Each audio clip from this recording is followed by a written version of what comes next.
If you're the date. But look, I just want to say, listen, yo, Tehuti is a close brother of mine, excellent scholar. You know, y'all better watch out because he's gonna be straight chopping some heads off. Yeah, you got props from a Hebrew, bro.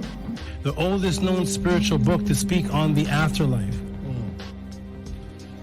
Get that Palo Santos burning. Start burning that Palo Santos and that sage together. You can mix them together in the bowl. They gonna need some frankincense oil in there. Oh my goodness. What's going on? What the blood seed, Lord? Brought out the holy tablet. Oh man. It's on. The Per M. Haru.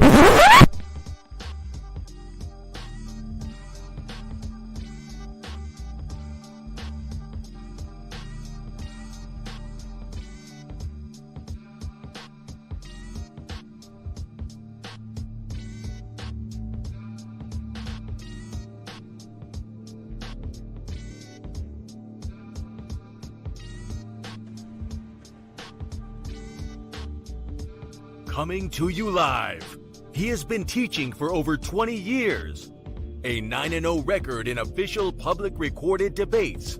You've heard many teachers out there before in the so-called conscious community, but none with the demeanor, calmness, and detail as Tehuti Amun-Hotep Ra on such topics as breaking out of the matrix, truth on religious origins, underground conspiracies, secret societies, mental, physical, and spiritual health, the Anunnaki, the Neteru, Kemet and the origins of Ma'at, meanings and symbolisms of Meduneter, the only one who will stand in front of question of this wide range of subject matters, answer, question, and debate. Some have podcasts, but Tehuti is the teacher, so he has a pod class. Subscribe to the channel for updates, classes, and much more. Join the chat, call in, participate live. Get your notepads ready. Welcome to the Tehuti Podcast. Open your mind.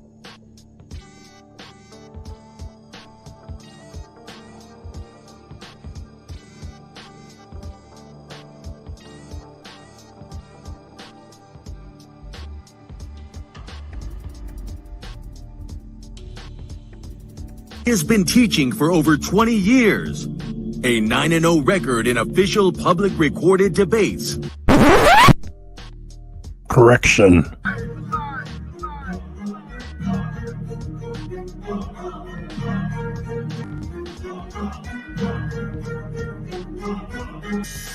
All right, man. You already know what it is. That's the anthem for the debate music. Y'all already know. We got our brother Tehuti in the building, and he is going up against a heavy hitter, you know, who have been featured on this platform for a while now, Vocab Malone.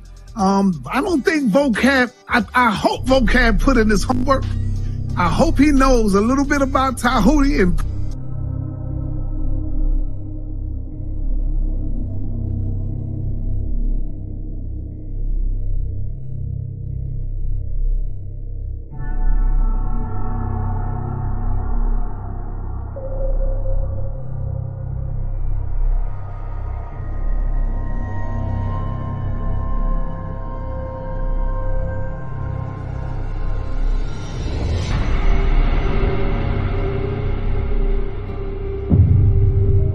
I appreciate everybody. Press 1 for Tahuti.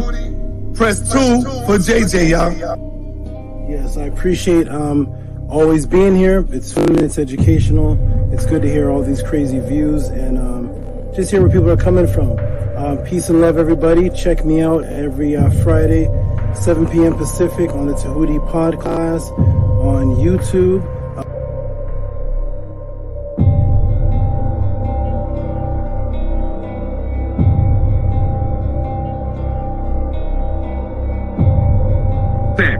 That's your words. Brother, Stand on it. that's Demand. not the topic of the debate, JJ. That was not the I'm topic. talking about the whole war. I'm talking about the whole misinformation. I don't give a damn about the topic of the debate. No, if you look at the community wall, I mean, damn, Tahuti is like dusting you on that shit. He killing you, Jay. And this Okay, is why then. you upset.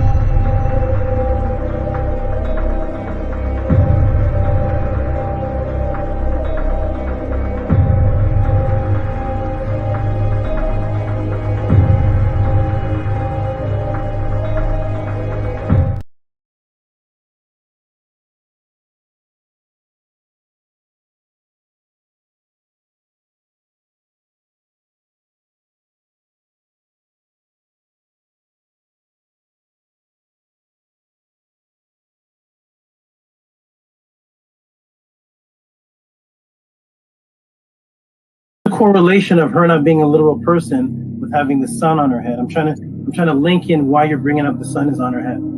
I'd love to know how you think that a literal person could exist with the sun on their head. So because this image has the sun on her head, therefore this cannot be a literal person. Is that your stance? That's exactly what I'm saying. And I also want you to recognize that I'm saying the same thing about a rule and the same thing about a star.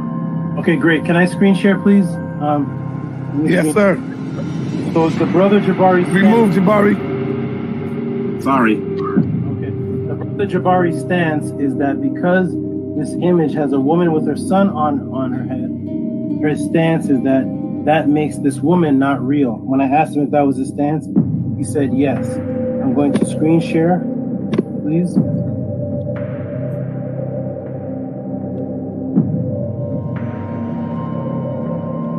That is the premise that we are using.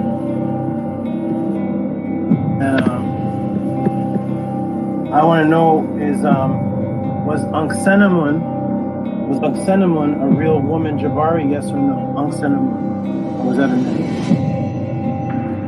Are you referring to Anksenamun, the wife of Tutankhamun? Yes. Was that a myth, mythological Neter, or was that a real person? She was a real person. Everybody see my screen? Yes. Everybody see Anksenamun with the same sun on her head and the same two horns on her head that the statue of Upset has? Everybody, can you see that sun in her? Yes, we see it. Okay, this woman is Anksenamun. She has the sun on her head, the exact same sun on her head, and she has the horns on her head that Osset had on her head. And I made sure I asked Jabari clearly, what is the purpose of bringing up the sun? Is it because this woman has the sun on her head? Does that make this woman a myth or untrue? And he said that is his stance. Well, here we have a real person that the brother Jabari just acknowledged as a real person with the exact same symbol on her head, and nobody's going to ask what's the temperature of the sun. So we need to erase. So wait. Let me see. I got to finish though. I got to finish. Go ahead. We need to remove, Jabari. You need to remove the statement that you made. The premise that because you said because, and you agreed that because this woman has a sun on her head, then that makes her unreal. When Anksenamun is a real woman, and can everybody see the sun on her head? That's a real woman. So yes, real women are depicted with images of symbolic suns on their head. Can I ask you a question, dear brother? But as soon as you acknowledge, my good brother, as soon as you acknowledge that having a sun on your head does not make you unreal, and you answered and you agreed with your stance. I think you don't. You're not my question. You are not answering my question. You are not, and I know you are. That's because you have a smirk on your face, because you know you're not answering the question. And this is a simple question. In fact, you asked me when we started to go back to the question. I don't know to watch the videotape of being beaten, but let me show you the videotape again. Because we could have started someplace else. But you asked the question. And I started by asking you how hot was the sun. All right. Let me say something. Let me finish on that. And I wanted you to say to me whether it is possible for a literal person to have the sun on their head. And you are not answering that as yes or no. I'm not sure. That's your question. Is it possible? I've asked it like 7 times, brother. It's not possible. And that's why that is symbolism. I'll send them one and I'll set one you. Answer the question. You're not answering the question. Is it? No, Let me ask you again. It's not possible, but you set your premise on it. This is 8. This is 8. I'm going to ask it to you one more time, and hopefully you'll give me a clear answer. Is it possible? Is it possible for a literal person to have the sun on their head? No. Oh, good. Thank you. Okay. All right. Let me quick. Yeah, sure. Now, Jabari, you know I love you, brother. You did get hit with a straight right on this one right here. If the brother asks you, Jabari, hold on. In all fairness, the brother asks you Now, I agree.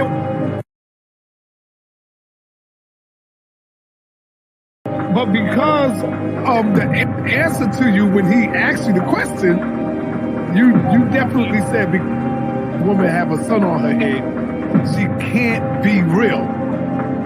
Brother then showed you a sun on the head of another who you did say was real. That's all it is. Hey, Jabari, Floyd Mayweather, the best of them gets hit with a jab, brother. That don't mean nothing. Come back and show the brothers and sisters out there why you are the Floyd Mayweather of the House of Consciousness. That's it, brother. It ain't nothing. This is the reason why you have to. All right. Hey, peace and Black Power family. Welcome to another Son of the TV, House of Consciousness, but y'all already know what it is. The brother making his way back to the House of Consciousness.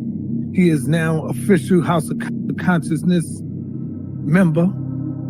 Welcome to the party, Brother Tehuti. He made his official step through the door a few days ago, taking on the Floyd Mayweather of consciousness, Brother Jabari. Most people in the got Brother Tehuti winning. Now, hey, majority rule. I can't be biased. I got to go with the majority, okay? Because I'm not the referee. So, don't get mad at me, Brother Jabari.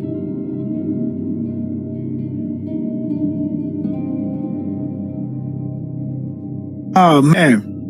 Well, I just got to keep it real. I'm going to keep it real, man. I can't be biased when it comes to this, you know. I got to show love to everybody because I'm bringing on the people on the platform. I got to keep it real. Chat, right or wrong. So as it stands now, I'll have to go ahead and give the win to Brother Tehuti. Now, I know a lot of y'all might get mad, but I'm going with the majority rules. It's the people who is making the call. Don't get mad at me, Jabari. You know I love you. You know I love you, Dr. Anika. But I got the W to Brother Tehuti. Now, you got the majority. And there's a lot of people that I read the comments. They say, yo, I love you, Jabari. You know I fuck with you, Jabari. But I got to give it to Tehuti. I'm reading these comments. I'm like, God damn. You know me. I was going with my man Floyd Mayweather all the way. But I got to be fair. and I got to keep it a buck. So as it stands right now, Brother Jabari has, hey, and you know the best lose sometime, man, you know? The best lose. Cigarette.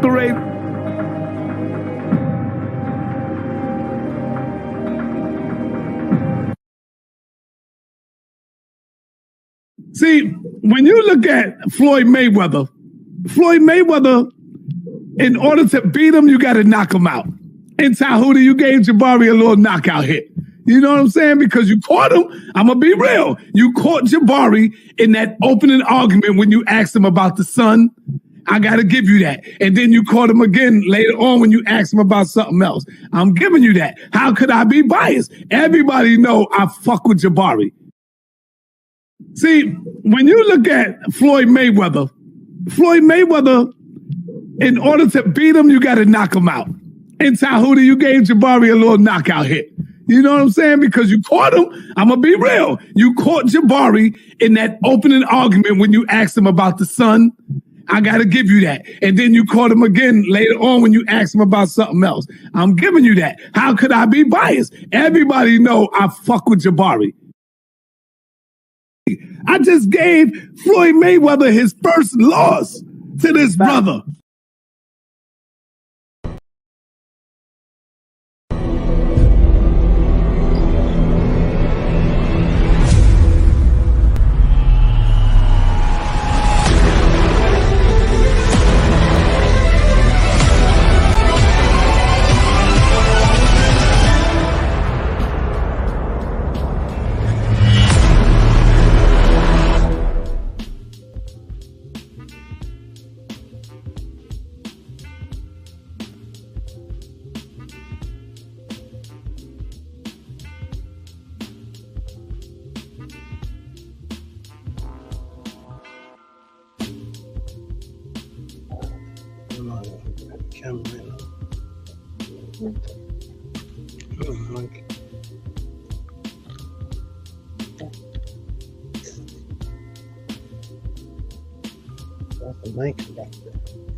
Oh, mic check now. Now you should be able to hear me. Mic check.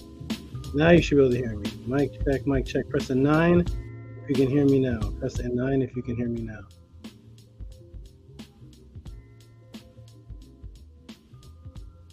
Let's see the room.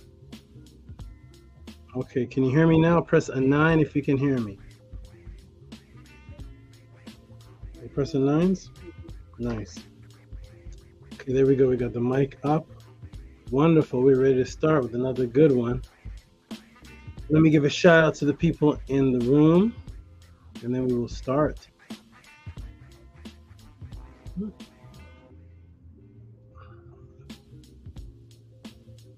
One second, please. It's clear on my side, super clear. There we go. Get it back. Okay. All right, clear. Check, check, check. Okay, good. Let me check everybody here. We got Marcel the Great.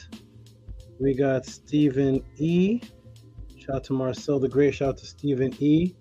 We got Thutmos 999. We got Marcus Gibson. We got Master K. We got KEMETE. Shout out to KEMETE. Peace to KEMETE. We got who else is here? Who else is here? Oh, we got Malkia Mangu, who is faithfully here. Every class, faithfully here. Every class. So is KEMETE. We got everybody. We got Shannon. There's Shannon right there. Awesome. So Jody should be right around the corner somewhere. And there is Jody right there. Jody. Bum. Peace to you. Okay, we got Michael Lords. Oh, Michael Lords. Shout out to Michael Lords. What does he say here? He says, he says, damn, beat Jabari. I need to hear that. Yeah. Yes, absolutely. I'm supposedly, according to Sonetter, I'm supposedly the only person in history who has officially beat Jabari on official record, not people's opinions, not I think he won, I think he lost, not that. I mean official win with a W given out at the end with the voting system. I'm supposedly the only person in Earth's history that beat the Floyd Mayweather. It seemed like it seems there's actually no challenge on the other side. There wasn't really, I don't think he presented any Kemetic information at all in that debate. Go watch that. Is put into Tehuti'S versus Jabari. The only thing he screen shared, I believe, was a Spider-Man. He showed Spider-Man and Obama. He didn't show any form of Kemetic reference to any record or writing. So it was kind of like a real bad. It was a sweep, man. That's what people say. I don't declare the winner. I just go by what the official thing is. And people who say Jabari won just don't respect the rules of the platform. If you watch a basketball game and you agree to the rules of the basketball game, even if you think one of the teams did the most moves, hey, they did a spin move. I don't agree with that foul. At the end of the game, if the rules of the game as a scoreboard dictates the winner, and when somebody asks people who won the debate or who won the game, you have to say what the rules are. You can't say, nah, Jabari won that. Nah, Denver won that. Colorado. What's the scoreboard say? I don't care what your opinion is. If you think, no, Jordan was off on that game, so we got to give him a couple more. Not that. Just did the Chicago Bulls win or lose that game? Yes or no? So, yes, go ahead and check that out. It was pretty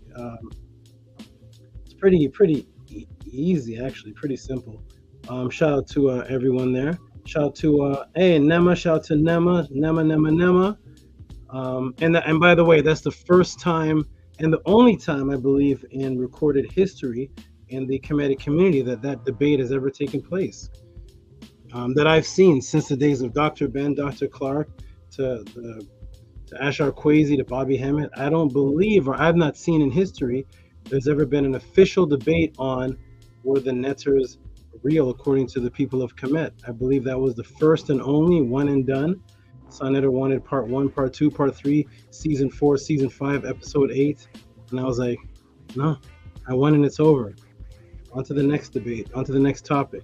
So, yeah, I believe that was the only time that ever happened in Kemetic history. If anybody knows of any other official debate on that topic, put the connection in the room there and I'll go check it out. But yeah, that was an official win and that debate is over, long gone. And let's move on to what the ancestors say, not what we say. In 2022, shout out to MBB. MBB said it was over once his wife came in. Yeah, that debate also was a 3-on-1 debate too. That was fun. It was me versus. It was the only debate in Sonetter's history where it was 3 people versus 1. Has that ever happened before? I don't know if that's ever happened before. It was me versus Jabari, his wife, and Reggie. And Reggie came on a couple months ago and actually apologized. He said, I'm sorry. I apologize again to Tehuti'S for helping Jabari in that debate. I apologize. I came on. He said, I'm going to apologize again. Okay. I accepted the first one. 3-on-1 debate, handicap, and I still won. That's very interesting. So shout out to Jabari's wife who helped him and lost, and shout out to Dr. Reggie who helped him and lost, and shout out to the Jabari for trying his best. And that's a debate that it's not fair to debate me on that topic. That's my topic, so that's not good. Shout out to Shannon. Peace to Shannon. Shout out to you. Shout out to Freddie Cali saying heavy mental. What does Shannon say? Shannon says Greetings, peace, and love. Family, shout out to you.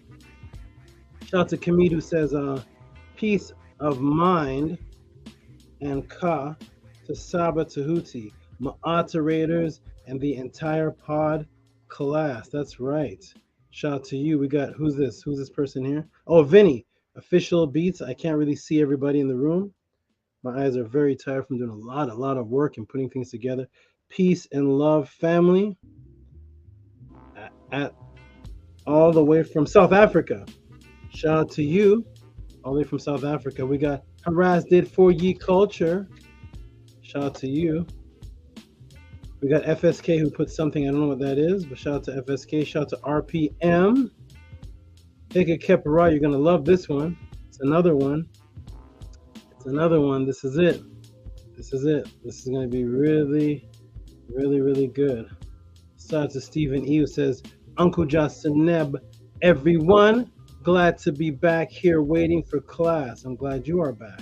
All right, let's get started, everybody. Now, before we start, we're going to do something.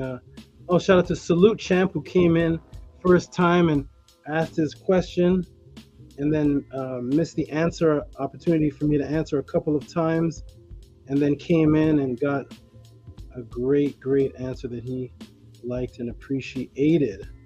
Okay, let me pull this a little closer to me. Wonderful. Shout out to Unk Oma Dejed. What an interesting name. Unk Oma Dejed. I like that name. Shout out to you. All the way from Trinidad. We have people from all over the world in here. We got people from Trinidad. We got people from America. We got people from Trinidad. Where was the other person from? South Africa. Shout out to you. Shout out to Anu. Hotep the Great and Everlasting Tehuti, Amenhotep Ra, the Saba of Sabas. That is what they call me, the Saba. Shout out to you. Oh, shout out to this person right here. Hold on, where'd he go? He disappeared. He was somebody with a new name. I don't see him anymore. Wait a minute. The screen is moving too fast. I thought I saw Scribe there. We have a very special class today because not only am I answering questions, but we're going to have some announcements with some testimonies of brothers that flew all the way here from thousands of miles and thousands of miles away to go through their naming ceremony. There was a lot of crying. There was a lot of emotions, a lot of gift giving. It was absolutely beautiful. We got people in the room with brand new names given to them by yours truly, Tehuti, Amenhotep Ra. We are changing the world. Shout out to Ka of Antu says, Hotep Tehuti, peace and love to everyone. Oh, there he is. We have Scribe, Anipata, Aten Tehuti. Uh-oh. Shout out to Menku, Ara, Mary Ma. Hey, Menku, Ara, I saw your new question. Remember I told you the Hindu one I wasn't going to answer. I saw your new one, and I can only answer the last part of it. I can't do the part of as a metanet been translated. I can't do that in public until there's a very special moment I have to wait for before I give the Tehuti information on has the metanet been deciphered, snake style version. It has to be live with a particular person or 3 people. So I can't answer that live right now, Minko Ra, but the last part, we can go through that. I'll talk to you about that. All right, everybody. I saw, I think Michael Lord said something else. Michael Lord says, yeah, I felt like you were very knowledgeable when I saw you against the Muslim brother, even though he didn't know much. I know you did. Respect. Shout out to Michael Lords, who I think you have a question in. I see there's a question in here that I'm gonna be going over today from Michael Lords. Shout out to you. Peace. You're definitely up and next for the questions. Shout out to Shesh Shayat. All right. Shout out to Shesh Shayat who says, Hail Saba. All right, here we go, everybody. Let's get started. Welcome, everyone, to the Tehuti podcast. My name is Tehuti Amenhotep Ra. Before we start, we have a way of life, and that way of life is called Ma'at. And in that way of life, I start off things based on an affirmation of Ma'at. I start my family mornings with them, with me and my goddesses. I start my meetings. I start my classes. I start my Metanetter class I start many things with the affirmation. This affirmation has become very popular. It's actually recently made the news. It's on the news. It's in other people's chats now. And yes, I'm the one that put this affirmation together some 13 years ago. So let's go ahead and put this on the board, and we're going to say this together, or you can say it in your mind, or you can just read it. Whatever you feel comfortable with, we're going to go ahead and put that on the board. I'm going to move this lower banner. Move this lower banner here so that you all can see the complete whole affirmation. There we go. All right, everybody, we will start on the count of 3. Everybody ready? 1, 2, 3. Anki ma'at un ns nintet aset and ma'at min hapapet and ma'at her and hu chiyui her ikut. I live from ma'at. I exist within her. I do not speak in the place of ma'at. Every day I advance towards ma'at. My being is surrounded in darkness. I come forth as conscious light. Beautiful. And you guys can look at that for a moment. That is the affirmation. It is also on the T.O.M. Teachings of Ma'at.org website. All right, everybody, let's start off with introducing to the new people who I am and what actually is going on and why people are in the room. Here's my good brother. Shout out to you, good brother. I had an extremely hectic week, so I'm gonna get to your question. I remember your question. I told you I'm gonna break down what the ha, the HA, the XA is. I'm gonna have to get to that. Begin off with that next week. There's so many backed up and such, but yes, I did promise you that. I want everybody to know I have a lot of questions that come in the pod class, and I get to them all in sequence or order, or if they match another question that I'm already answering. Shout out to Ma'at, daughter of Ray, one of my original students from 1992. That's right, everybody. Where were the people that were teaching you in 1992? 1992, yes. Shout out to you. Here we go. Eric G, shout out to you. Ahati Ma'at, shout out to you. Here we go. Take your time. I love that, brother. Thank you. Here we go, everybody. We're going to start. Let me turn this music down a little bit. And I'm going to start with an introduction to the Tehuti pod class. Here we go. Peace and love, everyone. My name is Tehuti Amenhotep Ra. I've been a teacher for several decades, tens and tens of years. I was awakened prior to my birth, according to my mother. She saw my consciousness come here prior to her going into labor. And then I was physically awakened once reintroduced to the matrix at birth. I came back into another awakening stage when I was extremely young, asking questions to people. And I was questioning my mother and several people with religion. And my mother decided to set me up with my very first debate. The very first debate that Tehuti ever had was set up by his mother, suggested by me. And that debate was, I was bringing so much questioning into the household that it was time for me to leave. I couldn't leave. I was too young. I didn't have anywhere to go. So I made a wager with my mother, and the wager was, I will debate your pastor for the roof over my head. I must have been maybe 18, maybe 19, I'm not sure. But that was my very first debate. And I made my mother the judge. So I came into the debating world with odds completely against me. Back at a very young age, there we go. Back at a very young age when I had to debate for my freedom. I had to debate for my livelihood. That's why I don't debate the same way that you see others, and I don't lose, is because my first debate was literally tapped into my biological imperative. I had to win the debate or I'm homeless. Has anybody ever had that debate before? Have any of your favorite teachers had that? Win the debate or you're homeless. How about that? Not win the debate and you just lose on the poll. Lose the debate and you lose on the poll and you come back another time. Lose the debate and you're homeless. Lose the debate and you're homeless. That's what sparked my DNA to become the teacher that I am. and we had a 5-hour debate. And my mother was the judge, full Christian, 7-day Adventist. And after the 5-hour debate, she kicked him out. She kicked him out of the house, completely embarrassed. Told him it's time for him to leave. This is totally embarrassing. And he was kicked out of the house. That was a declaration that I won the debate. Because if I lost, it was supposed to be me kicked out of the house. So my mother kicked him out of the house. And I get to stay. And that was the first Tehuti debate.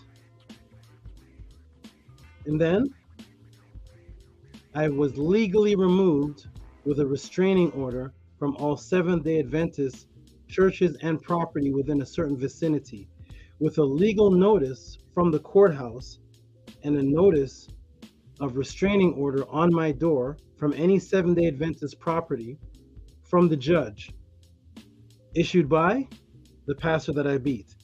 That's how I got into the debate world. I don't know who your debaters are. That is my first experience of a debate. Having a pastor put a restraining order on Tehuti when he was 18 years old, and my mother kicking him out of the house while she was the same religion as him, saying that I'm destroying him. So anyways, I went on and I found an organization that I was interested in. It was an organization under a man named Malachi, and it was very similar to that which I was studying in the books that I was reading and the artists I was listening to. So I decided to join that organization at that time when I was quite young.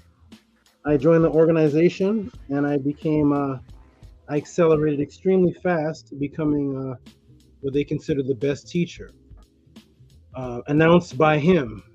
So I excelled with my teaching ability, and he used to put me and some other brothers in a group called the Triad in place of him before he would teach, and he would give me a 1-hour notice before I had to stand up and teach maybe 500 to 1,200, 1,300 or so people coming from all over the world. These are the schools of hard knocks that I was raised under. There was no Google yet. There was no YouTube invented yet. There was no Wikipedia. There was no researching anything. There was stand in front of 1,200 people with your books and answer the questions. And that was my very first Tehuti pod class. I was answering questions. Well, at any rate, I went on to answer questions, and the people in the organization became very threatened. They said that my answers were not coming from the master teacher. And I said, oh, yes. If somebody asks me my shoe size and I say size 13, that's not coming from the master teacher. Do I have size 13? Yes. Okay. Does all truth have to come from one source? So I came with multifarious sources, and they were intimidated, and they came to my dwelling with torches to burn all the books. Told me that I have to burn every book that is not written by a man named Malachi, or I can't be part of that group anymore. I said, I have over $5,000 worth of books. There's no way. And Malachi is declaring me as the top teacher. So I think I ought not burn my books. I won't burn my books. So at that rate, I stayed in the organization for a while. Malachi started announcing me as the person, if you want to learn how to teach, go to that brother over there. If you want to learn how to rap, and that created more jealousy. And then it got to the point where it became very dangerously jealous when Malachi started asking me for information in public in the class from things that I taught that were not from him. And he was asking me, what's that thing you taught about this particular plant, the Morphophilus plant? Go ahead and tell us again. What's that? He said, I'm going to use that. He said, don't get mad, y'all. Y'all use my information. Why can't I use his? Why can't I use y'all? Something to that effect.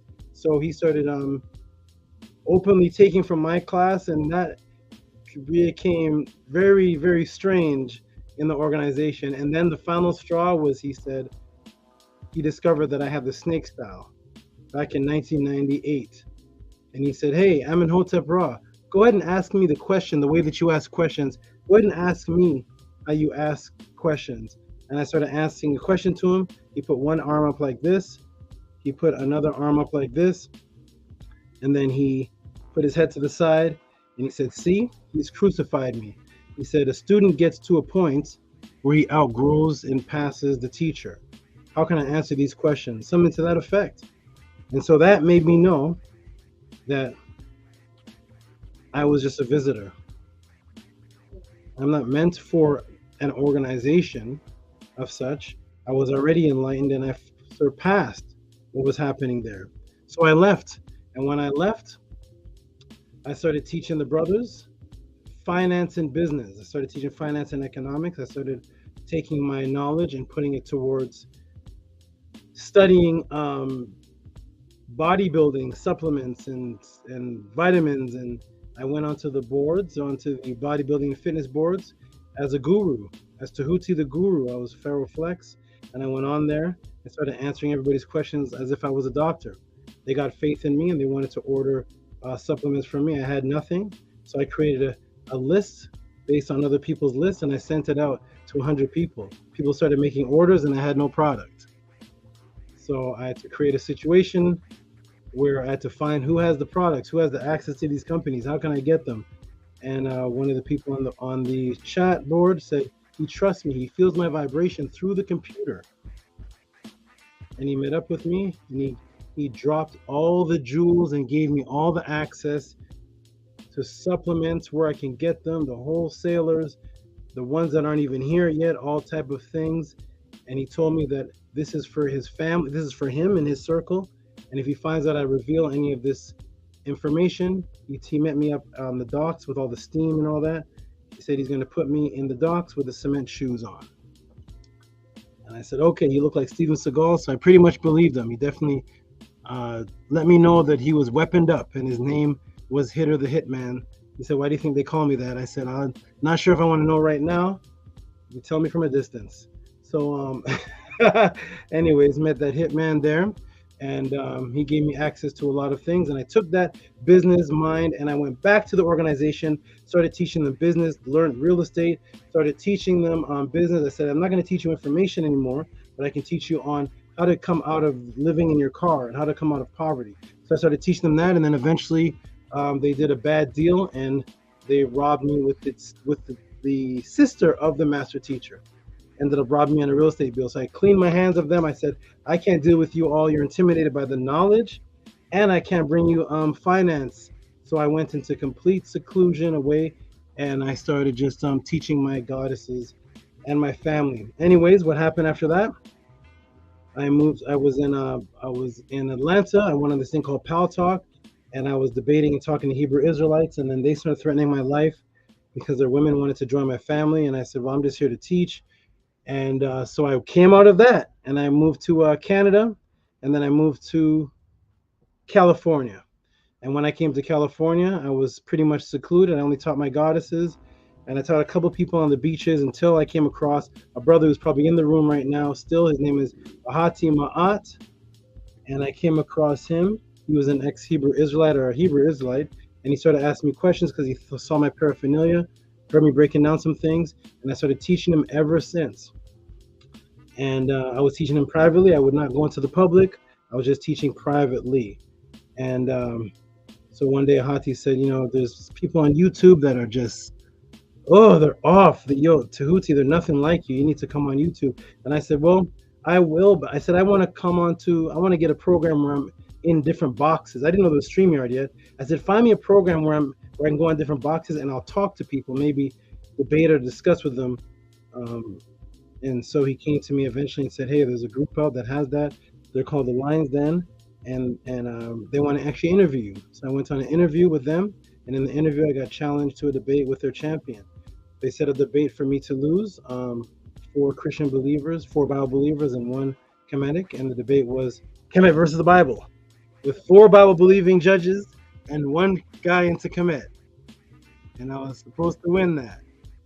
Actually, I did win that.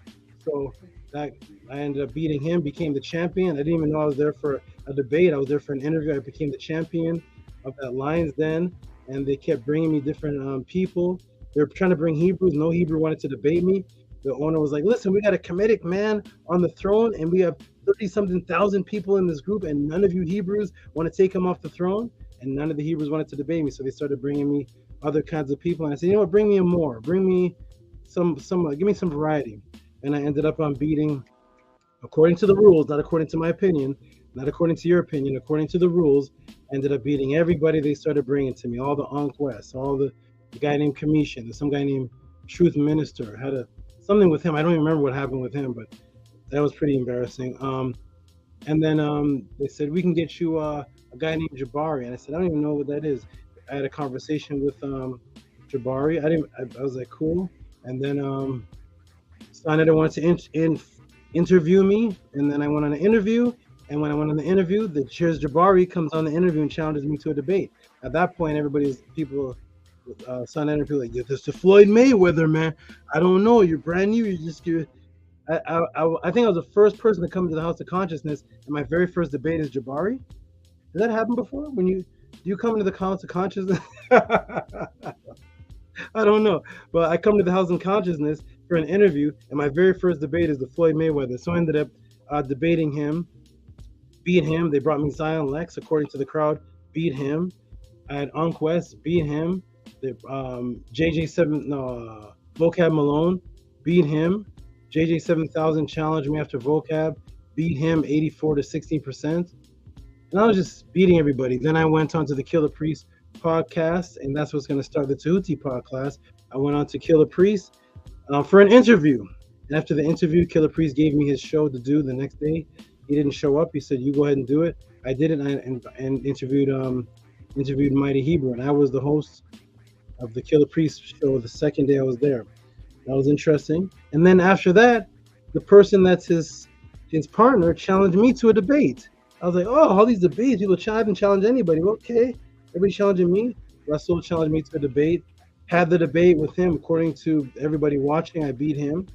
Killer Priest said, how can you have a debate and win? And the topic is that Pharaoh Khufu built the pyramids when the whole world is trying to figure out who built the pyramids.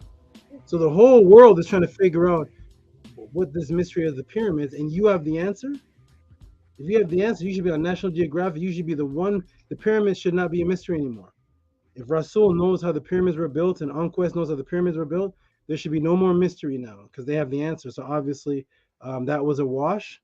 And then I announced on the Killer Priest podcast, this pod class, and here starts this show right here. When I was on Killer Priest and on Sonetta, a lot of people from 1992, 1998, 1995, 2010, different people saw me. And they said, oh, you're back. Let me get a one-on-one. I started having one-on-ones with people, and then it got completely too hectic, too much. They're paying me considerably. There's a sister named Nana. She, not the Nana in the room, but another Nana. She was paying me like anywhere from $70 to $200 and something a class. And it was very good. I was being paid considerably. But it was too busy. It was too much for me to do. So I went on the Killer Priest podcast, and I said openly, here's what we're going to do. And this starts, ladies and gentlemen, the Tehuti'S pod class. Here's what starts this. So I said, instead of sending super chats, because people were sending super chats, so many super chats, there was a super chat bid for Tehuti'S when I came on that they were bidding. $300 super chat, $500, $550. 80 was like, what is 80 said, we never seen this before, and never seen it again. 300, 200, 550. 80 was like, whoa. When the show was over, 80 was like, stay right there, Tehuti'S, hold on. He went and got his wallet and dumped it and grabbed whatever's in it. He said, we've never had anybody do this on the show. You deserve to be paid. I'm gonna get Killer Priest to pay you. Take the money from my wallet. This is the engineer of the show paying for the very first again and the very last time that I know, paying a guest. So I said, okay, I'm going to tell everybody, instead of sending the super chats, you're going to come to the Tehuti'S pod class, and I'm going to create a brand new system that's never been done on the internet that I've seen, and that is, you can come to class for free, but in order to participate in the show reciprocity, because that's what everyone says Ma'at is about, then you send in your support and you send in your question to, I'll put it on the room here. I took super chat completely out of it, and I said I'm going to create something different. I'm going to create something where instead of sending a super chat, I realized that PayPal and Cash App have a section you can type just like the super chat, except for I don't have to split money with YouTube for the super chat. Plus they demonetized me. They should have monetized me, but they demonetized me, and so I invented this. that you can send in questions in a Cash App, and I will show the Cash App on the screen. And when I get to the question, I will answer the question. And that is how the Tehuti'S podcast works. In other words, I set myself up in the hardest position that any so-called Kemetic teacher, I don't even know if I can be called a Kemetic teacher. Kemet is the country we built. My spiritual path is Ma'at. But for anybody else who says their spiritual path is Ma'at, to put yourself in front of a screen where you say, I will not speak until the question is sent in. Your questions of reciprocity are going to control me. Therefore, I'm the doorway and you're the opener. So my title is SABA. I'm SABA Tehuti'S. I'm the word. Giving you the word based on what you want to ask, which is extremely difficult, which means that I never choose what I'm going to teach about, whether I'm interested in the topic or not interested in the topic. Isn't that what you've always wanted? A genie? Isn't that what you've always wanted? You rub on the genie jar and he comes out and you can ask him for a wish. The genie doesn't care. The genie's not interested in your wish, but I am the knowledgeable wish, meaning that you can send me questions on multiple topics, and whether I like the topic or not, because you sent in the donation, I answer it, unless I can't for political reasons, dangerous reasons, or reasons because a debate is being set up. So that is the Cash App. And then the PayPal, I figured out that PayPal actually gives you a bigger space to write more of a question in. I was like, oh, beautiful. You can write more. So here's how it goes, everybody. So you start the class off by sending in a Cash App. So for example, this is he manifested who sent in. He actually sent in for 4 MetaNetter classes. I have MetaNetter classes every Monday at 1 o'clock. You do not have to make the class. I repeat, you do not have to make the class. If for some reason you can't make the class, you can contact me directly at Mystical Television, and the classes are recorded and you can purchase them. So here's a support donation for $80 from eManifesto, one of our greatest supporters and donators. And now for the podcast type questions, you can send in a question or just support. This is $50 sent in from Black Alucard. Thanks for the knowledge. People are saying, I've never seen this before. I've never seen people throw in such high support for a teacher on YouTube.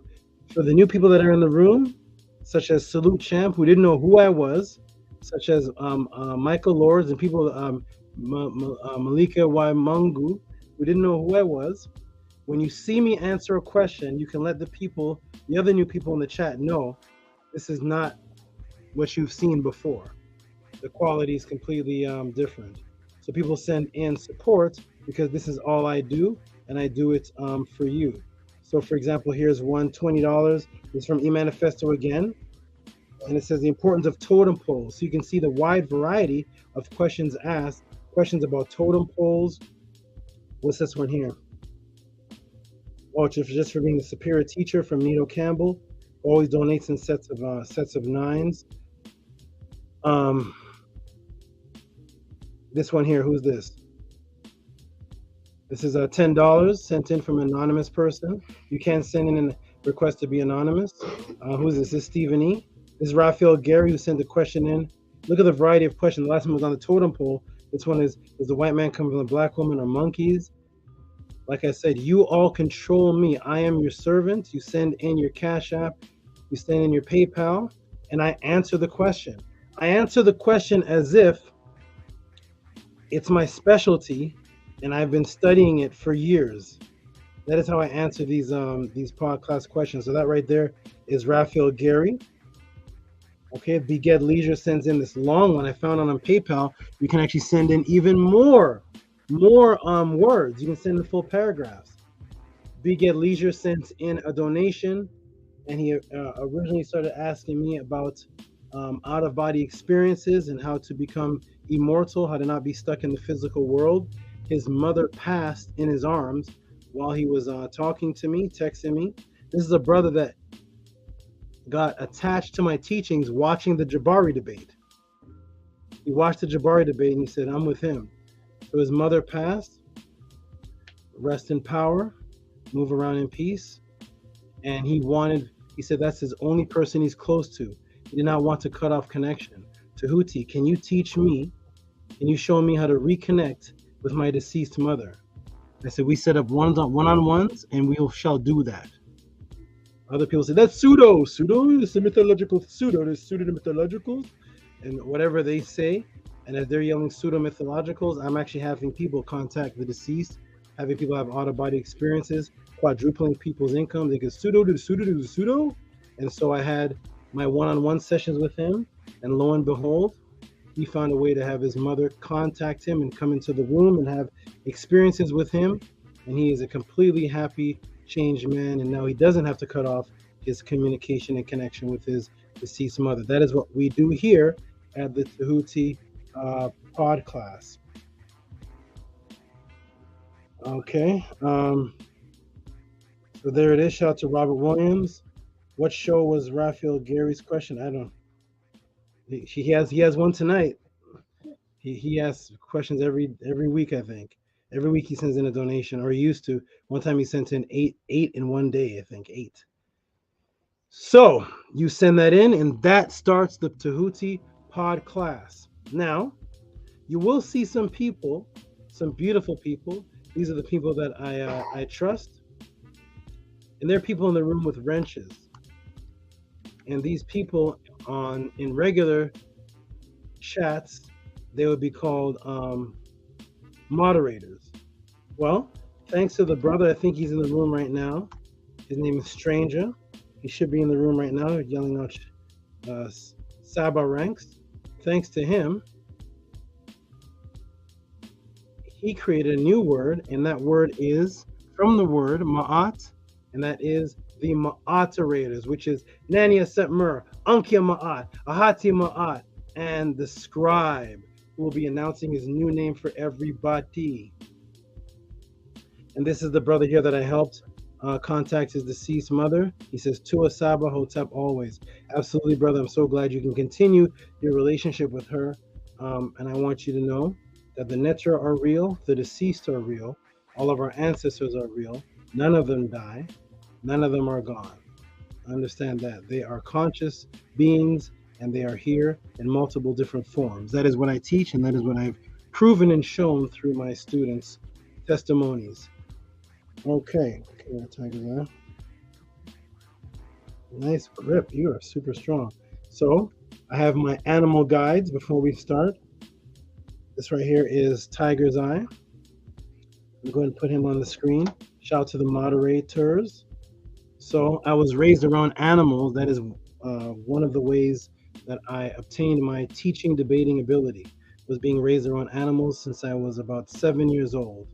And I used to leave my house and stay with animals in the ponds and swamps continuously throughout the whole day. Swim the rivers, go in the ponds, and I would actually have animal friends that would help me catch and befriend other animals. I had a turtle that would swim beside me that I would bring to the pond, and other turtles would come around because they saw another turtle. His name was Ted the Turtle. He's probably passed now. That was some decades ago.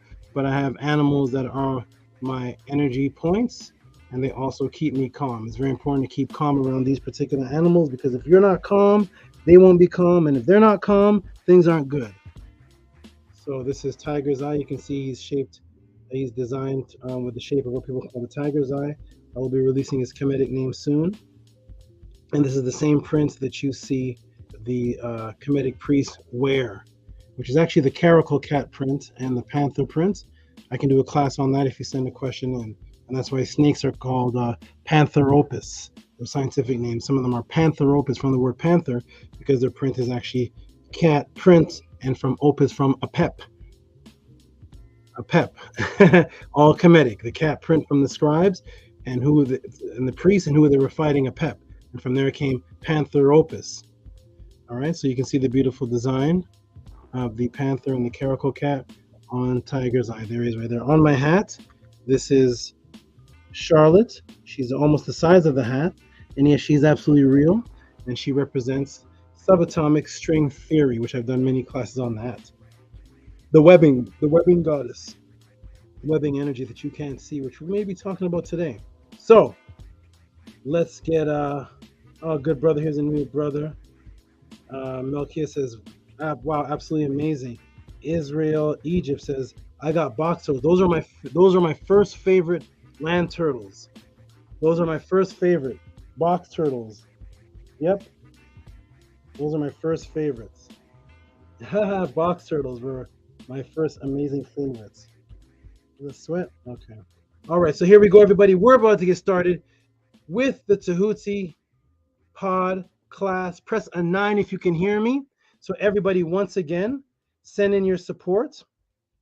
All you have to do is look on the screen, and it is PayPal at Rocky SV and Cash App T.O.M. Peace and love, everyone. We're about to get into the very first question of the Tehuti pod class. Let's get it started. All right, Tiger's Eye. We're going to put you away for a moment so I can have free hands. And we're going to bring out Sata. Okay, Tiger's Eye, here you go. You're going to come over here. You're a long dwarf. You're a dwarf. That's why she's so small. She's small because she is a dwarf. People think she's big, but she's actually, her brothers and sisters are over there, and they get to be about 27 feet. Let's go. Too big for the pod class in the future. All right. Do me a favor, TD. Put Tiger's Eye over there and put the lid on him, and we're going to go ahead and get started with the very first question right in that tub right there. Yeah, and then put the lid on. We're going to get started with the very first question of the Tehuti pod class. Everybody send your support, send your donations. Let me go ahead and check the support right now.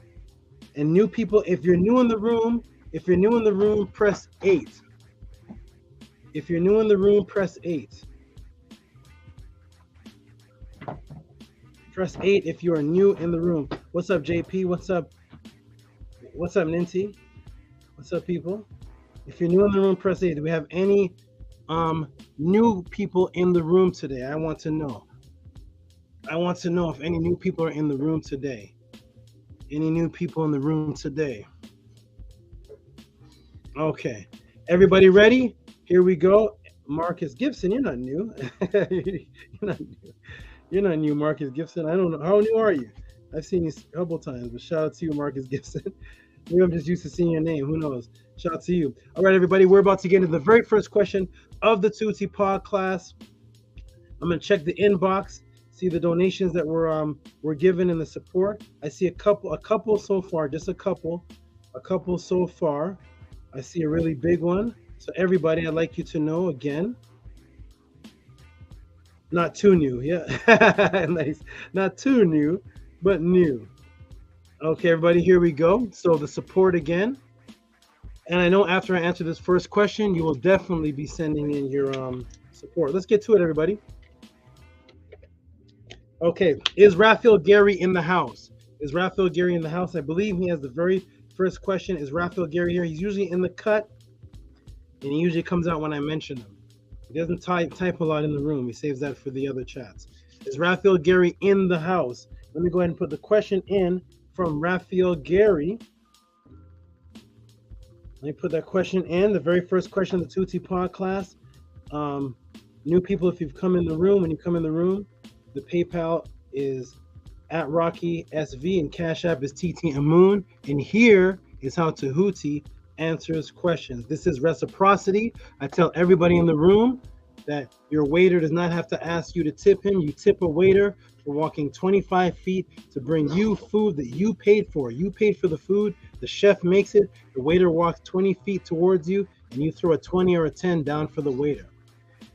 After I answer this question, or even before, if you've seen me in the past, if you believe that what I do is more valuable than the waiter bringing you your food that you have tipped, then please send support to PayPal at Rocky SV, Cash App, T.O.M. Let's get into the very first question of the Tehuti pod class. It is very warm in here because I live in a jungle. You can ask the brothers that came over here how warm it was. They came at night though. Okay, let's take a look at the very first question, everybody. Let's take a look. And Nahum, for the brother Nahum, who he sent me something about ritual for the Ka. Nahum, hit me up tomorrow. I'm gonna go ahead and answer that. I don't know if you're in the class right now, but hit me up tomorrow. Remind me, please. I'm very, very busy, and I couldn't see the picture on my phone, And then I got caught up in some other things, but hit me up tomorrow and I'll go ahead and just boom, answer that real quick for you or send you the source real quick. Here we go, everybody. Press A9 if you can hear me. We're about to get into the very first question of the Tehuti pod class. This is Ascension. Shout out to Ascension. Says, peace, God. This is the brother from Facebook. Unfortunately, I work tonight and can't tune in. The brother from Facebook. I have so many brothers from Facebook. I don't know if this is the Hebrew Israelite that I reached out to a couple years ago. And I talked to him, questioned his reality on Hebrew Israelite, and then we parted ways, and then he's finally back. I wonder if this is him. I don't know, but I have so many people on Facebook. Shout out to you, though. Shout out to you, Ascension. Peace to you. I don't know if that is you, but here we go, everybody. You ready? You ready? You ready? Here we go with the very first question of the Tehuti pod class. Let's get started. Ready? Okay. Oh, yes. That was Ascension. This brother, everybody, I'm going to tell this, and then I'm going to step away for a quick second, then we're going to start in a quick second. This brother right here, I was talking about you, good brother. I don't know this brother from anything. I get visions, feelings, and information to just contact people.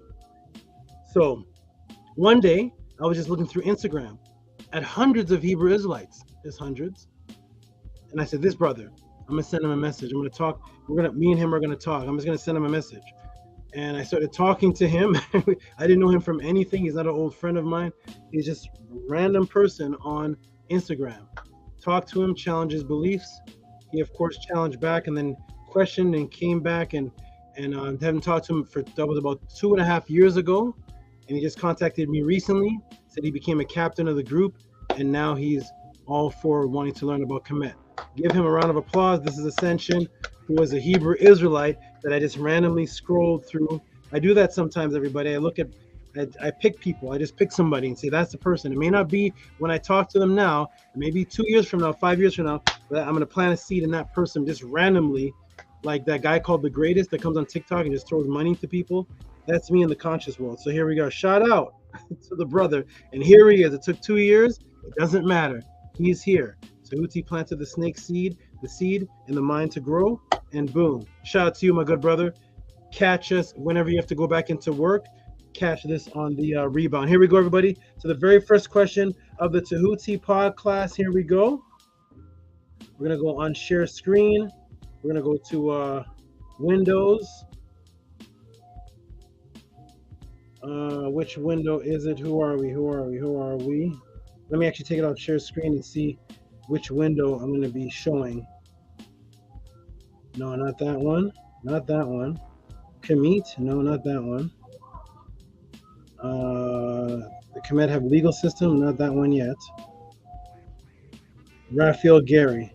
Here we go. RAFAEL Gary. Okay, here we go. We're going to go ahead and put this in the room. Shout out to RAFAEL Gary. Here we go, everybody. Welcome to the Tehuti pod class. Let me go ahead and put this in the room here. I'm going to go share screen. Harass did for ye culture. RAFAEL Gary clarification. KEMET 101, April 7th. Clarification. Is this it? That's KEMET. No, that's KEMET. No, not that. RAFAEL Gary. There it is. Shout out to RAFAEL Gary. Now, RAFAEL Gary actually changed this question. He actually changed this question. So the question originally was on the secret door discovered in the Great Pyramid. He recently sent me, because this is from a couple weeks ago, he recently sent me a message. You can change your question. When you change your question, though, it goes back on the rotation, unless I'm ready to answer it. But he changed his question. RAFAEL Gary changed his question to this. I'm not sure if this is on the screen. Let me see if this is on the screen here. No, it's not on the screen. We're going to change this. So RAFAEL Gary changed. So first of all, let me give a shout out to RAFAEL Gary for the $25 Let me give him his due diligence shout out for that. Good support, Raphael Gary. Appreciate you very, very much. If you are listening, I always make sure I give people their shout outs. Thank you very much. Thank you very much. Here's a shout out to you. Clap for him. Give him a clap. There you go. Raphael Gary with $25 donation to the Tehuti podcast for the question. And this isn't even the question. Shout out to you, Raphael Gary. You are awesome, fabulous. Thank you very much. The actual question at hand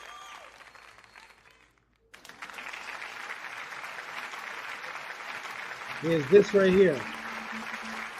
So there it is on the screen right there. There is a question. I don't know if you all can see that, but this is the redo of the question just to show you the diversity of the Tehuti podcast. So that question there, shout out to Raphael Gary, shout out to you. That question there was about the secret chambers in the pyramid. And look what you can change your question to. This has nothing to do with that topic. Just to show the faith that the people have in me and their support. And that as a SABA, I am your genie. I will answer. Oh, this is look, that's not the right one. Hold on. That's the Brics one. Let me fix that. That's not the right one. Let me stop that. It said Raphael Gary. That's interesting. Let me go ahead and Raphael Gary clarification. This should be it. Let's see. Yeah, here it is. Raphael Gary. That should be showing now. Let me check and see. Yes, here we go. So let me go ahead and read that out for everybody in the room. Raphael Gary says, for clarification, so I told him that his question wasn't clear. To clarify it, he changed the complete question. I said, could you clarify the one about NASA and the pyramids? He said, peace, Tehuti. Glad to be back in tune. I'm getting ready to make that step and step out of my matrix into the public. It's nerve-wracking, but I'd like to know about your thoughts on the new civilization discovered in Sudan called Doukii gel. The second question is, then he has another question. So there's two questions because he sent two cash apps. But he wants to know about a new civilization called Doukii gel. Has anybody ever heard this before? Look at the diversity that you can ask on the Tehuti podcast. Press a 1 if anybody's ever heard of this new civilization called Doukii gel. Greetings, T-Bull. Peace and peace and peace. Anybody ever heard of Doukii gel? Anybody ever heard of it? Doukii gel. The new civilization in Sudan. No? Here we go, everybody. We are about to get started. Welcome to the Tehuti podcast. Here we go. Negative one. Negative one. Negative one.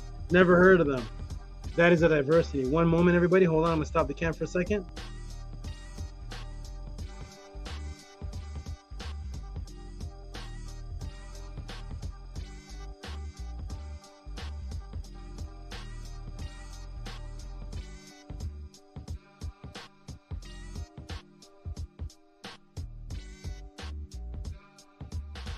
This one too? Okay.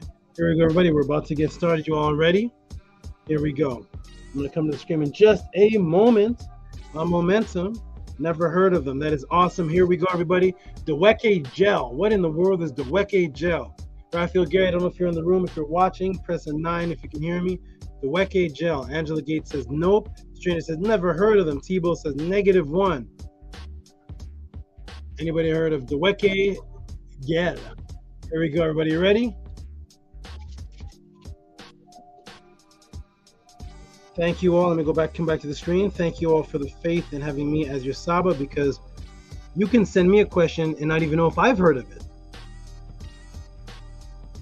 Thank you. You send me a question. You don't know if I've heard of this, but in the faith of what I've proven, you can send me any question on consciousness and boom, I'm going to break it down. So let me take a shot at it Tehuti style. Tehuti style to break this down. Here we go. Let me take that off the screen. So Angela Gates says nope.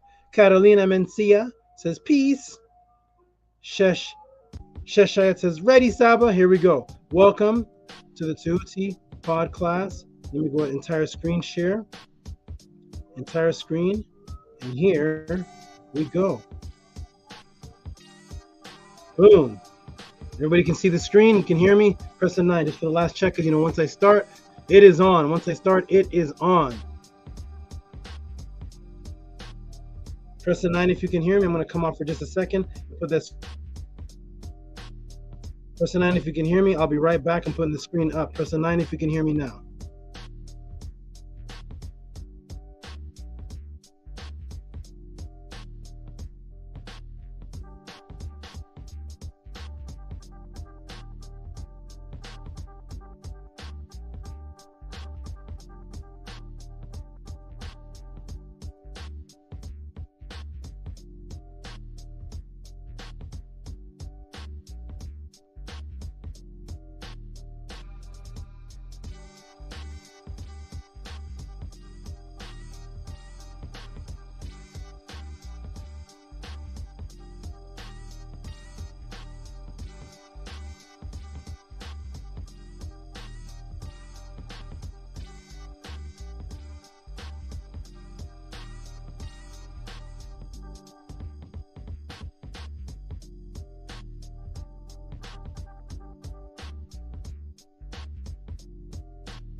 Okay, you all can hear me? Okay, good. You all can hear me. Here we go, everybody. Shout out to Big Vates, Michael Lord. Shout out to you, Carolina Mencina, Anu Tebow, and the group. Where's the group? Ascari! Peace of Ascari. That's my serious brother right there. He has to be one of the most consistent donators and supporters ever. He sends donations every single podcast. Shout out to you, my good brother. Thank you for your support. Here you go, everybody. You ready? And Ascari says, "Hail Ahati and the great sisters and brothers of the crew." Wonderful. Here we go, everybody. Let's get it started. Boom. Okay, we're going to actually turn the music down just a little bit.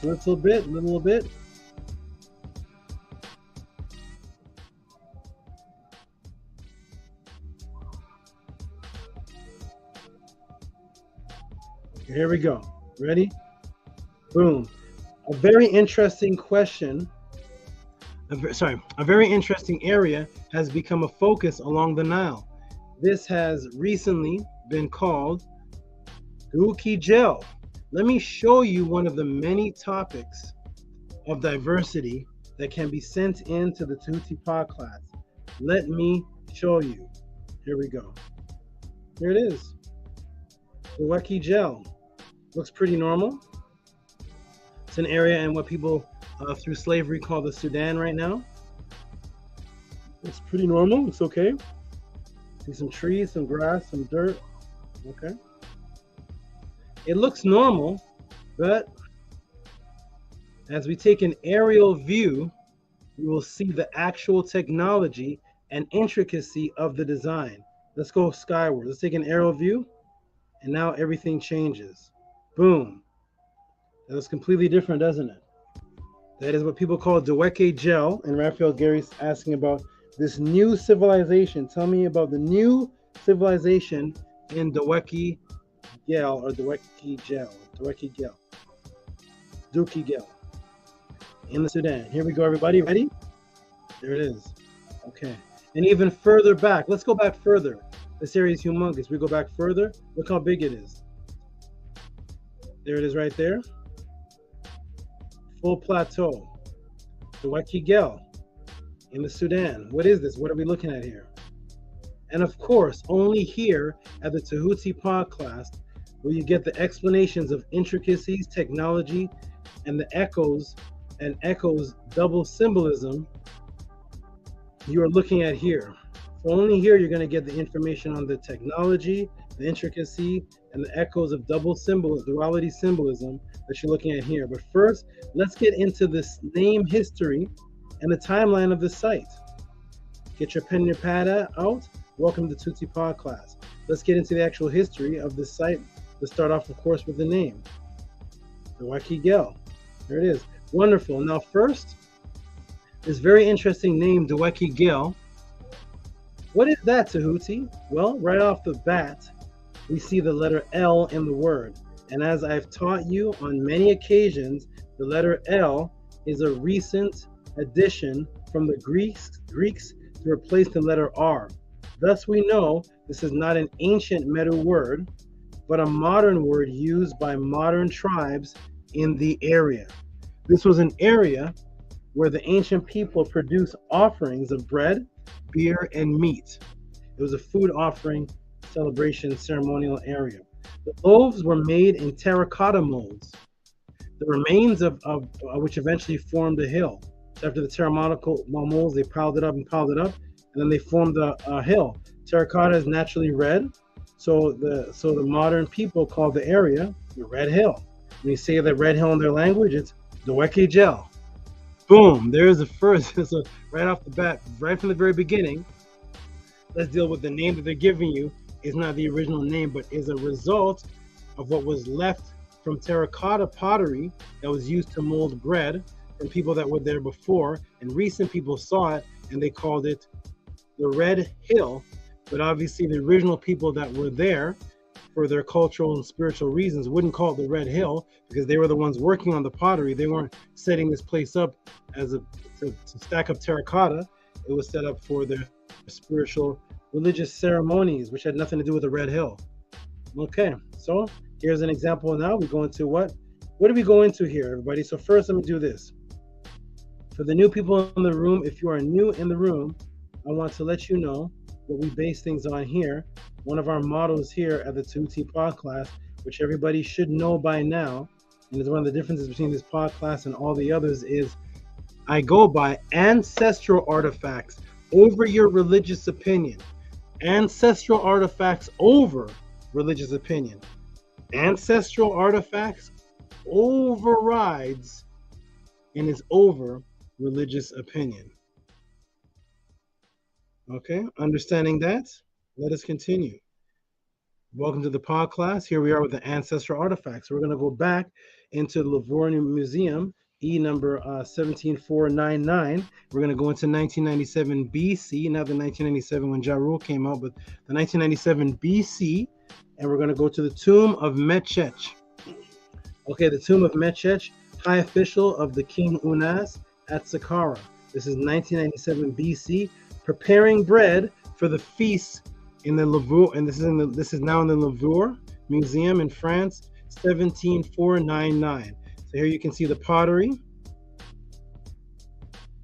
and you can see them how they prepared bread in ancient time and food in ancient time, and they would mold it in these terracotta molds, terracotta potteries. Here it is again. Here we go again. We see the sisters doing it, and you can see they're drawn as red terracotta pottery. And then when you use it a few times and you discard it and it piles up into a hill, then people come much afterwards and they say, look at the Red Hill. We're going to call it, in our language, Doukii Gel. But you know, the original people that built it wouldn't have called it Doukii Gel because there was no letter L at the time. Let's go. Welcome to the pod class. This area dealt with bread, food, sustenance, which I will explain the microcosm, macrocosm, imbuement ritual of this area further into the class. Let me do a check again, make sure I'm screen sharing. Yep. Okay. So this area dealt with bread, food, sustenance, which I will explain the microcosm, macrocosm, imbuement ritual of this area further into the class when I reveal the true meaning of the real name of Doukii Gel. Once you see the real name and the oldest name of the area, you will fully comprehend the intricacies of at least what one part of this area is about. Welcome to the pod class. There were monuments of well-known Par-Ii. Par-Ii is the real word for pharaoh. Well-known pharaohs, Par-Ii, at the site. So there are monuments to Harka, Tanut-Amen, Senkem Maninsken, Anlami, Aspelta. These are the names written on the dorsal pillar of the temple of Doukii Gel. Is the city of Penebs. Each statue states Amun of Penebs. Thus we have a time period associated with living rulers in the area and a netter mentioned by name, showing that the people of Doukii Gel were, yes, of course, followers of Ma'at. Okay? There is a mystery about them that we'll have to get into maybe years from now, but we'll go this for now. Okay? Followers of Ma'at. So here they are. Here are the pharaohs that were found. When other rulers came in, they actually destroyed these pharaohs, taking control, and they started breaking them up into pieces. Well, they were put together and now shown here at the museum. These are, and let me tell everybody right now, you know, whenever you see images in museum of what people call the Nubian kings, they say the black pharaohs. They love to say that, the Nubian kings, the black pharaohs. They have to name you, okay, because they have to be your father. The European has to be your father, so he has to call you black, Nubian, the Sudanese, all these different slavery terms. These images are not and were not in the Museum of Cairo. The so-called 25th dynasty of the Black Pharaoh, these pharaohs here, you can't find them. They may have put them in recently, but for years and years, these pharaohs were not in the Cairo Museum because they were the Black pharaohs. And you could look at them and see their nationality and see they were from Sudan. So they literally, these statues that people show you, this is not from the Cairo Museum. Okay, so these are the so-called Black pharaohs. These are from that area. These pictures, this is very popular. I have a shirt with this image. This is from the area of Doukii jail. People didn't tell you that, but that's where it's from. It's not in the Cairo Museum. It's from Doukii jail. Today is the first time you're hearing of that name. Let's get into the Tehuti pod class. So now, through the agenda of racism, what happens? The illusionary dividing of the Nile, such as Nubians are different from quote-unquote Egyptians, etc. The agenda continued to give ancient people a quote-unquote new name and create the illusion that they were a different group of people, race, or had a different way. And that is what is happening by calling this city Doukii jail in quote-unquote Sudan, instead of calling it what the ancient people themselves acknowledge it as. That is the game, ladies and gentlemen. They would rather say this is an ancient quote-unquote Sudanese civilization because they love to call Nile Valley and ancient people the name of the invader gave.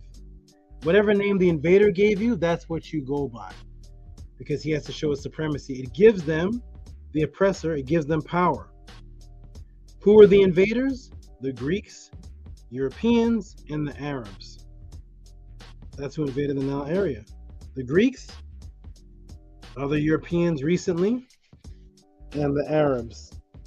So you will note every single African and even modern civilizations have names that are by one of these three. Let's look at the word Sudan. People like say, I'm proud Sudanese, I'm Sudanese. It sounds foreign to you because it doesn't sound like an English word. Sudan, Sudanese, Sudanese. Let's look up Sudan, everybody. Sudan is from 1842, everyone. How can you be an ancient Sudanese if the word itself is from the time of slavery? Sudan is from 1842, from Arabic, Bidad al-Sudan, literally, country of the blacks. You see? Country of the blacks, which they have two Sudans that I broke down in one of the other classes. They have multiple maps, and Sudan moves around the map depending on where the European wants to put Sudan. So it's from Aswad, black. So it's another set of people looking at some other people that are not them, and they're saying that's the country of the blacks. And it's Arabs saying that. The people in that area at the time of Doukii jail didn't speak Arabic. So it couldn't be the ancient Sudanese rulers. Look at the ancient people of Sudan. How could it be the ancient people of Sudan when Sudan was birthed in 1842? There's no ancient literature with the word Sudan in it. It's from your Arabic invaders. Welcome to the pod class. We don't want you to call you by anything that is the vibration of what your ancestors used. There's a magic to that. Boom, an Arabic word. So they try to separate the cult by saying the style of the buildings are around, and cult is just short for culture, by the way. It's another trick word. Cult and the culture and agriculture and cultivate are all the same word. So they try to separate the culture by saying the style of the buildings are round, not square like KEMET. So here it is. Let's take a look. And yes, you'll see these style of buildings are very unique to the area that people are calling Egypt. So here's a problem. People are saying, well, these are different from the Egyptian people because the Egyptian temples are square in pyramid shape, and over here, these are rounded areas with little dots around them. I can show you that in the Metadata too, but these are round with little dots around them. You see, they're different people, but wait a minute.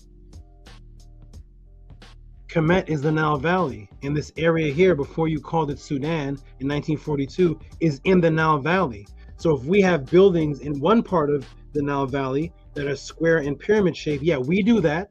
And if we go down to the other part of the Nile Valley, which is us too, and we have some that are square and some that are round, yeah, that's us too. All of it is Nile Valley people. So it's all a part of our culture. It's all a part of us. They're trying to separate us by the shape of the buildings. Hey, it's a different type of people. Look at the shape of the building. Okay. So here we go. So here is these interesting, unique shapes, which actually match a lot of the building structure that is in the Sudanese area that are mainly in circles. Well, that's the way we did that in that part of KEMET, in that part of the Nile. And the way we did it in another part is another way. It's all us though. It's all us, but the European wants to separate. They're saying, look, it's circles, it's circles. Okay, so now they say the square buildings came when KEMET invaded the area. Here's what they say. They say the square buildings came when KEMET invaded the area under Tehuti'S. Okay, that was somewhere in 1400 BC.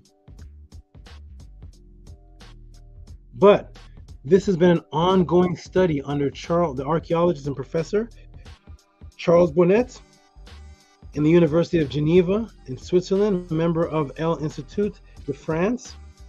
For 40 years. This is not a new discovery. It only became new to people because people started deciding to put it on TikTok recently. People started deciding to make YouTube videos. So because everybody's on TikTok and on Instagram, you see and you say, hey, the new civilization, the new discovery.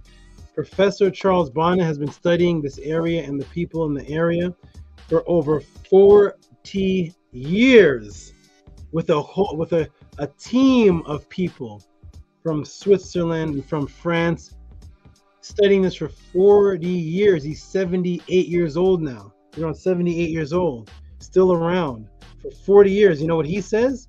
He says the square temple was there before KEMET's entrance.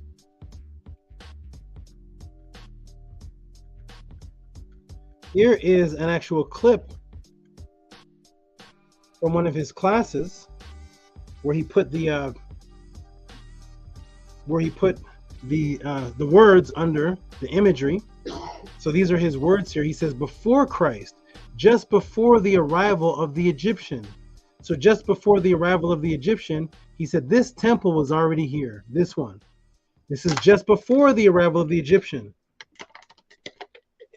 So they can't say, oh, the square shapes were brought in by the Egyptians. Well, how long have you been studying it to say that?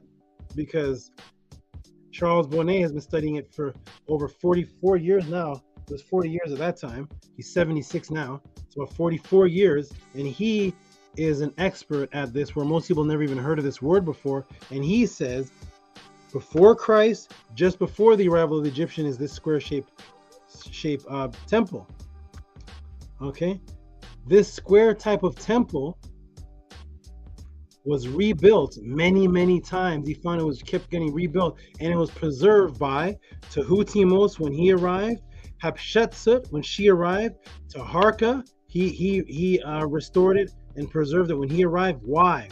What is the importance of this style temple that the archaeologists say was there before the Egyptian presence, then rebuilt by three pharaohs, preserved and rebuilt it? Well, let me show you this style from different angles. Let's take a look at this style from different angles. Here we go. So here it is from a top view. Okay. Here it is here from a top. That's a drawing of it, but here's the actual image of it from a top view. Now we're going to this angle. Get a good look at it there. What is so special about this particular temple, why it was preserved by regardless of whether the pharaohs got along with the other pharaoh or wanted them to be their name to be the preserved name, they preserved the temple.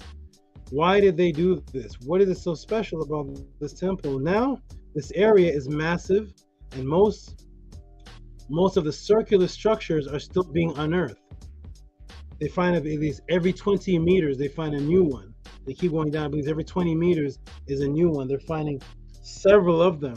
That's why I said the rest of the information on the circles, I'll have to do a class on maybe years from now.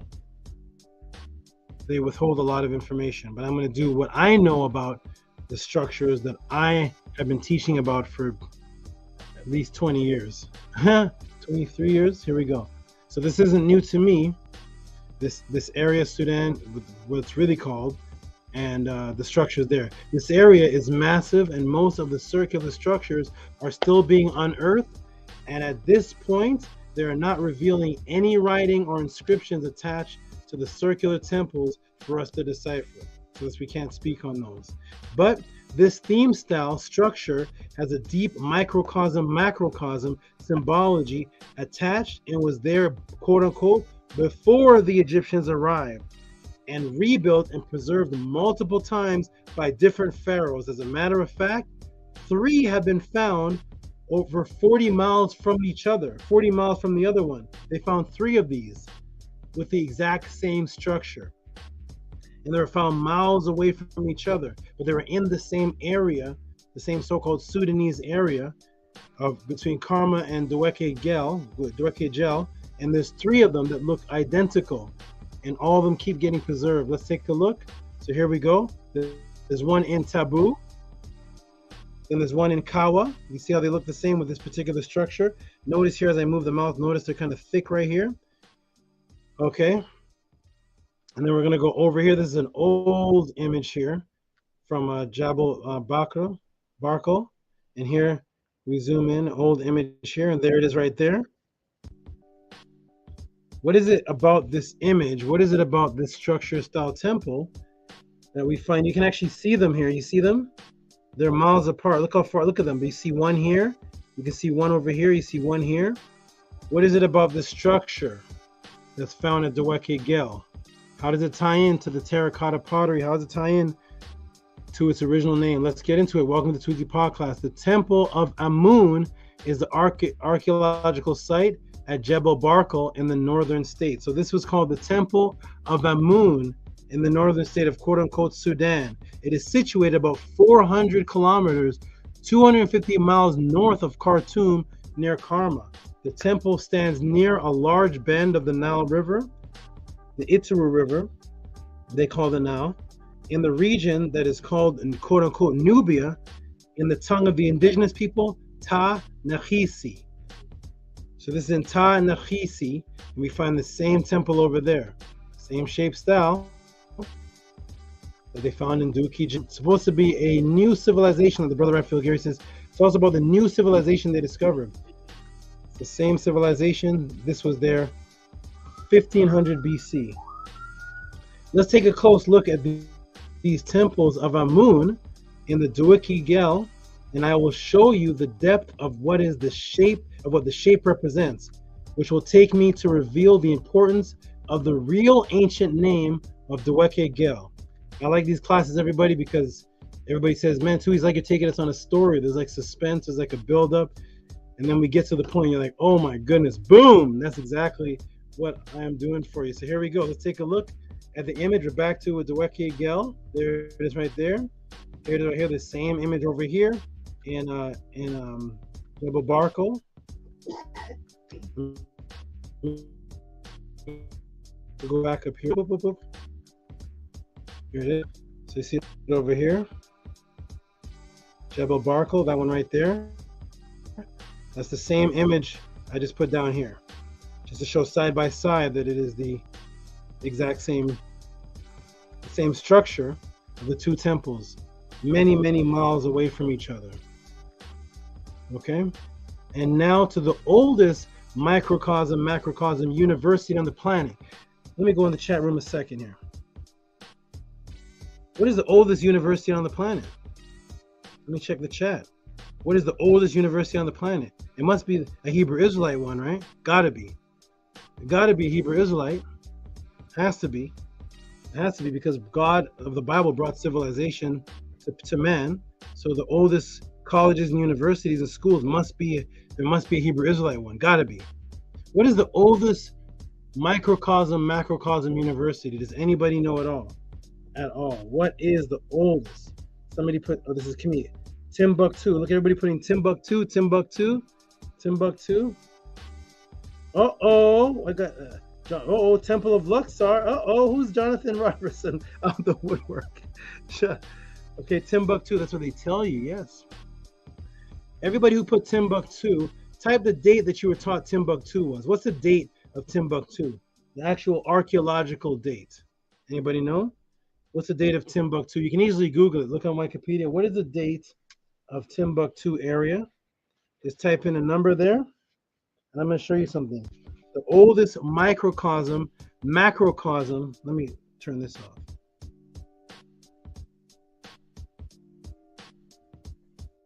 Remember, why is it called a university? Why is it called a university? Why is the area that we're in and above us called the universe? Is there anything outside of the universe? Anything at all? Does anything exist outside of the universe? Did I tell you the cat of the universe? The Harakuzi that they call the Sphinx. Okay, that was the holy cat. That was the original star map of the outer universe, which has everything in it.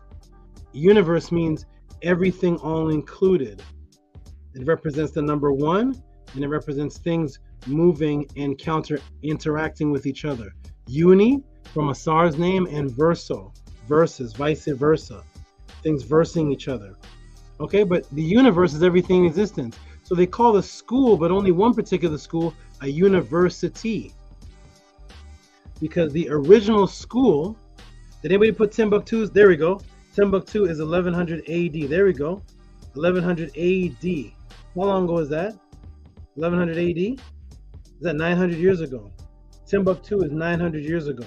Well, a university would be a place where you're learning microcosm, macrocosm, because it would be a place where you're learning the connection between your existence and the universe around you. That would be a true university, where you're getting universal knowledge on your connection with nature and the universe around you, a microcosm, macrocosm. Well, the very first university, let me go ahead and put it in the room here. So it's not Timbuktu, but the very first university of microcosm, macrocosm is right here. Boom. Let me blow it up a little bit. There's one called Karnak, one called Luxor. That's what they call these places. Karnak and Luxor. Get a good look. Does that look familiar? Does that look familiar at all? So the real name is Ipet. Guess what? The actual temples is not called Luxor. It's not called Karnak and all this foolishness. No, they don't have Arabic names, 1500 BC. They're called Ipet Resi. Ipet Resi, which means to rise, left, and awakening. Ipet is to rise, or Ubin, or Ipet, or Up, or Upet. It means to rise. It's also from Upesh, which is dream, a dream state. Reset is res, which is also to be awakened, to be awakened. The Ipet reset.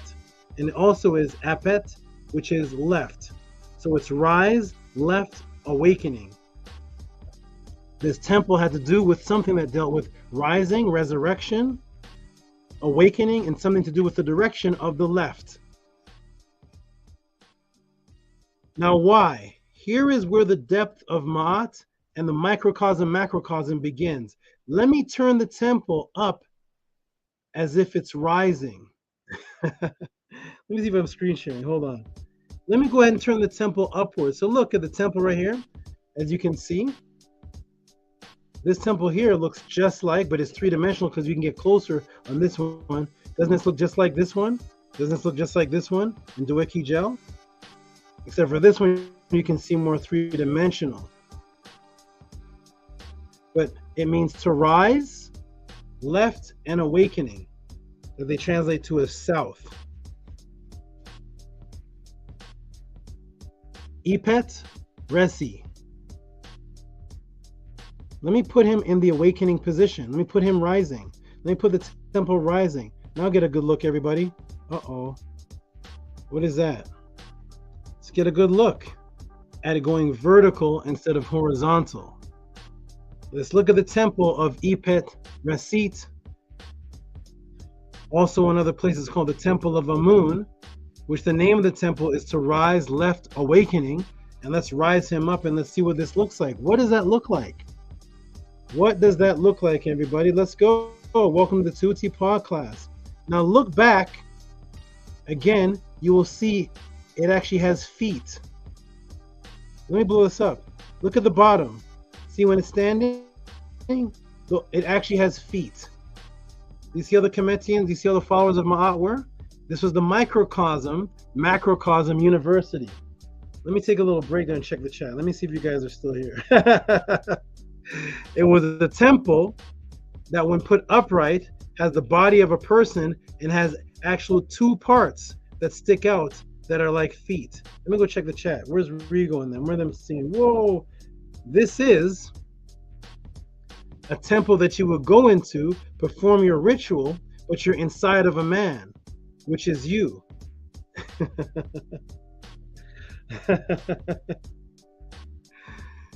Did I hear that in the Bible somewhere? The body is my temple. Yeah. Okay.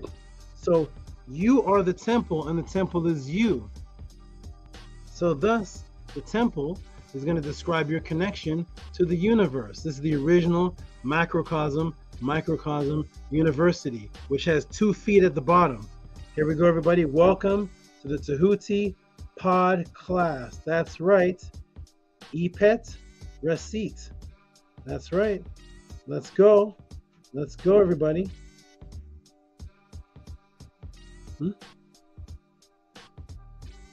Okay, here we go. Ready? Boom. This is a good one. Thank you for sending the body is a temple. You ever heard that in the Bible anywhere?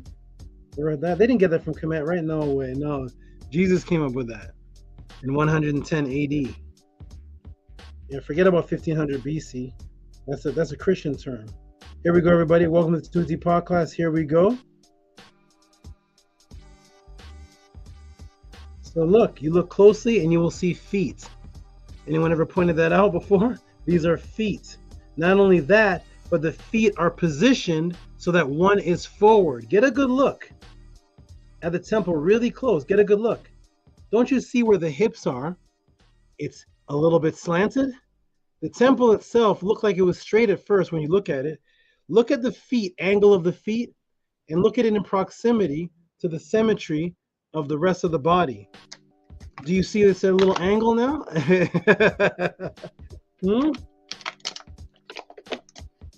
You see it's at a little angle? You never saw that before, right? It's at a little strange angle, isn't it? So not only are those feet, but one foot seems to be positioned a little different than the other foot. Welcome to Tehuti'S pod class. Rigo and everybody else. Welcome, stranger. Welcome, Robert Reyes. Here it is, everybody. Here's what the temple looks like with the drawing, with all the other things around it. It's distractive. You think that it just looks like a regular straight temple. When you look at it, especially when you look at it from the downward position. When it looks like, hey, this is just a regular temple. But get a good look even at this. Look closely. Look at the hips move a little bit to one side. Do you see that? And here you can see it even better.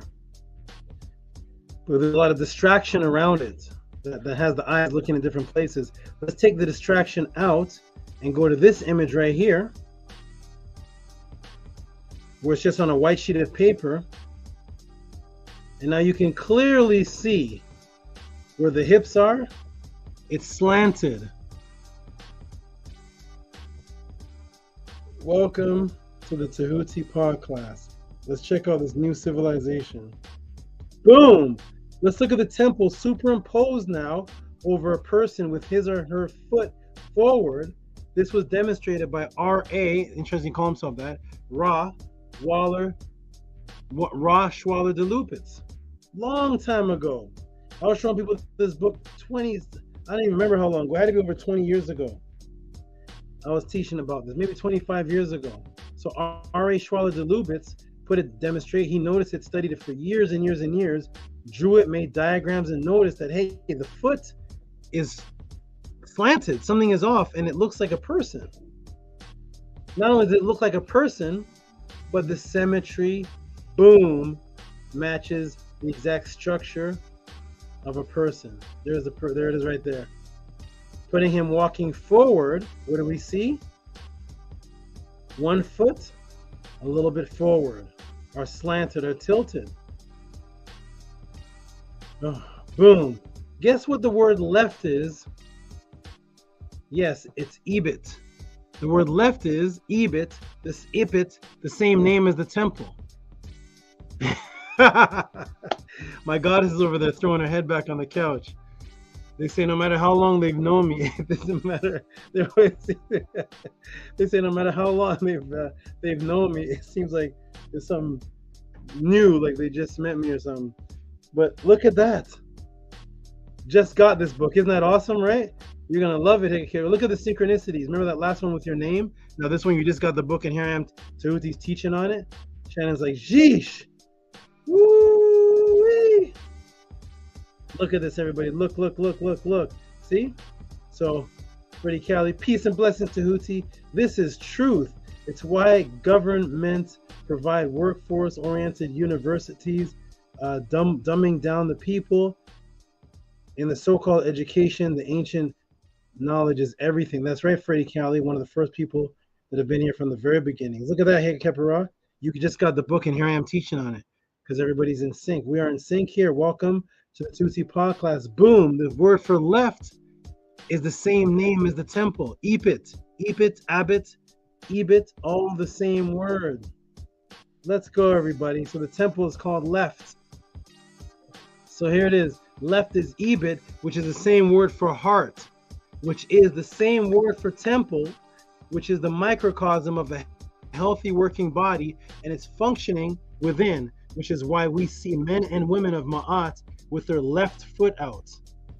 Where do we see that? Boom. Right there, matching the temple. So most times when you look at an image, it could be King Tut, it can be Menkaura, it can be hundreds of people and Neter and pharaohs, and there they are with the left foot forward. Okay. And here's the temple leaning forward. And there's the body of man over top of it.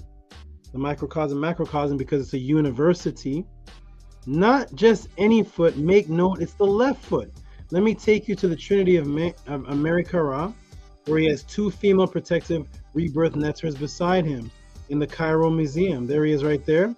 Who does he have beside him? He has Het Heru, the goddess of birth. And then he has Ba beside him, Bat, which both are the cow deities, which is why over Het Heru you see horns, and over Ba'at, what do you see? The horned image right there. Both cows providing Merikara with what? The milk, the sustenance of life. As he's walking forward with his left foot out, do you see that? Left foot. You see that? The triad of Menkaura, the king accompanied by Het Heru, and the gnome goddess with the crouching jackal emblem of the gnome of Sinopolis. Menkaura is wearing the white crown of Upper Kemet, and the schist statue is from the Valley of the Temple of the Pyramid, Menkaura at Giza, Old Kingdom, 4th Dynasty, as they call it, around 2530 BC. We see how long and old this tradition goes. Now in the Egyptian Museum, Cairo, JE 46499. 2530 BCE. Okay, everybody? This is way before Timbuktu. This is way before whatever they're teaching you. But don't worry, you're here at the pod class now, you're nice and safe. Here it is. As the body is preserved, the temple, which represented to the body was preserved from Tehuti'S to Hatshepsut to Ramesses to Taharka to Doukii gel. It was preserved because it represented the body, which the whole focus of so-called mummification was to what? Preserve the body.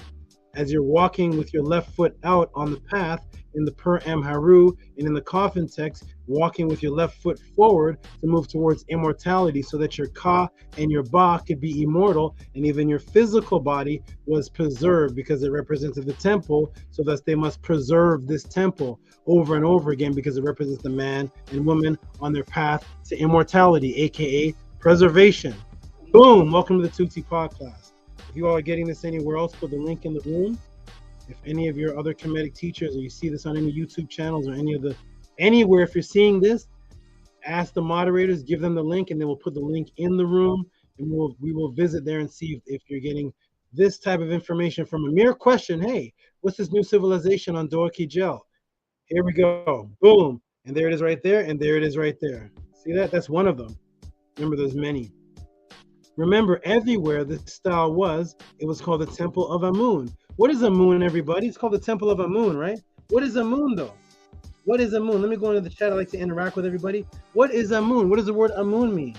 Gigi, please. What is Amun? Tebow says, wow. Deep information. Thank you, Saba.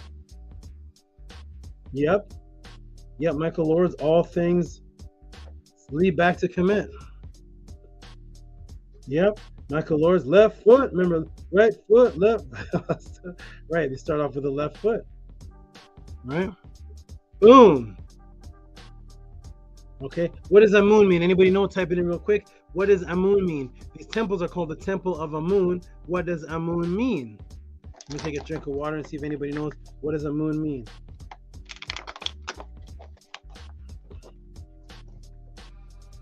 Thank you, Mike.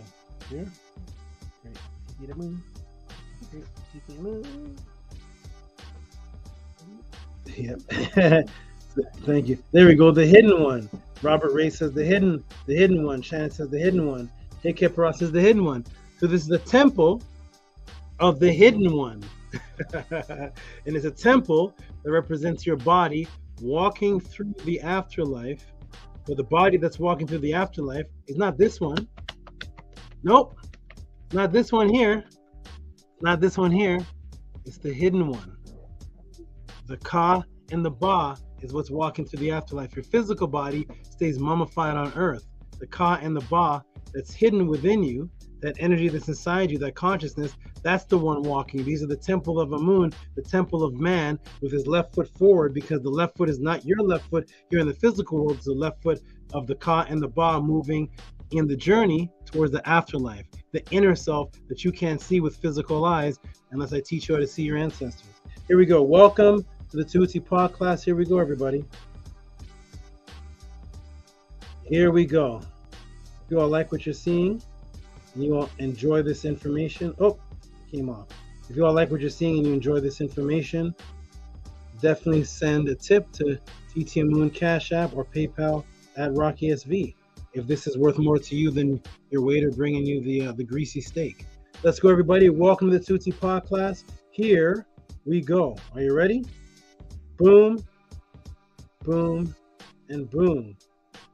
Amun means what? The hidden one. You see that? Concealed, to be hidden, secret, mysterious. But it means to conceal the hand. You see that? To conceal the hand. What is that? We just did a class last week on the Ka energy of the hand of the female, and the Ka energy that creates you from within, and the Kanum, and the female energy being the hands, if you all remember that class. Amun is the hidden, concealed hand. Boom! Hidden inner workings that are behind the surface, that you can see. You can see the surface, the electrons. Thus, there's a man working, energy working, but he's hidden under a table, which will now tie into the temple style. What does that mean, hidden under a table? Well, did you know how to spell Amun? Did you all catch that? Let me go back to it, everybody. Look how you spell Amun. Let me blow it up. Uh-oh. What's this? What's this? You see the man with the working ka? You see his hands up in the ka? Are you all getting this in other YouTube channels? I'm not sure. I don't know. Link me in, bud.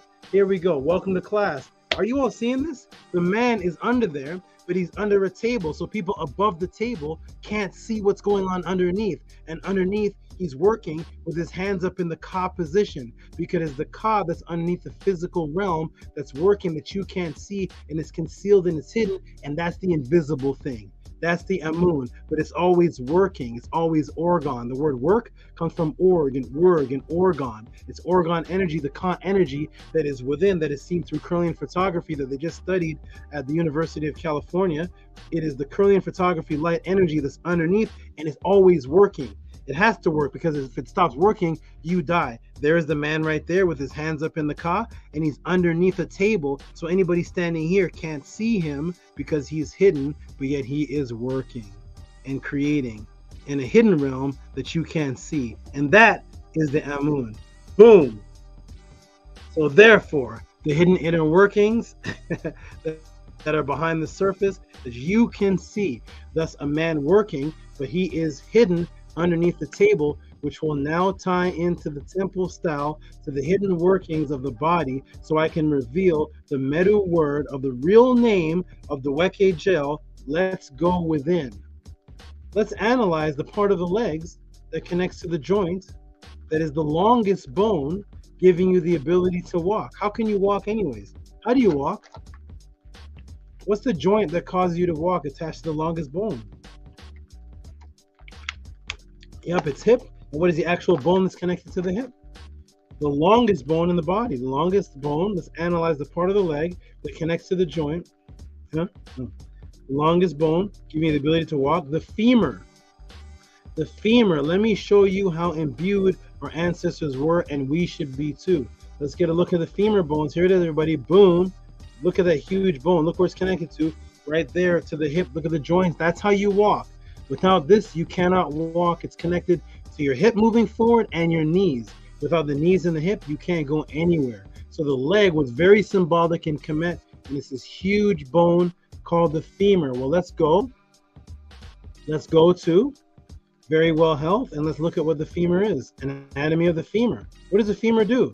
How deep were the Kemetians? What's his focus on the foot? Leaning forward and the left foot moving forward. The thigh bone is the largest in the body. The femur is the thigh bone, the largest and strongest bone in the human body. It supports the weight of the body and helps you move. Reaching from the hip to the knee, the femur is extremely hard and not easy to break. A broken thigh bone is one of the few simple fractures, and it goes on. But the femur isn't just for moving the body. There is both yellow and red bone marrow in the shaft of the femur. They play a critical role in producing blood cells and storing fat. My goddess is waving and nodding her head because she studies anatomy. Here we go, everybody. Welcome to the pod class. This area controls the journey of the body and the production of blood cells that it feeds off. So this area controls the journey of the body, giving it the ability to walk, and the production of blood cells that the body feeds off of, and is the nutrients to the whole skeletal structure. Woo! It's the nutrients to the skeletal structures. So it represents food, everybody. Uh-oh. Now there is a section in the temple style, in the hidden workings of a moon, that is dedicated to the celebration of feasts. Guess where it is? Guess where it is, everybody? Let me get. So there's a section in the temple of Amun, the same temple they're calling Karnak, Luxor, the same temple, and it's dedicated to the celebration of feasts. Guess where in the temple it is? Guess where it is? Uh-oh. Woo! Are you guys still okay in here? I don't know. Are you guys still okay in here? I don't know. Harass did for your culture is like, wow, here's Golden Eye. I got done working out, but I'm here. Hey, what's up, Golden Eye? What's up, my good brother? What part of the temple is the place for the ceremony of feasts? Uh-oh. Welcome to the pod class. Right there. Let me shrink it down. I don't know. It's a coincidence, maybe. Who knows? There it is. Boom. That is a section of the temple right there in the green. You see that right there? You see that section of the temple right there? You see the hip bone joint attached to the femur bone, and that's exactly where the temple of Phis is. And the femur bone is that which creates the skeletal nutrients and produces blood and fatty fats for the body, for a form of nutrients for the skeletal structure. And in the temple of the Phis is right there where the femur bone connects to the hip bone, which gives the man the ability to walk with his left foot forward to the afterlife so that he can live forever. Why? Because in that world he needs nutrients. Boom! Right there on the green dot, the joint of the femur is the nourishment celebration hall of festivities in the temple of Amun, which leads to the real name of Doukii gel. The real name of Doukii gel. What is the real name? Let's go. So again, boom, right there on the green dot, the joint of the femur is the nourishment celebration hall of festivities, which leads us to the real name of Doukii gel. Doukii gel. Here we go. Welcome to the pod class, everybody. I hope you are appreciating and supporting.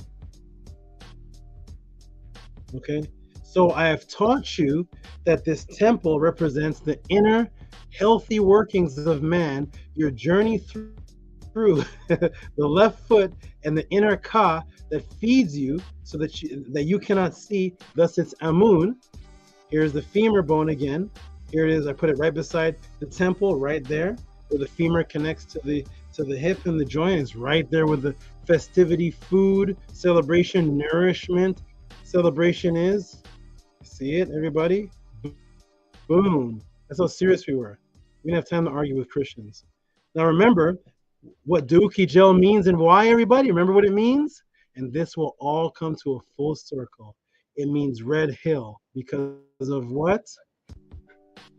Because of what, everybody? Why does it mean red hill? All the terracotta molding jars used for food offerings and loaf making festivities. Boom, nourishment right there. And that is why it's called the Red Hill, because it associates with these temples of Amun where they were doing food celebration because it represents the ka and nourishment. And the femur bone in that particular area is exactly where the food festivities are. And they have temples of Amun all throughout, from the top of KEMET all the way down to what they call Sudan, the temple of the hidden workings of the ka that needs nourishment to go through the afterlife. Boom! Remember each of these statues found in Doukii gel. It was engraved with an inscription. Remember I told you that? What does the inscription say? It said, Amun of KEMETE. Amun of KEMETE. Remember these right here? Going right back to the pharaohs of Doukii gel. And there's inscriptions on the pillar on each of them that says Amun of KEMETE. So Amun, I've already explained that, of KEMETE. What in the world is KEMETE? What is this? What class? RAFAEL Gary, I hope you're seeing this. All right. That's the ancient name of Doukii gel, KEMETE. But why? Why, Tehuti? Why is that the name? Here is KEMETE right in the ancient Egyptian hieroglyphic dictionary. KEMETE. What does it mean? Town in modern Wadi Hafla. What is it? What's KEMETE? What is it showing there? I see bulls, I see trees. What is this? What's KEMETE? Pa is a town, a city or area. Well, Pa is an area or an origin. When we look up Nebs, guess what we find, everybody? Nebs, a kind of fruit-bearing tree. The Ziziphus spina Christi. It goes back to a fruit tree. KEMETE. Boom. Back to a food nourishment reference again, but it says Ziziphus spina. What is that, Tehuti? Well, let me show you. What's Ziziphus spina? Why is KEMETE named after Ziziphus spina? What is that? What is happening here? What is this plant here? What are these mulberries? What is going on here? Huh? What does it have to do with food? Well, let's just look up Ziziphus spina Christi in good old Wikipedia. Here it is. Hey, Ziziphus spina Christi. What does it say here? It says Ziziphus spina Christi, known as Christ's thorn jujube, is an evergreen tree or plant native to northern tropical Africa, southern and western Asia. It's native to Levant, eastern Africa, Mesopotamia, and some tropical countries. Fruit and leaves from the tree were used in preparing what? Fruits and leaves from the tree were used for preparing ancient Egyptian food and cultural practices. Uh-oh.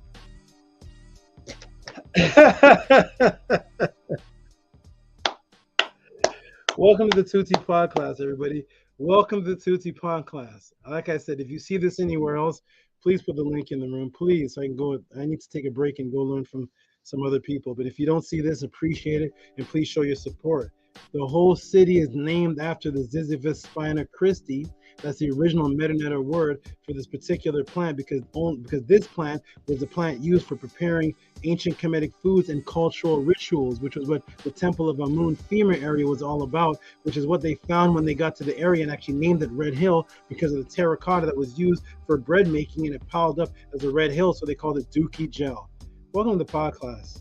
Boom! The entire town was named after a tree, which is used to prepare food, nourishment for cultural practice, which means the food tied into the microcosm symbolism. Oh my goodness. Welcome to the podcast, everybody. I'm not done. Am I done? I don't know if I'm done. I'm not done. Let me give you a bonus, everybody. I can stop right there. I've answered the question, right? But no, we don't just stop there. Let's go even further.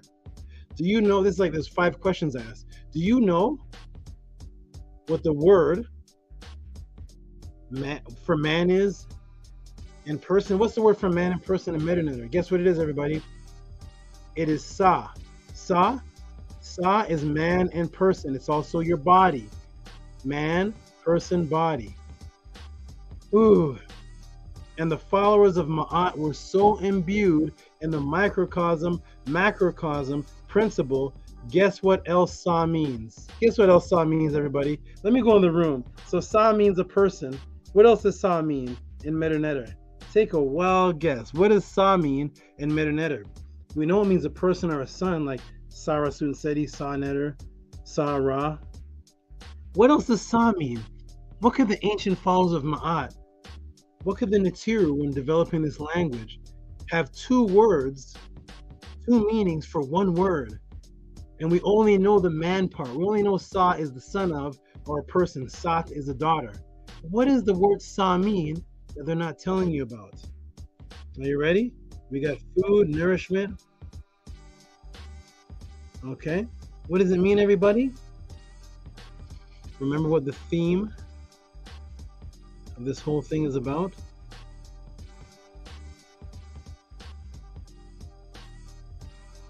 What is the theme of what all this is about? So when the Kemeteans said Sa, they knew it meant man. Sa, the shrine or sanctuary in which our God was housed. Sa, the walled building, fort, castle, fortified gateway, aka wall to the temple, or the shrine or sanctuary, aka we're calling a temple. The word Sa, which means man, is the same word that means temple. Boom! Welcome to the podcast, everybody. Boom! The sanctuary, the temple. The temple is you, and that's why the Kemeteans named you Sa. That's the word when they're talking about a man. If they say man, come over here, they use Sa. And if they're talking about a temple, it's the same word, because the temple is the temple in man, the temple of Amun. There it is. Boom.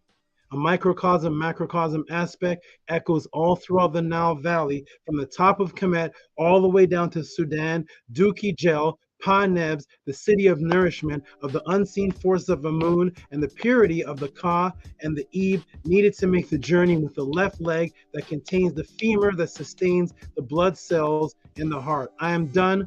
Hotep, everybody. That's it. I'm done. Let me get back to the room. Welcome to the podcast, everybody. I'm going to put the link in the room for the team to jump in and tell us what they thought about the this answer here. I promise I allow you guys to put names in the chat of where you're getting this information from. There has to be. Are there other KEMETE teachers out there? Are there other teachers breaking this down? Put their name in the chat, and I will go there. I want to link up with them if they're teaching just like this. If not, then understand that you have something that's extremely unique and extremely special. And I hope that you support what you have, because what you have will not be here forever. Just like all the great ones are not here forever. But while you have it, keep it here as long as you can. My Cash App is TT Amun. PayPal is at RockySV. If you appreciated that breakdown, if you want to send in support for keeping the Tutti podcast here, keeping me here, keeping my family here, and keeping this high level of information continuously going. Okay, then I put the link in the room. There's a link. Team, jump in. I'm going to check the chat to see who enjoyed this answer. Then I'm going to take a break, my first break of the day. And let's see the appreciation. I don't know. Let's take a look and see what people thought of it. Ooh. Okay, we got RPM putting wow. We got Heka Kippera putting wow. We got Harass putting up roses. Teacher SABA Tehuti'S. We got Daughter of Ra putting wow. We got, okay, good. You all seem to like it. Oh, hey, Nahum. Hey, contact me tomorrow about that car thing you sent me. Contact me about that. I mentioned it in the class earlier, but contact me directly tomorrow. I'll have more time, free time tomorrow. Okay, let's see if everybody liked it. Boom.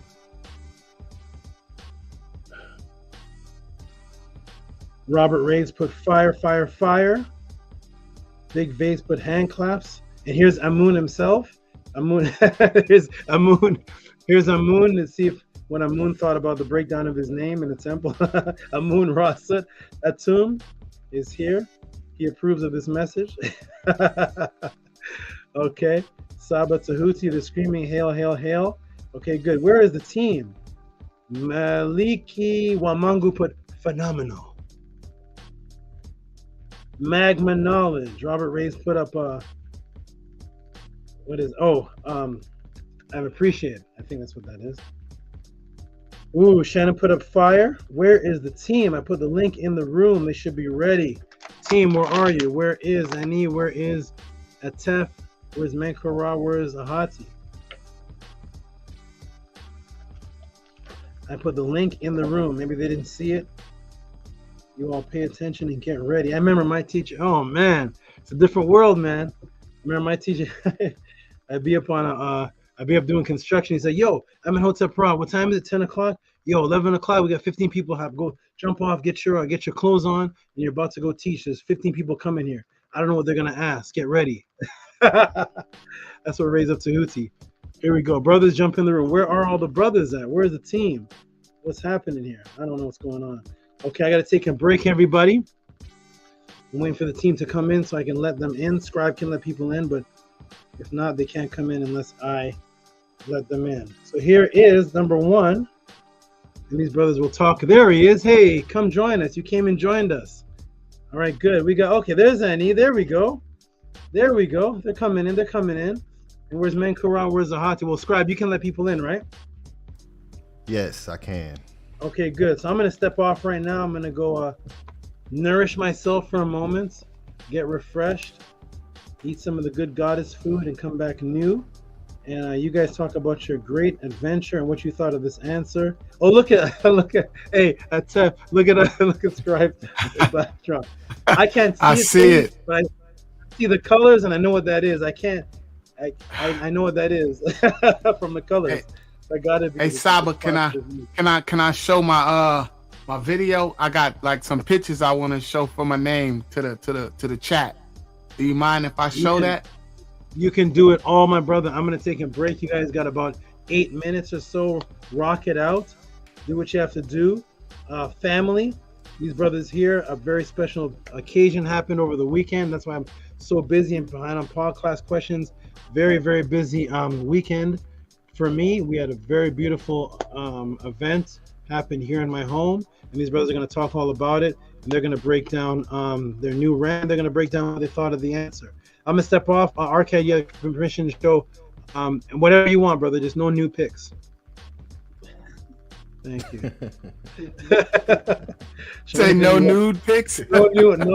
No baby shots of you at 35. Just anything else. I'm reborn. No, so, okay, I'll be back. Peace. Hotep, peace and love. Peace and love. Scribe, what's good, Ani? My good brother. I want to show some pictures. I put something together. Shout out to everybody in the chat. Peace and love. Hotep to everybody in the chat. Scribe, I gotta do a screen share. Who is that coming on? Ahati, the general. Peace, brother. Peace. I want to show just a little quick video to the chat. It's not even a video. It's just a couple pictures as I go through breaking down what receiving my new Ren meant to me. If you guys don't mind, I would like to go ahead and do that and show the chat because I am feeling explosive. Yes, so bear with me. Let me do this real quick. Let me go to the screen share. Scribe, you know I'm getting good at this screen share. Let's go. Scribe, am I sharing my screen, good brother? No, it hasn't popped up yet. Oh, you have to. You have to let me in, right? Let me go to present. Boom. Manku, what's good, my good brother? Let's go there. Peace. Peace and love. Entire screen window. Peace, family. Peace.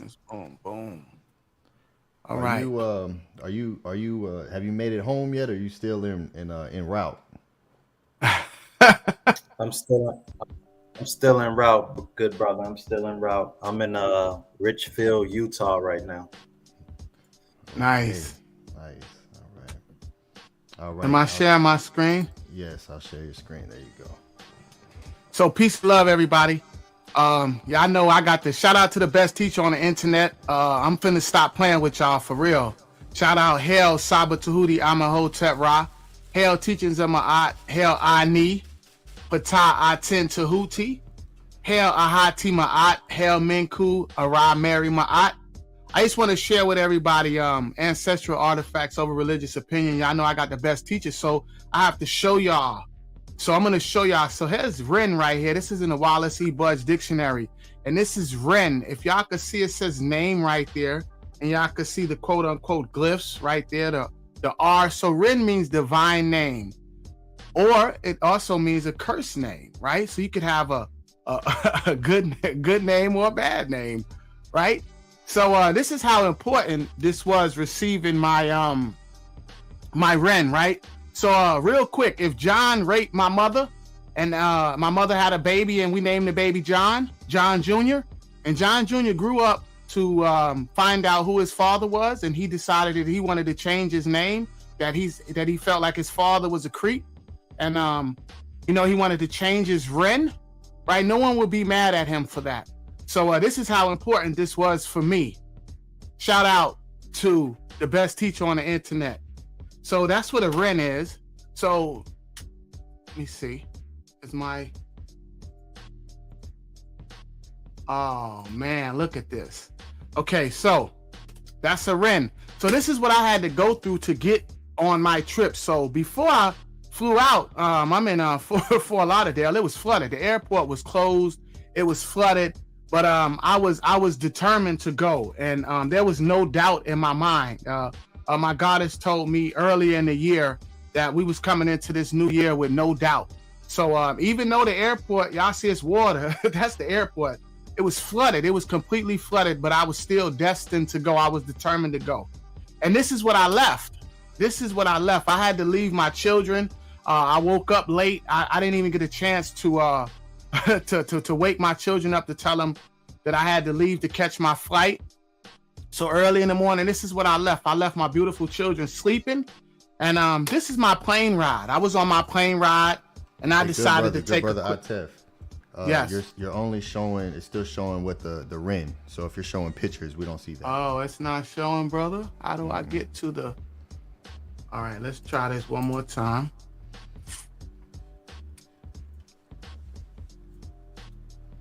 I said I was getting good at it, Scribe. All right, hold on. Let me stop it. Let me go out. Am I still... Is it still showing REN? No, you're not sharing anything right now. All right, okay.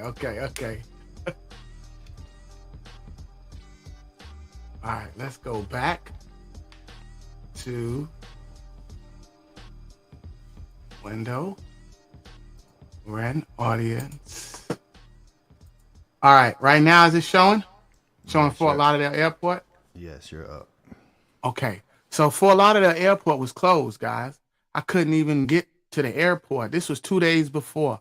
But like I said, there was no doubt in my mind that that I was gonna get there. If y'all could see, this is Fort Lauderdale Airport. It was completely flooded out, man. It was bad. It was a lot of delays, and this was on Wednesday or Thursday. But I was determined to go. And this is what I left my children because I woke up late. And I didn't even get a chance to wake them up to tell them goodbye. But this was them sleeping the morning that I left to go receive my REN. And this is me on the airplane. Y'all see the great KEMET on my shoulder with the beautiful Aku, right? And you know, I was experiencing a lot of emotions on that plane ride going down there. Like I said, if John Jr. found out his father was a creep and he wanted to change his name, right?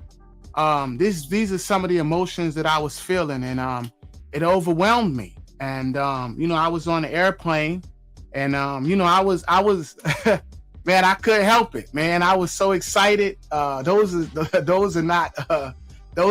tears of joy, man. So yeah, I was very excited on the airplane on my trip down there. So I just wanted to share that with everyone because this is serious to me. And this is me when I landed, fresh. I was ready. LA, well, welcome to LA, everybody. You know, had a great time. Shout out to Shannon and shout out to everybody that showed us a good time. Shout out to SABA and his goddesses for welcoming us in his house. Shout out to a hot tea for a beautiful trip. Beautiful accommodations. That good brother welcomed us with open arms. And this was the minute that I got my REN. This is me standing next to the best teacher on the internet. And I'm gonna ask for permission for one more thing once SABA comes back on. But yeah, this is me receiving my REN. And guys, I'm standing on something, so don't think I'm that tall, standing next to my teacher right there. But this was me actually receiving my REN. And it was such a beautiful, beautiful time. Words can't even express it right now. It was absolutely excellent. And this was me on my plane ride home, right? I was so overcome with emotions that I had to put my hood on because I was shaking. I was just, man, I was overwhelmed with emotions, guys. So I put my hood on because I didn't want people to see me weeping again, right? Then I get back to Fort Lauderdale, it's flooded again. This was me at the airport. And then this is what I came back to. My beautiful children sleeping. And I received my new REN, so I was very, very excited. And, you know, Jada woke up. Shout out to teachingsofma'at.org. Go to the website. Go check us out. And this was my daughter. She woke up, right? And she wanted her hoodie. She wanted all her gifts. I'm getting overwhelmed right now. But she wanted all of her gifts. And this is her wearing the hoodie. She thanks you, Scribe. teachingsofma'at.org.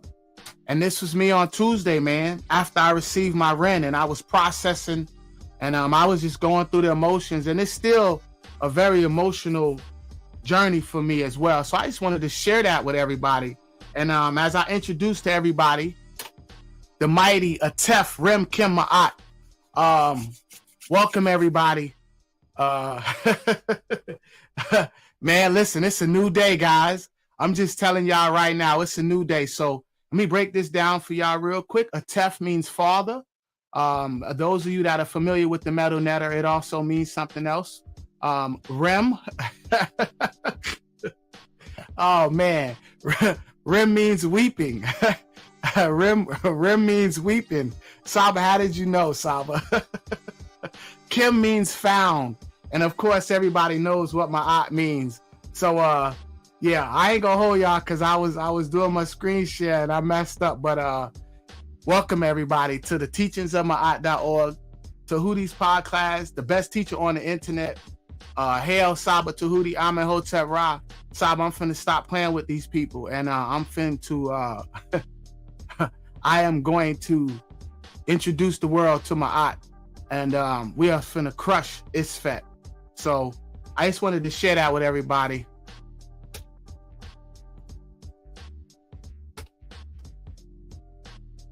Before I end, am I still screen sharing, Scribe, or am I off, or did my? No, I'm still screen. Oh, okay. Yeah, guys. So it was very emotional for me, and it still is. But I just want to say, if y'all seen the definition of that, of the word Ren, of a name, then you'll know how important a name is. And with that, I'm gonna end it. I'm gonna leave it. I'm gonna let you brothers talk because I don't want to hog the mic. But shout out to the best teacher in the galaxy, not just on the internet. Hail my teacher, and I'm going to make the world know who my teacher is.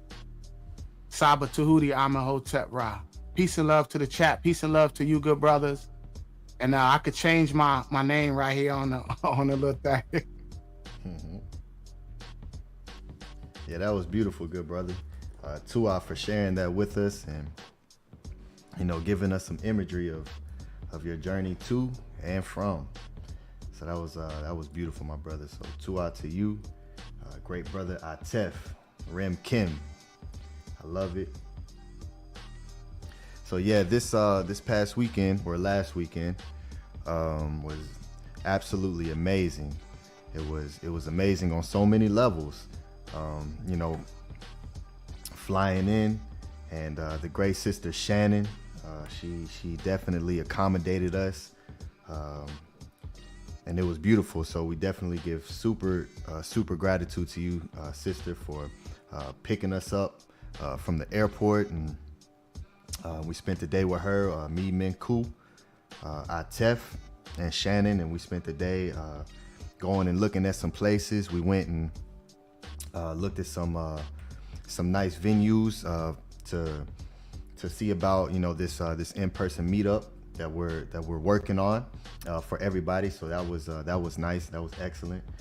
And then yes, of course, that Sunday, the day after, of course, the great Saba Tehuti'S Earth Day, is absolutely beautiful. The synchronicity and the numbers and the gematria associated with this occasion, this ceremony of being reborn, and that's what this is about, And this breakdown that he just gave was phenomenal, and this is the reasons why I am so confident in being able to follow Ma'at, because there's nothing comparable to it, and so to be able to take on and receive a Ren that you earn, right? This isn't something that we didn't name ourselves. This is something that we work towards,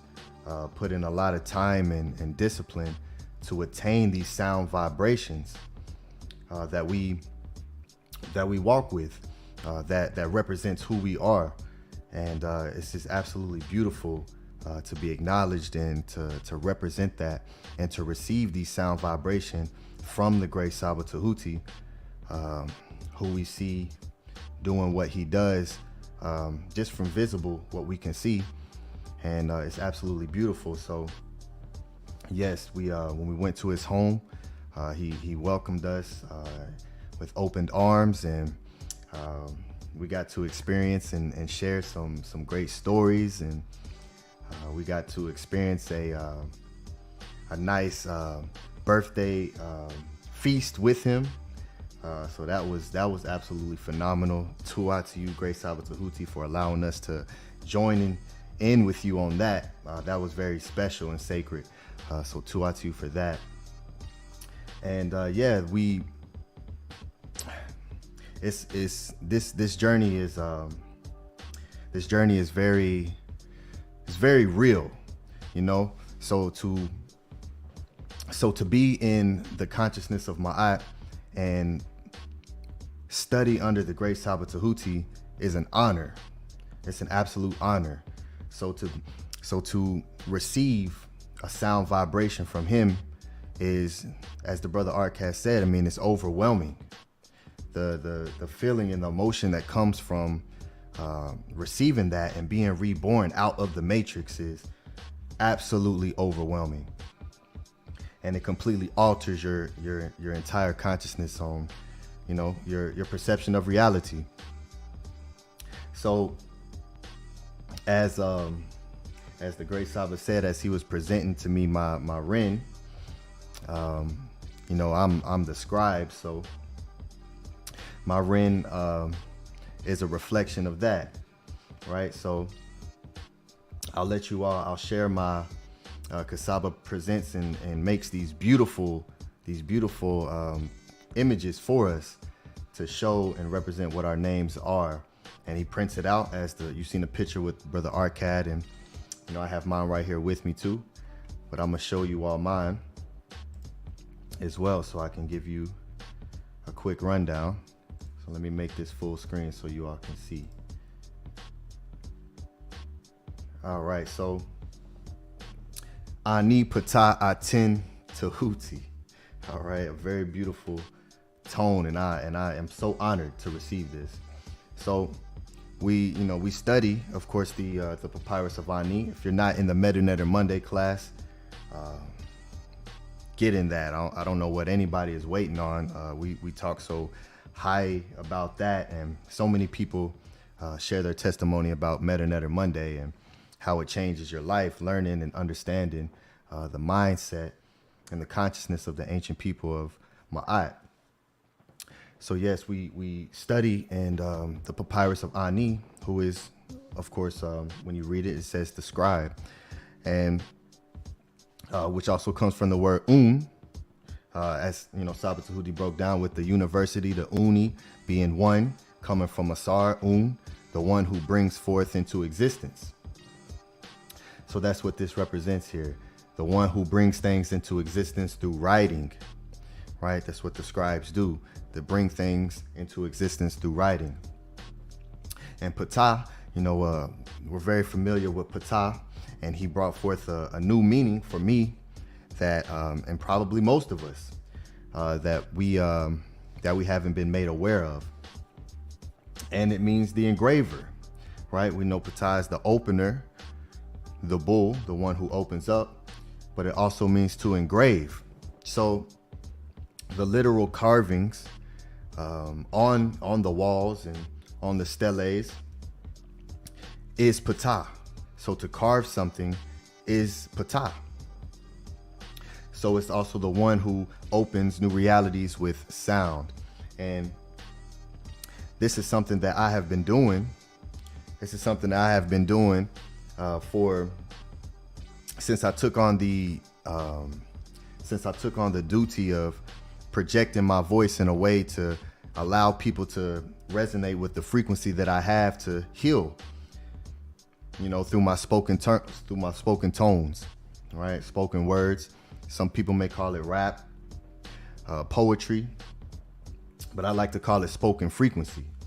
And I utilize that for a lot of different purposes, right? I utilize that for a lot of different purposes, and you all get to experience that if you come into the Sunday study guide class. Every show where it's my turn to present, I give you all a performance. I give you all a live performance. So it's absolutely beautiful and very powerful, and I'm so honored to carry this tone right here. And as you all also recognize, the Aten, which is also the word for the mirror. All right, so mirror of Tehuti, the echo of Tehuti. And yeah, there's so much I could go into explaining that and breaking that down, but we'll keep it here. And we'll have a class on this to really go deeper in it on the Sunday study guide class. But I just wanted to present this forward and show forth this, so this can start to echo out and start to reprogram with a lot of your subconscious with these sound tones whenever you think or speak about the scribe. So honored, so grateful, so excited. Yeah, I'm ready to really go in and explain some things on how this, because the magic is so deep. But we'll leave it here. This is absolutely perfect. Let me see. Beautiful. Let me edit, stop, exit solo layout. There we go. Hey. Yes, hey, he sir. still got the screen. Oh, there you go. Hey, okay. Yes, sir. Yes, sirs, with the S. Yes, gentlemen. What a beautiful What's up, event. Saba? What's up? I'm back. I was listening the whole time. Beautiful, beautiful. I like it, Tef. You made videos and presentations. Pictures. Yeah, step by step. What's that? Yeah, I have pictures. Step by step pictures, and you have a plethora of video footage and proof. You got all kind of things. You got Scribe teaching me how to rap. You got all kind of stuff in the woodwork, man. What a beautiful thing, man. This is a beautiful, beautiful thing, everybody. We are here. By the way, this is something that Scribe brought for me. This is from KEMET. Well, not the Cobra, but let me go on the big screen and show everybody.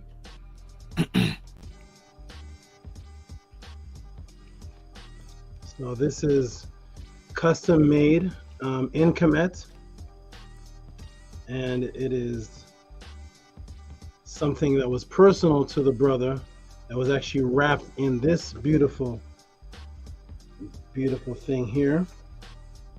It was wrapped in this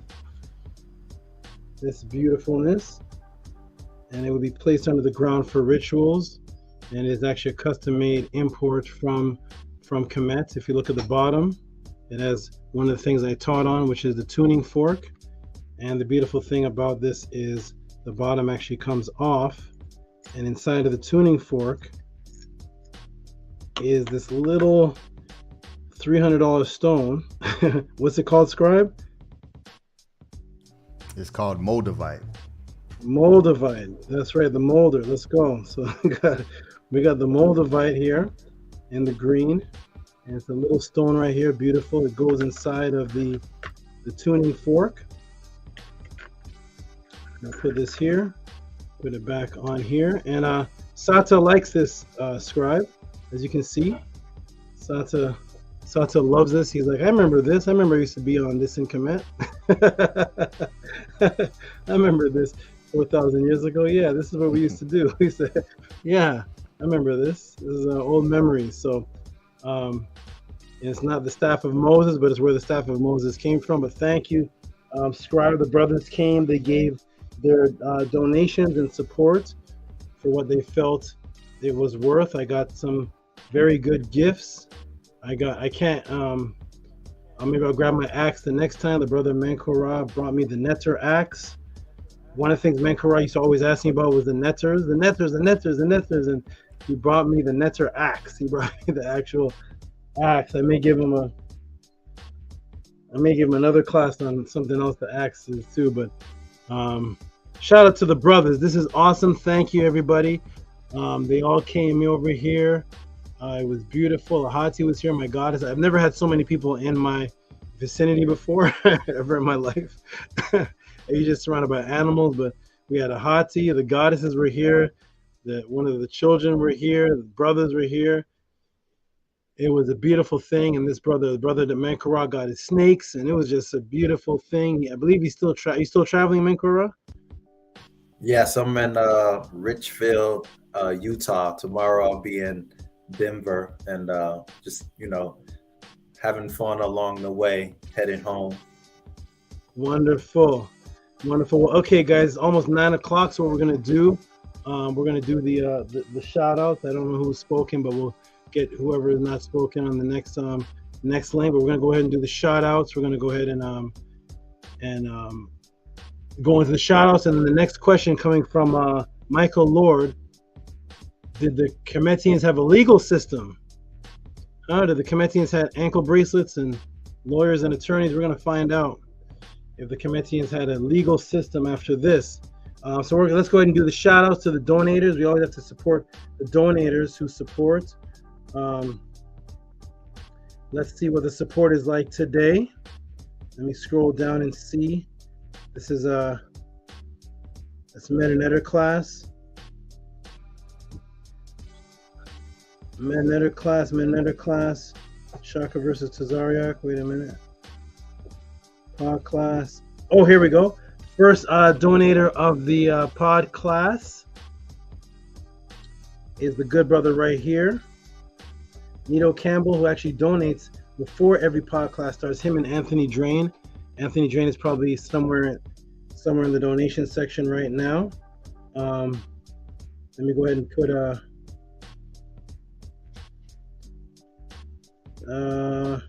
one second. Let me put it in the right file. So first, let me put it in the right file. Let me get the right file up here so they can automatically go there. We're going to give a shout out to the supporters in the Tehuti'S pod class. We appreciate all the support. The support is actually what keeps me alive. This is all I do. You can ask my goddesses. This is literally all that I do for you all every day of the week. So here we go. Well, hey, where you going, Santa? You jumped on the computer? Okay, here we go, everybody. I'm gonna put this in the room, screen share. And here we go. Hold on, Santa, up here. Yeah, don't fall. I gotta climb. There we go. Climb it up, like the RRS. Okay, here we go, everybody. For the first donator, get ready to give this man some noise. It's usually over $20 you get noise, but this man gets noise every time because he is the consistent man. He used to give $72 and $36 in every single pod class. Shout out to Nito Campbell. Give him a shout out. Give him some noise, guys. Give him some noise.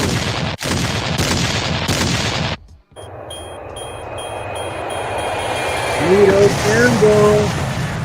Shout out to you, good brother. You're awesome, traveler. Wonderful.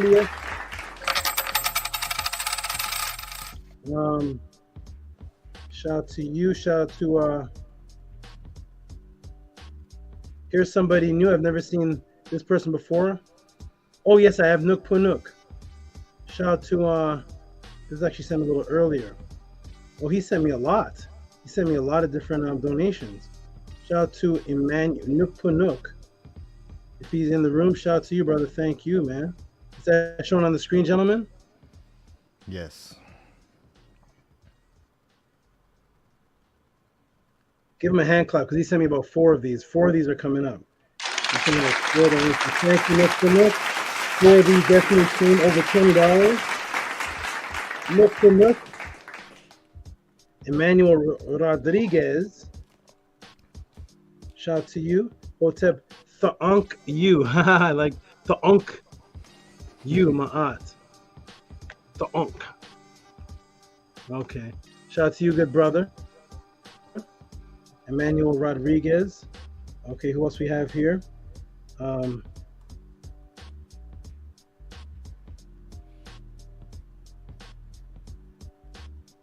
Hey, Big Vapes, do me I might have to check the last pod class. I don't know if you sent in the pod class. I have to check again, but go ahead and if you sent for the pod class, we'll go ahead and get that. We'll have that to you tomorrow. Okay, here we go. We got we sent for the Metanetter class in last week's pod class. That's probably why I didn't get to it, because I looked for Metanetter donations close on the Metanetter day and put it in a file. Shout out to you though. Here it is, Emmanuel Rodriguez again. He's giving about 5 of these, I think. Give him some noise. Give him some bombs. 999 plus 13. Give him some bombs. It's like 30. $22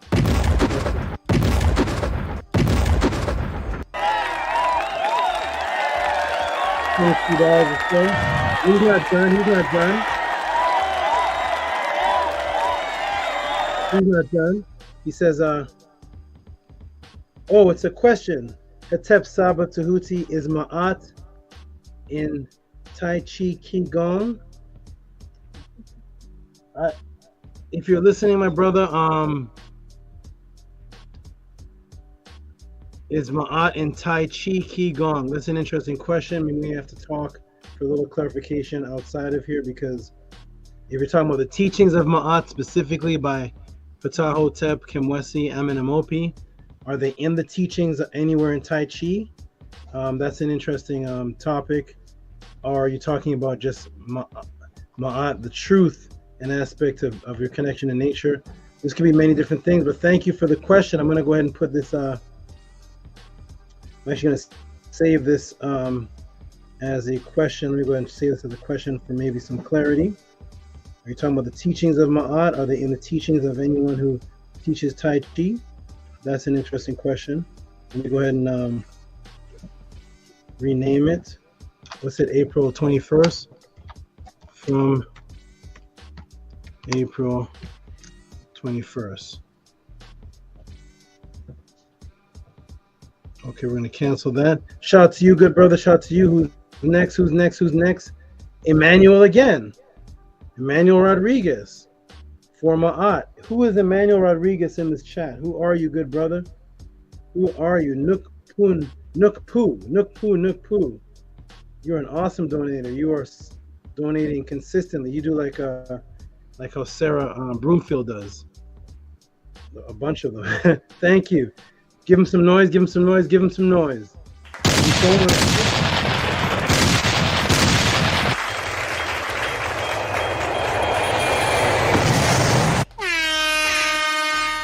Thank you, my good brother. You are awesome. That's shown on the screen, 444, right?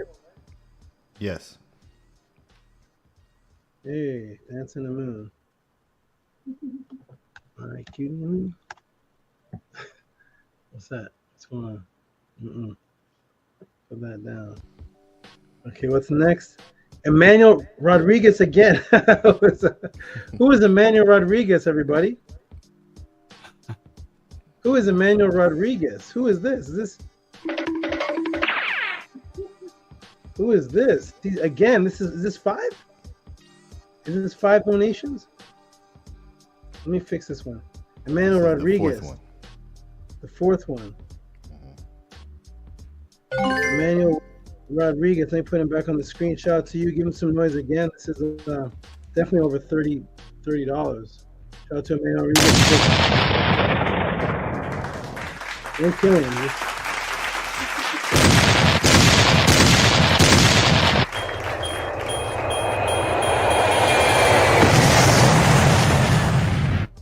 I am now radiating the frequency of Ma'at. Wow.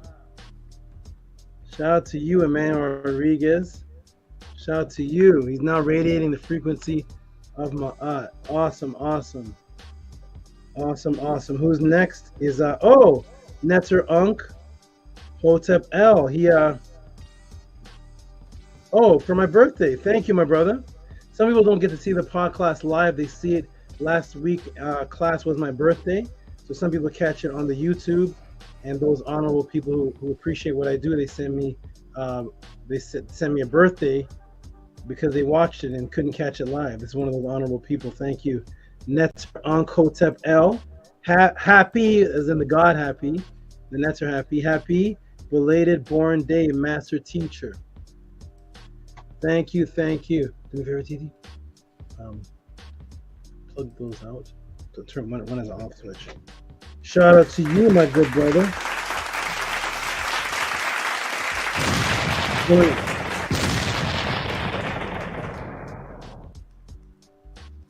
Thank you, thank you, thank you. That is awesome. Thank you for the birthday. I'm going to put a note here for the birthday. Appreciate it. There's some people in the class that still haven't sent me anything for the Earth Day. I'm not sure what that is, but I hope you all appreciate me. I'm gonna put here Earth Day. Should we call out their names? No. Okay. They know who they are. There's 82 some people watching, so Earth Day from Netter. They know who they are. I don't want to force anybody. If people appreciate me, people have gotten birthday gifts for ex-girlfriends who have betrayed them. So of course. Ex-boyfriends have betrayed. That one's a plug out. It's in the white. Yeah. So shout out to those who do support. Oh my goodness, what's this? Who is this? This is the son of Kepera. Oh my. Get ready for the Red October, gentlemen. Get ready for the biggest donation of the pod class. Is that on the screen right there? Son of Kepera. That's Kepera's son. $100. Shout out to you, my good brother. Shout out to you.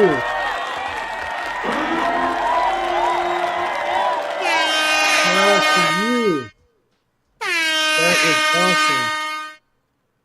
And of course, we got the good brother. That's awesome. Shout out. That's Teke Kepera's son. Teke Kepera has his family in here. He has a sister, a son, himself. He has a family in here. Shout out to this good brother here who came on the podcast last week. Owen Haithi, support Tehuti and Ahati and the great crew. Shout out to you, Owen Haithi, here in the room.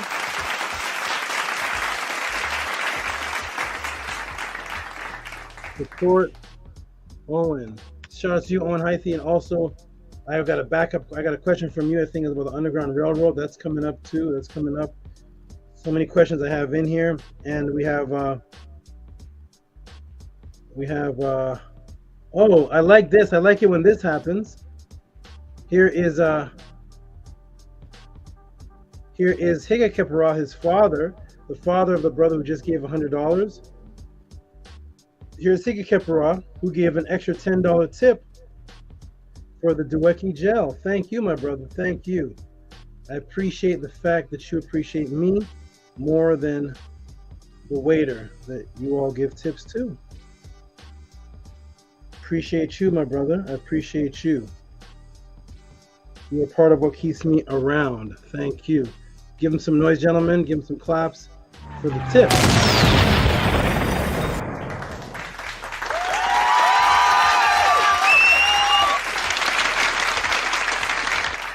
Shout out to you, my good brother.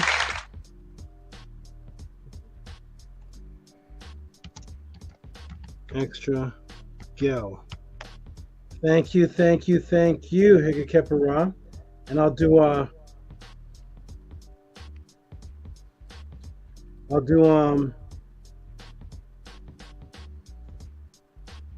this is Big Vapes. Shout out to Big Vapes.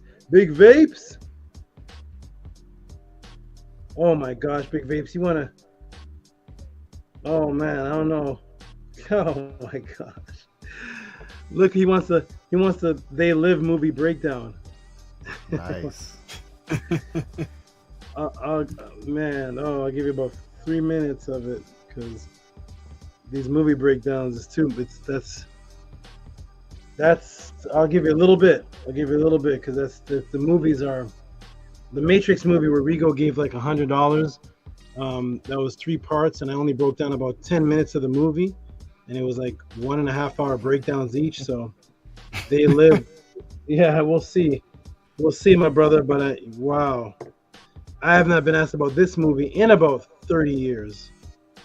Shout out to you for bringing this memory back. I haven't had They Live. Thank you, thank you. We shall see. I'll give some because those movies that's like part 1, part 2, part 3. I could take at least, to break down the movie would take me about at least 13 hours. At least. I'll give you a little bit though. So shout out from April 21st movie breakdown. Oh my, okay. Shout out to Big Vapes. Shout out to you, Big Vapes. And I'll do Oh, we got Sarah Jean, and then I'm going to get into the next question. Sarah Jean. Shout out to Sarah Jean, who's in the room as harassed for ye culture.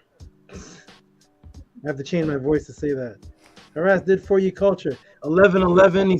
She says, the only one I cash app. The only one I cash app. Shout out to you, Sarah Jean. I like that. I'm the only one that she cash apps. Thank you, good sister. Peace and love. You are awesome. You donate so much, and you donate through the week. You donate multiple times a class. You donate for one-on-ones. You are a great supporter. Thank you so much, good sister.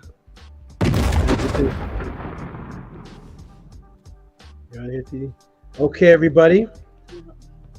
I got should I do Stranger? Oh, I want to do Stranger, then that's it. Okay. Stranger, I'm gonna do Stranger with the big donation, who's actually shouting out the big supporters. Thank you for appreciating why I need the big supporters of what is happening here. Thank you. Is that on the screen? Give him Red October. Is that on the screen? Yeah.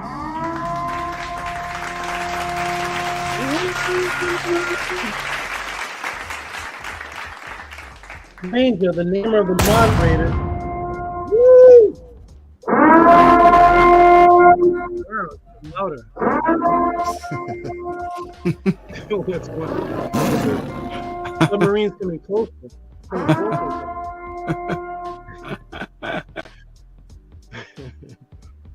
It's magic, Saba. Yeah, I don't know what's going on. Stranger, who said $50. Shout out to the monster supporters.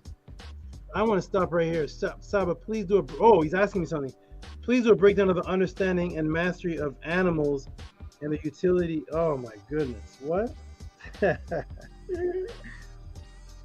Please do a breakdown on the understanding and mastery of animals and their utility in modern times. Wow, so bad. Calm down.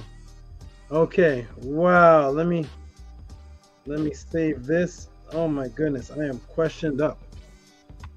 Question after question after question from April 21st.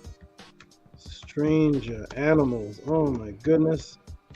When am I going to get to that one? Okay, thank you. And I want to tell everybody right now, is the donation still on the screen? Yes. Shout out to you. He's giving a shout out to the monster supporters. That is right. That is absolutely right. Thank you, my good brother. Let me go ahead and take that off the screen right now and come on into the room.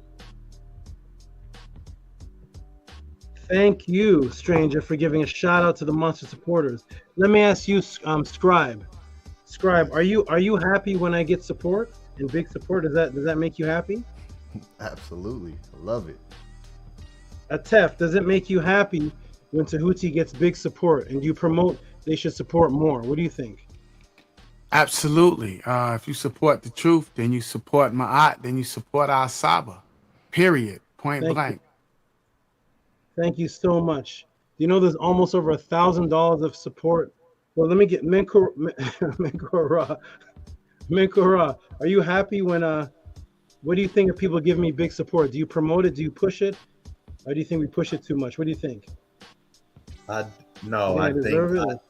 definitely support that. I believe you deserve the best. You put in the work, and you deserve reciprocity, because that's what Ma'at is all about. Thank you so much. Thank you so much, brother. Thank you so much. Harassed for your culture says, makes me happy. Thank you.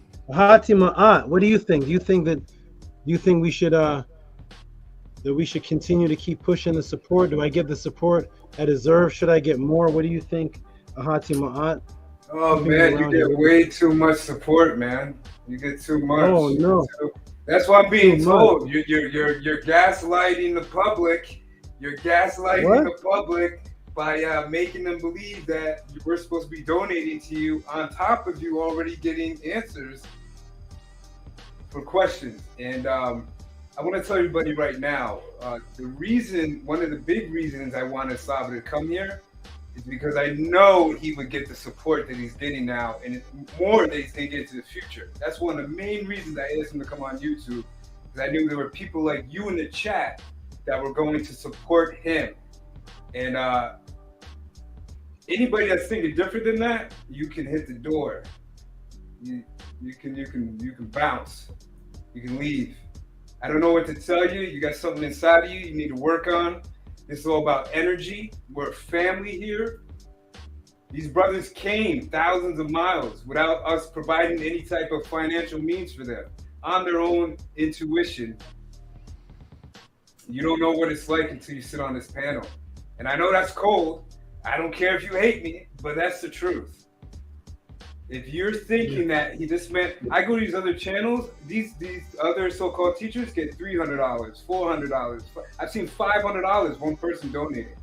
And I'm all for that. I'm all for that because I'm for value for value. The person's giving you value information or a value product. You give them back the value. Now your value might be 50 cents. Heka Keperaz might be 50,000. Whatever it is, give what you can. That's what it's about. And SABA, you already know, man. Ain't no hate here. Like our cat, ain't no hate here, man. It's all love. And if anybody got a problem with it, come see us. You can fly out here too. Matter of fact, I'll pay for your ticket. Come see us. All right. Thank you so much, brother. Thank you so much. Yes. And yeah, for anybody saying that, that we know who you are. We're asking for support on top of the support, right? Mm-hmm. All I have to say to them is, how do they know I'm doing that? How do they know that? Oh, because you're watching? Oh, wait a minute. So you're gaining? Oh. How do you know that I'm doing that if you're not watching? You would have to be watching and soaking up the information for that which you didn't donate for. Is that how it works? So if there's 73 to 82 people watching, and you're saying in the chat, this class is awesome. Oh man, great knowledge, Tehut'i. Oh man, this helped me out with this in my life. This helped me with that. And if I was to say to you, hey, did you personally donate for that help in your life, for that awesome information? Did you donate? No, Tehut'i, I'm just soaking it up. Hey, but you're asking for donations on top of the donations. That's not fair. But it's fair for me to soak it up from a question somebody else asked and soak up the information, even though I'm getting it for free. Yeah. That's the mentality. So how would the person even know that I'm asking for that unless they're there watching, taking notes and soaking it up? That means that they're getting free information that they didn't pay for. So they should be saying, you know what? I'm getting this that I didn't ask for. Then just turn off the YouTube and don't watch that part. Whoever's saying that should only be watching the part that they asked for. Only when you send in a Cash App, you watch that part. Oh, you know what? Those other questions about INPU and the outer body and all that, I didn't ask that. So let me turn it off because that's not fair for me to get free information. I didn't ask that. But they're watching it. That means they're selfish because they're watching it without donating. And then when they see that I'm asking for donations on top of the donation I already given, like Heka Keperaz just gave a donation on top of the answer, of course, who here asked the waiter how much he gets paid at Olive Garden? Whether it's $5 an hour or $2.75 an hour. Waiters tell me I get about $3 an hour and I get tips on top of that. So when the waiter comes, you say to him, hey man, you're already getting paid for this job. I'm not going to tip you. You're already getting paid for this. No, you appreciate that waiter. So whoever's saying that must be watching information for free. I bid that person, please turn off the YouTube when it's not you asking a question, because you wouldn't want to get information for free. That's unfair, That's unfair, isn't it? That's not fair. That's not fair. It should always go both ways, right? So if somebody gave a donation, I shouldn't ask for extra. And if you didn't give a donation, then you shouldn't be watching. Hey. All right. So that's what I have to say to anybody who says that. I don't know what is being said or whatnot, but whoever doesn't want the information, don't watch that part. And we'll keep it totally fair. Anyway, speaking of which, I'm about to give you all again totally free information from a good brother Michael Lords, who donated a question, asked, welcome to the Tehuti'S podcast. We are about to get into the very next question. Here we go. Is everybody ready? I have Minku Ra, who's given hundreds of dollars and said, this is not even what you're worth. Yes. Nothing that I give has anything to do with what you're actually worth. Okay? So thank you, Minku Ra, and thank you for all the supporters, because whoever's saying that must be getting information somewhere else that's better than this for free. Or they have something within them that has a problem with seeing somebody get money to survive. But they won't say that to Michael Jackson. They won't say that to 50 Cent, will they? 50 Cent, you get too much millions. Hold on, man. They won't say that to them. They will not say that. They won't say that to their boss. But anyways, we love the people here that support. You all keep on supporting, and that's what's actually keeping me here, because this is not my 9-to-5 job. This is my 24 to 24 job. I don't have a 9-to-5 job. I put together questions while I'm sleeping and wake up at 2 in the morning with information and come to the computer at 2 in the morning and break my sleep and sit in front of the computer from 2 to 3 to 4 to say, if I go to sleep now, I'm going to forget this. They're giving me information. Let me put it in the files, so when I wake up in the morning and go back there, that's what Scribe asked. Oh, that's what Atef asked. And I break my sleep. I do this 24 hours a day for you. I hope you appreciate it. If not, then just turn off the YouTube and go watch the other channels. No problem. It's all free, and it's worth being free. All right, everybody, here we go. We're going to get into the next question of the Tehuti'S podcast. Shout out to Atef. Shout out to Annie Pata. Shout out to Ahati. Shout out to Minku Ra. Brothers on the channel who are reborn due to the Tehuti'S podcast. I hope everybody appreciates being reborn, because this is what your fathers are not even doing for you. So if people are watching this and don't understand the power of I'm rebirthing men that are already over 30. Does your father do that? So let's go, everybody. We're going to get into the next question. This is awesome, and here we go. Is the brother Michael in the room? Michael Lords in the room? Are you in the room, good brother? Michael Lords, press a 9 if you're in the room. Press a 9. We're going to get into the very next question, which is great, which is, did KEMET have a legal system? Michael Lord, are you in the room? If not, I'm still going to go with the answer. It doesn't matter, because when I didn't go with the answer, the brother put in the YouTube, hey, Tehuti'S, you didn't answer my question. What's up with that? So I'm going to go ahead and answer the question, even though the brother's not here, so he doesn't type in YouTube again. What's up with that? So here we go. Hope you appreciate this, good brother. I appreciate your support, and I appreciate that you're a new brother in the pod class, coming right out the bat supporting. Appreciate that. Let me get the light back on properly. There he is, Michael Lords. And it's funny, Michael Lords, when my staff went to look up, when we went to look up the names, like Michael Lords, $10. Where's Michael Lords? Oh, Derek? Like, oh, Derek Lords? Wait, hold on, Derek, Michael, Derek. And we're like, oh, this is the guy? Okay, that's why. Okay, I'm looking for Michael Lords. I got to answer Michael Lords, and it's a different name. So you all have to understand that your YouTube names that you're talking to me at is different from the Cash App names, different from the email. So if I'm speaking to you on YouTube, I may not even know that I missed your question from a Cash App name, because how would I know to put the two together? But shout out to you, Michael Lords, for making us aware that you are the other name and you sent the question in. And here's the answer to your question. Peace and love. Here we go. He's laughing. I'm here. Nice to have you here. Minku Ra, your eyes wide open, or am I hold on.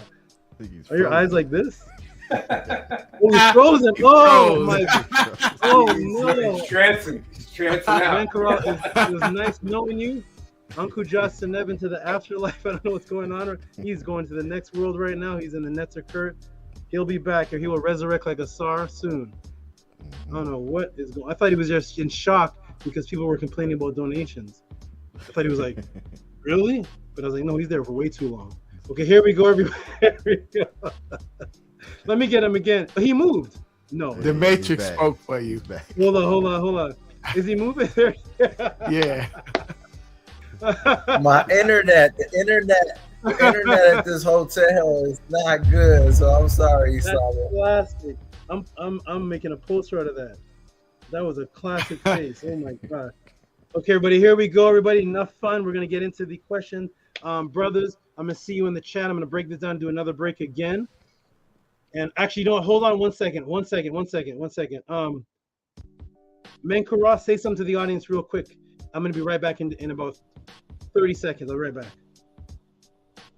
What I want to say to the audience is, if SABA was teaching at a university, he could be teaching at the best universities anywhere in the world. So how dare anybody question his value? Who can break down the meta netter like SABA? Who? Please tell me. Put the link in the chat. Who can do any of the things that SABA do? He is undeniably untouchable. So I'm like offended that anybody would have anything to say about the support that he receives. He's been teaching 30 years. Are you kidding me? Like, he's undefeated in debates. He put his time and energy to answer questions that we have. If you value our people, why would you not value someone that could take us to a place that no one else has taken our people? So I'm always gonna show my reciprocity for who he is, and what he does is very valuable. Like, you can't put a dollar amount on who he is, how he's wired. Like, he's the ultimate. Like, he could be doing documentaries on National Geographic. There's so much other stuff he could be doing. He could be making millions doing documentaries, and he can rap. He should have a deal. He can rap.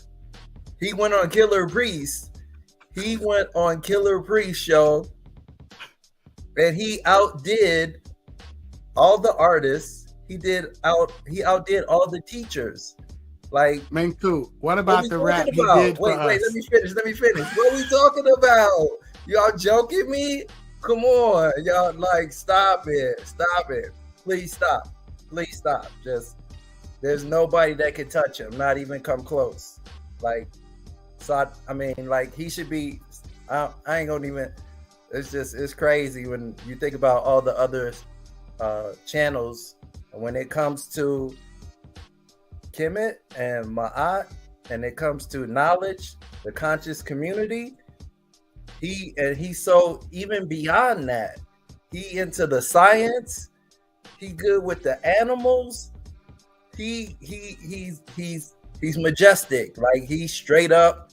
There's no other person in the world like him. So please do not offend our SABA in that way, talking about reciprocity or talking about money. The things that you value, the things that people put their time and energy in, compared to what he is doing with his life, is amazing. So I'm sorry, Arcad, I didn't mean to cut you off. I just wanted to finish my build, brother. Nah, brother, I was just saying about the rap he spit for us. That was the best rhyme I ever heard in my life. I'm gonna keep it real. He could go. Okay. All right, John. I was taught by Scribe Ani Patai. He taught me in the last world we were in. He just came back as a younger one, but he's catching up. But he already taught me how to rap 1,000 years ago. He's an engraver. I'm making an echo to that too, to that thing, to that 99. Man, that thing was, oh my goodness, that was excellent. It's gonna be a remix of part 2. Goodness gracious, that was excellent. So Saba and Ani were rapping when we was together, and Saba he spit. Listen, he spit a breakdown, okay, and it was the best rhyme I ever heard in my life, okay. And I'm gonna leave it at that. So I'm looking forward to that echo. Ani. The 99 Allahs, you're gonna do the 77 Yahwehs. The 77 material.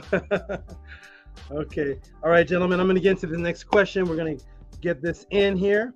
Michael Lord, you ready? Okay, gentlemen, we'll see you in the chat. Here we go. Welcome to the Tehuti'S podcast. Support and appreciate. We're about to get into the very next question sent in by the good brother Michael Lord. Let's put this on the screen right here. Michael Lord sent in this question right here. Let me see if we can find it. It's in the Chrome. Where is it here? Where is it here? Cancel. Where is Michael Lord? Boom, boom, boom. There. Oh, Derek. I'm Michael Lord. Derek, here we go. Bro, Graham, here we go. Here we go. Everybody ready? Let me go ahead and put this up on the screen. Ready, everybody? Here is the beautiful question. And we're going to do entire screen. And shout out to the brother right here.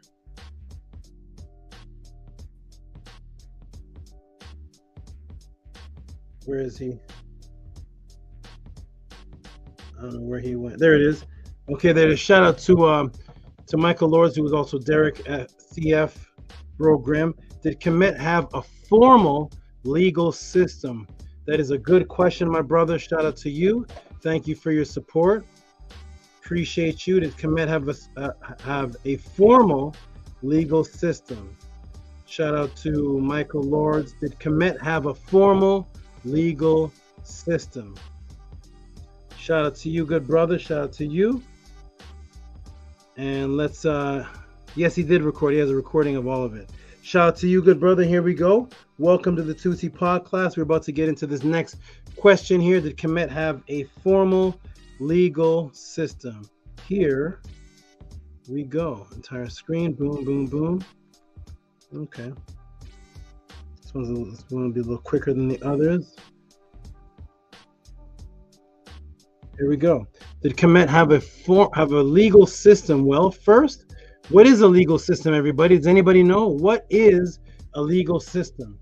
Sometimes questions are asked, and the audience, and sometimes even the person asking, has an assumption of what the terminology is, but may not even know what it is. And maybe they do know. So everybody tell me in the chat, what is a legal system? What is a legal system? Let me go in the chat and participate with you all. Type it in the chat a couple words or a couple lines, however you want. What is a legal system? Because we have to know what we're asking about to see if KEMET had such a thing. So what is a legal system? Anyone? Type it in the room. Welcome to Tehuti'S podcast. Here we go. What is a legal system? Does anybody know? A legal system. Anybody know? What is a legal system? Welcome to Tehuti'S podcast. Here we go. Okay. Either it's lagging or nobody's typing. Here we go. Natural law. So Razo put natural law. Natural law is a legal system. Okay. Laws, rules. What? No. Who said that? Rules that govern as a question. So have a legal system, judicial court with judges, ma'at, blurred line between the elite and the powerless people. Do you see how everybody had a different answer there? Everybody had a different answer. Everybody was right to a certain point, though. When you have a leg to stand on. Something to do with money. Here we go. Okay. Something to do with money. Money is always involved in the legal system, isn't it? Do we know of any lawyers who don't get paid? Money is always involved. So yes, okay. Let's get into it, everybody. Welcome to the podcast. Did KEMET have a formal legal system? And here we go. We're going to be doing some reading with this one, everybody. So here we go. So did KEMET have a legal system? Well, first, what is a legal system? What is a legal system? Here it is. Okay. Legal system. Organizations and people in a country or area who work in the area of law. The legal system definition. The legal system is often seen as more concerned with the rights of criminals than those of the victims. So legal systems deal with the rights of criminals, victims, organizations, and people in a country or area work in areas of the law. Okay? So thus that means that a rapist can get a lawyer, and so can a rapist can get a lawyer, and so can the person raped. That is the legal system. Criminals can hire protection, and so can the victims. And that is the legal system. Both can pay off. Sometimes the same lawyers work for both. Okay, so that is the legal system. So what are some of the heinous crimes that are committed today that people need a legal system for, to protect the rights of victims and criminals? What are some of the heinous crimes, everybody?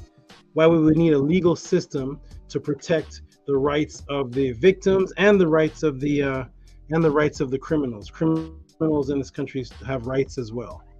You can't just go shoot them in the head for raping your daughter, so they have rights as well. But what are some of the heinous crimes that we would need a legal system for? Let me go in the chat and interact with everybody. What are some of the crimes we would need a legal system for? Okay, we got murder, theft. Okay, we got murder, theft, enforcement of civil law. Definitely crime pays, right? We're in a legal system where crime actually pays. That means if you were in the legal system here in America is if you remove the criminal, millions of people lose their job. Is that correct, everybody? Why am I moving like that? Hold on.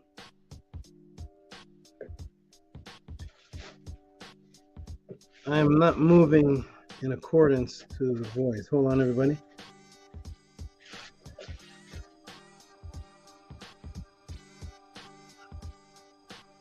If you're okay, good. Can you all hear me? Press 9 if you can hear me and see me. On my end, it looks a little strange. If you all can hear me and see me, press a 9. Let me come off of this here.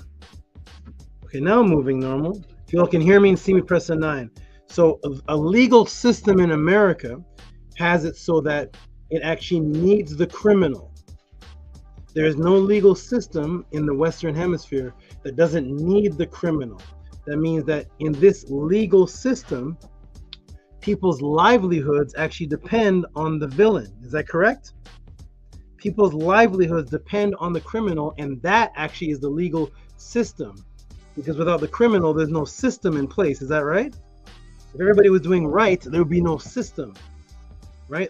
Millions of police would lose their jobs. Millions of lawyers would lose their jobs. Millions of judges would lose their jobs. Prosecuting attorneys, security, CIA, FBI, or millions of them would lose their multi-million-dollar jobs. So that means that the legal system here that we know as the legal system is contingent upon crime. You need the crime for the system to work. Is that true? That's the legal system. You need the criminal. You need the rapist. You need that, or there's no system. What was the legal system in America prior to the criminal? What was the name of that system? How did it work? So legal system, right off the bat, boom, you need evil. So did KEMET have a legal system? Let's go. Welcome to the Tehuti'S pod class, and here we go. Boom, boom, boom, boom. Okay. So what are some of the crimes? The heinous crimes. Theft is okay, but I wouldn't say theft is heinous. If somebody, steals $10 out your wallet, I wouldn't consider that a heinous crime. Somebody raping your 5-year-old daughter, now that. Steal $10 out of my wallet. Let me slap you up, or let me get $10 back, but rape my daughter and both of our lives are somewhere else. So a heinous crime. Let's look at some of the heinous crimes that the legal system needs. Yes, pedophilia. I'm surprised when people say that. Pedophilia, the child molestation. These are heinous crimes. Heinous is the most sickest and evilest of crimes. Pedophilia, child molestation, serial killing, systematic serial killing. One who does systematic or consecutive murders over and over again with a plan or no plan, but it's consecutive. Child kidnapping, adult kidnapping. These are some of the heinous crimes. Rape. I'm surprised nobody put rape, and a host of others. These are the heinous crimes that we need a legal system for. But these are the ones that touch home. Let me shrink this down a little bit. These are the ones that touch home, that would definitely drive someone to kill or take the quote-unquote law into their own hands. These are things we hear on a daily basis in every society with a quote-unquote legal system. That means that every society with a legal system has these things in it, okay? With a legal system. There are no words for these or even an equivalence. Did you know there's no words for these or even an equivalence in the Medu-Neter? In the Medu-Neter dictionary, it gives the closest concept of an ancient word to our situation so that we would understand it and its equivalence in the English or vice versa. So it gives the closest word or situation that we would understand in English and its equivalence. So somebody may say the word pedophilia, that may be Greek. Somebody may say, well, in our country, we call it molesti. It's Latin. But there's still equivalent words to it because the crime is being committed on a consistent basis. Thus, you need an equivalency word so that you know what to do for that particular crime. But there's no word for eating a squirrel's butt, is there? There's no word for that. What's the crime called if you nibble on a squirrel's butt? That's something disgusting and gross, but there's no name for it. Why? Because multitudes and millions of people don't do that. So there wouldn't be any law for that. There wouldn't be nothing for dipping a caterpillar in chocolate and sticking it in your mom's ear. These are strange things that are unfamiliar, but maybe in a disgusting society further on, that may be a crime. So that they have to have a word for it and a criminal system for it. Follow me so far? So let's look at some of these crimes or words in KEMET that we need a legal system for. So pedophilia, child molestation, one of the sickest things that you can do. Okay, so let's look at the Medu-Neter word for the act of pedophilia or child molester. Right? These are the things that we need a legal system for. Let's look it up. So I'm going to show you in the dictionary. We're here in pedestal, and it goes to peep. So there's a word for pedestals because that's common. We have a pedestal here in America. We have a pedestal in China. We have a pedestal in India. We have a pedestal in Germany. We have a pedestal in Europe. We have a pedestal in Denmark. We have a pedestal in KEMET. So there is the word pedestal. People peep. People peep in England. People peep in China. People peep in Denmark. People peep in America. People peep in ancient KEMET. So we have the word peep. But where's the word pedophile? It goes from pedestal to peep. Where's the pedo? Where's that? I can't seem to find that in the dictionary. Okay, no, it's not a Kemetic word. Have they seen that before? Okay, child molester. There must be some child molesters that we need a legal system. Child molesters in KEMET. Okay, here it is. I'm looking up. I'm on page 1166. I'm on moisten. Mole. Here's mole. So there should be mole less. Mole. There's mole. Okay, good. We have moles in England, moles in China, moles in America, moles in KEMET, moles in Sumeria, moles in Pakistan. So there's the word mole because they've seen that before. Okay. We have moisten. So you can moisten yourself in India, moisten yourself in China, moisten yourself in England, moisten yourself in Pakistan, moisten yourself in Panama, and moisten yourself in KEMET. So there's the word moisten. They've seen that before. Where's molester? I can't find it. Molester. Where's maybe it's over here. Mosaic. Okay, we have a mosaic in England, a mosaic in China, a mosaic in America, a mosaic in KEMET. Mosquitoes. We have mosquitoes in America, mosquitoes in Africa, mosquitoes in India, mosquitoes in China. We have mosquitoes in Jamaica. Yeah, those are common things. So there's words for it. A mother. We have a mother in China, a mother in KEMET, mother in Sumeria, mother in England, mother in India, mother in California, mother in Brooklyn, mother in Pakistan. So yeah, we've seen these words before. And they're universal. They exist to the people, so that they're going to have a word for it. But where's the word for molester? Where's the Medu-Neter word for pedophile? Where? I can't seem to find it. I'm in the dictionary. I can't seem to find it. I see everything else. I see other things that start with the letter M that are common to people worldwide. Pedophile is common. Even the Dalai Lama is kissing little boys now. So pedophiles to be common from here to India. So they have a concept and a word for it, and they have different concepts. But how about, kidnapper? There got to be some kidnappers in KEMET, right? People kidnapping children, kidnapping people. Let's look it up. Kidnapper, that would be to steal a person. Kidney, okay, we have a kidney in China, kidney in America, kidney in India. Where's kidnapping? People kidnapping Jamaica, kidnap in Trinidad, kidnap in India.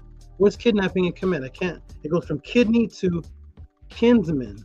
Oh, here's kiss. We have a kiss in KEMET, a kiss in Sudan, a kiss in Jamaica, kiss in Trinidad, kiss in China. People kiss. Oh, kitchen. We have a kitchen in KEMET. Hey, kites. We have kites in KEMET, kites in Samaria, kites in England, kites in Denmark, kites. Where's kidnapping? But we have kidnapping in Denmark, kidnapping in China, kidnapping in England, kidnapping in America, kidnapping in Brooklyn. Where's kidnapping in KEMET? What's that called? I can't find it. Okay, no problem, no problem. Serial killer. Okay, there got to be serial killers. Consecutive killers. Somebody in KEMET who continues to kill people over and over again. Got to be that, because we have serial killers in China, serial killers in Tibet, serial killers in India, serial killers in England, serial killers in Jamaica, serial killers in California. Series. Serpent. Okay, there's serpents in KEMET, serpents in England. Where's serial killer? I can't find serial killer. This is what's going on. How come I can't find the words we're using today? Oh, rapist. I know there got to be a rapist. I know there got to be a rapist, of course, because you need the judges would need to know what to call it when somebody commits this crime. So KEMET. Let's see the rapist. Word for rapist. Here we go. Hey, found it. Look at that. Look at that, everybody. Look, rape. We got one. Time for a legal system. We got one. We got one. Rape. 396B, everybody. We got it. Finally. We have a name, everybody. We got it. We have a name for one of the heinous crimes in KEMET. Rape. We couldn't find anything else, but rape. We got it, everybody. So now we know there was rapists running around in KEMET. Here we go. We're going to find the rapist. Let's look for him, everybody. Welcome to the pod class. We are looking for the rapist in KEMET. There's a rapist papyrus, rapist story. We knew the pharaohs had the punishable for rape. Let's go and check it out, everybody. Welcome to the Tehuti'S podcast. We have rape. They give us a page number, so we know rape was a thing in KEMET. Let's check it out. Hey, we found rape, Tehuti. We got you now. There were rapists in KEMET. Well, let's go to page 396. That's what it says, right? Because we don't just stop by looking at the number. Let's actually go to the page. Let's go to page 396 and see. What is this? Neck. Copulate with himself. Commit sodomy, copulate with violent rape. What is this? Look at the foolishness. They don't know whether it's masturbation or some biblical term from Sodom and Gomorrah, of which never even existed. Then we find finally we get to rape, and there's a question mark because there's no surety if that's what the word relates to, which means obviously there's no Kemetic story of it surrounding that word, which would make it obvious as to what happened, because if you saw the word neck and you were reading a story about, and this man grabbed a woman and he threw it on the ground and he beat her up unconscious and he put his penis in her and he necked her, then we know the word neck in context must mean rape. But here they don't find the word neck in a story meaning that, and they put the mouse over it. Rape is the only word in a question mark. There's no attestation. You see? They don't know if it's copulation. They say, hey, it's commit sodomy. Sodomy is not a thing that exists in KEMET. Sodomy is from the word Sodom and Gomorrah, because the silly church story is that the people in Sodom and Gomorrah were homosexuals.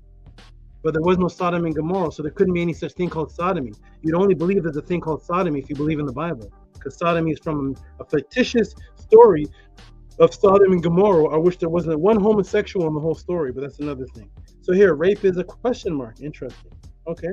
So there's no story of rape that we find is a question mark there. How about jail? In order to have a legal system, you definitely need jail. A place needed to throw all these despicable criminals in after they are persecuted. You definitely need a jail. Throw all these rapists and pedophiles in. Let's look up jail. What's the Kemetic word for jail? We got it here. We're in jackal, jar. Wait, A, B, C, D, E, F, G, H, I, which be after Jah. Okay, hold on. We got Jah. So jail should be after Jah, right? We have Jar here. So they got jackals in KEMET, jackals in India, jackals all across the world. They got jars in India, jars in Egypt. They got jars in Sudan. They got jars in Great Britain. Where's jail? Don't they have jails in Great Britain, jails in India, jails in America, jails in Pakistan, jails in Jamaica, jails in Trinidad, jails in Bangladesh? So where's the word jail, everybody? You guys see it? Okay, jar. There's no word for jail? Can you have a legal system without a jail? Is that possible? We have a legal system and no jail, though. No jail. No jail either. No word for jail. What in the world? Somebody give me a papyrus of people in Kemet going to jail. Interesting. It seems like a completely different concept to what we have today. It seems like the mentality was completely different, and what we know as the legal system today doesn't seem to be existent. But all these words and descriptions are found in English dictionaries. A society with a legal system, not only are there words for these heinous crimes, but let's look at the rate of them committed in a society with a legal system. Who's that? Someone's open? Oh, nobody's in there. Okay. Oh man, the animals going crazy. Here we go. Okay, all of these words, descriptions are found in English dictionaries. A society, America society in England, with a legal, quote unquote, legal system. Not only are there no words for these heinous crimes, but let's look at the rate of them committed in a society with a legal system. So these are the societies with quote unquote legal systems. Let's look at the rate of these crimes. Let's go to the Natural Sexual Violence Research Center and let's see what's going on in these countries. Let's deal with America that have legal systems, quote unquote legal systems. Here we are, and it's VRC, and we have 1 in 5 women. 1 in 5 women in the United States experience completed or attempted rape during their lifetime. 1 in 5 women. You definitely need lawyers and police for that. 80% of women, 43% men. Nationwide, 80% of women and 43% of men report experiencing some form of sexual harassment. 43 men, 83% women. We definitely need a legal system for that.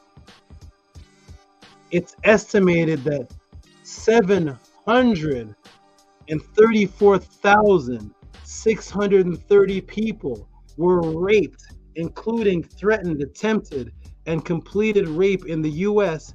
in 2018. So what do you think it is now? 18, 19, 20, 21, 22, 23. That's 5 years ago. So 5 years ago, we were at 734,000 people in the United States of America getting raped. This is the place with a legal system, though. This has a legal system. Oh, interesting. Almost 1 million people. It should be 1 million by now. That was 5 years ago. Well, let's go to school. We're safe at school. 181 teachers charged with sex crimes during the first half. Remember, we just did a class on let me go in the room for a second. Remember, I just did a class, the class before this, we just did it on the EPET res, the first university, the first school system university teaching about microcosm, macrocosm. Do you think there was any teachers molesting children in there? Any priests in Kemet molesting the scribes? Any scribes molesting people? Is that in that school? But how about how in today's schools we have already 181 reports of it? Definitely need a legal system for that. Michael says, damn. Damn. Yes, exactly. I read about 460,000 children go missing each year in America. We need police for that. We need jails. We need all that. How many missing children? Is there the term missing children in any papyrus? Is there a missing children? Is there a missing child on a Kemetic milk carton, or some pharaoh saying, my child is missing? Is there like people running off with people's children in Kemet? But 460,000 children go missing each year, not accumulated. That means that last year was 460,000. This year will be 2 years ago, 500,000. That's millions of children go missing. Small percentage of them get found. I have all type of videos. Anyways, let's go, everybody. Let's look at the legal system. So was there a need for this in Kemet? Was there a legal system in Kemet? Let's go. Welcome to the Tehuti'S class. Boom. So 181 teachers charged with sex crimes during the first half of 2022. Issues in the public school system are perpetually worsening. So it's even more now. One disturbing area seeing record reporting involves child sex crimes. According to the information released by Federal Department of Education nearly a decade ago, 1 in 10 students are sexually abused in school today. That statistic is likely higher. 2 months ago, as schools across the nation were winding down, one reported that 135 teachers in 2022 alone were charged with sexual crimes against a student. Today, that number is much higher, with now at least 181 teachers having been charged, not suspected, charged within the first 6 months. That's not even the year. That's not 2022. That's just the first 6 months of 2022. Oh my goodness, go look it up. Go to Tutors. It's in a Tutors article. That's 2022. Where is this in KEMET? Where is it? So all of this filth and decadence is going on in America with its strong legal system, but the longest lasting society which brought language to the world with over 700 letters. How many letters are in the English alphabet? Is it 26? 26 letters? 700 letters and descriptive symbols. That means you have about 500,000 words in the dictionary. Let me get this point clear to you, very clear. You have about 500,000 words in the English dictionary, composed of 23 letters, can compose about 500,000 words. There's 700 letters and symbols in the Medunetter, and we can't find words for rape and molestation, but there's 26 letters in English.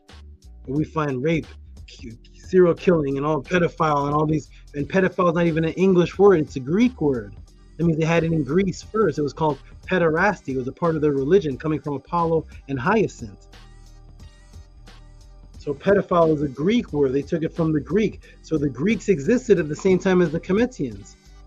There was Greeks in 900 BC. There was Kemetians in 900 BC. So why do the Greeks have a word for pedophilia and pederast, but right there beside them that they're learning from, KEMET doesn't have a word for it, but KEMET invented language.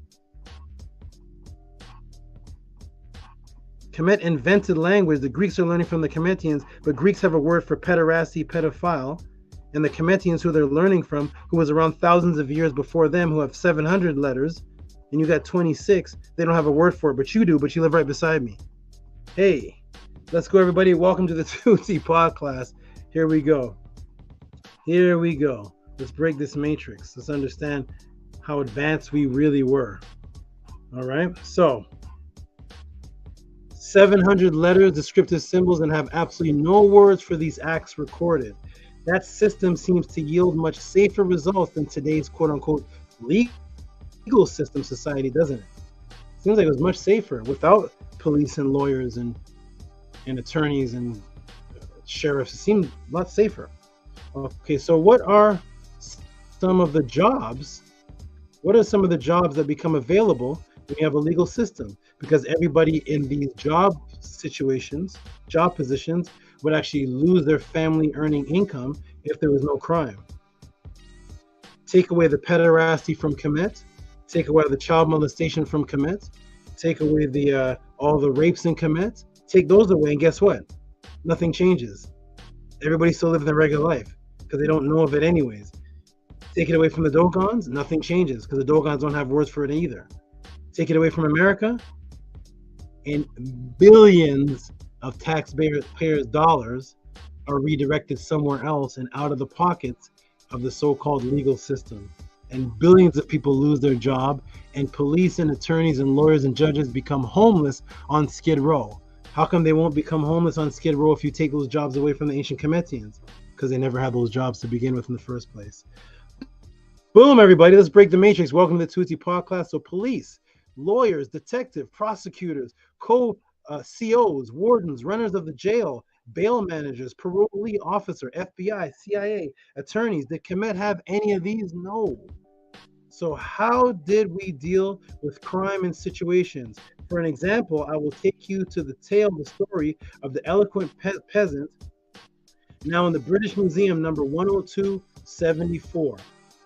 Let's see how KEMET dealt with so-called crimes. They never dealt with these crimes, never heard of these things. There's nobody molesting children in KEMET to even hear about it. So here is 10274, the tale of the eloquent peasant, papyrus from the British Museum. Welcome to the Tehuti'S pod class.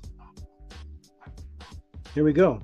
Let's go directly to the British Museum because we deal with what? Archaeological evidence over religious opinions. Okay, So here's the actual story, Tale of the Eloquent Peasant. Okay, I'm going to give you the actual meta name. So it wasn't called Tale of the Eloquent Peasant.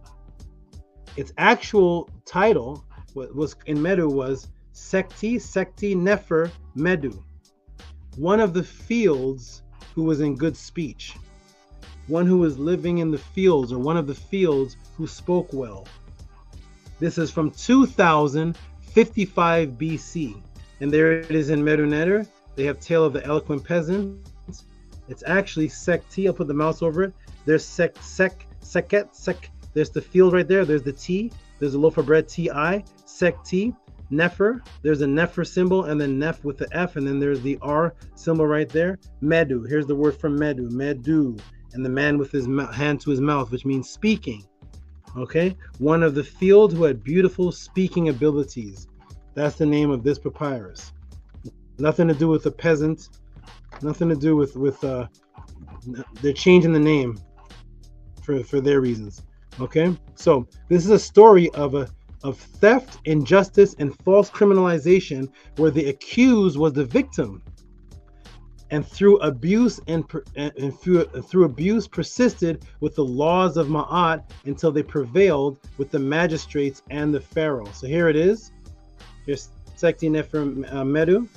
And we'll go ahead and read this, everybody. We should be happy to read our papyruses and our stories, because Christians will spend 2 hours reading multiple Bible verses. You'll go to the Avengers and you'll watch the Avengers for 2 hours. You'll watch the Lion, Woman, King, or whatever that movie's called. You'll watch Wakanda for 2 hours. You'll watch the new Spider-Man, Wolverine for 2 hours. When it comes to our stories, let's spend some time reading our actual stories, not the Woman, Lion, King, and Wakanda.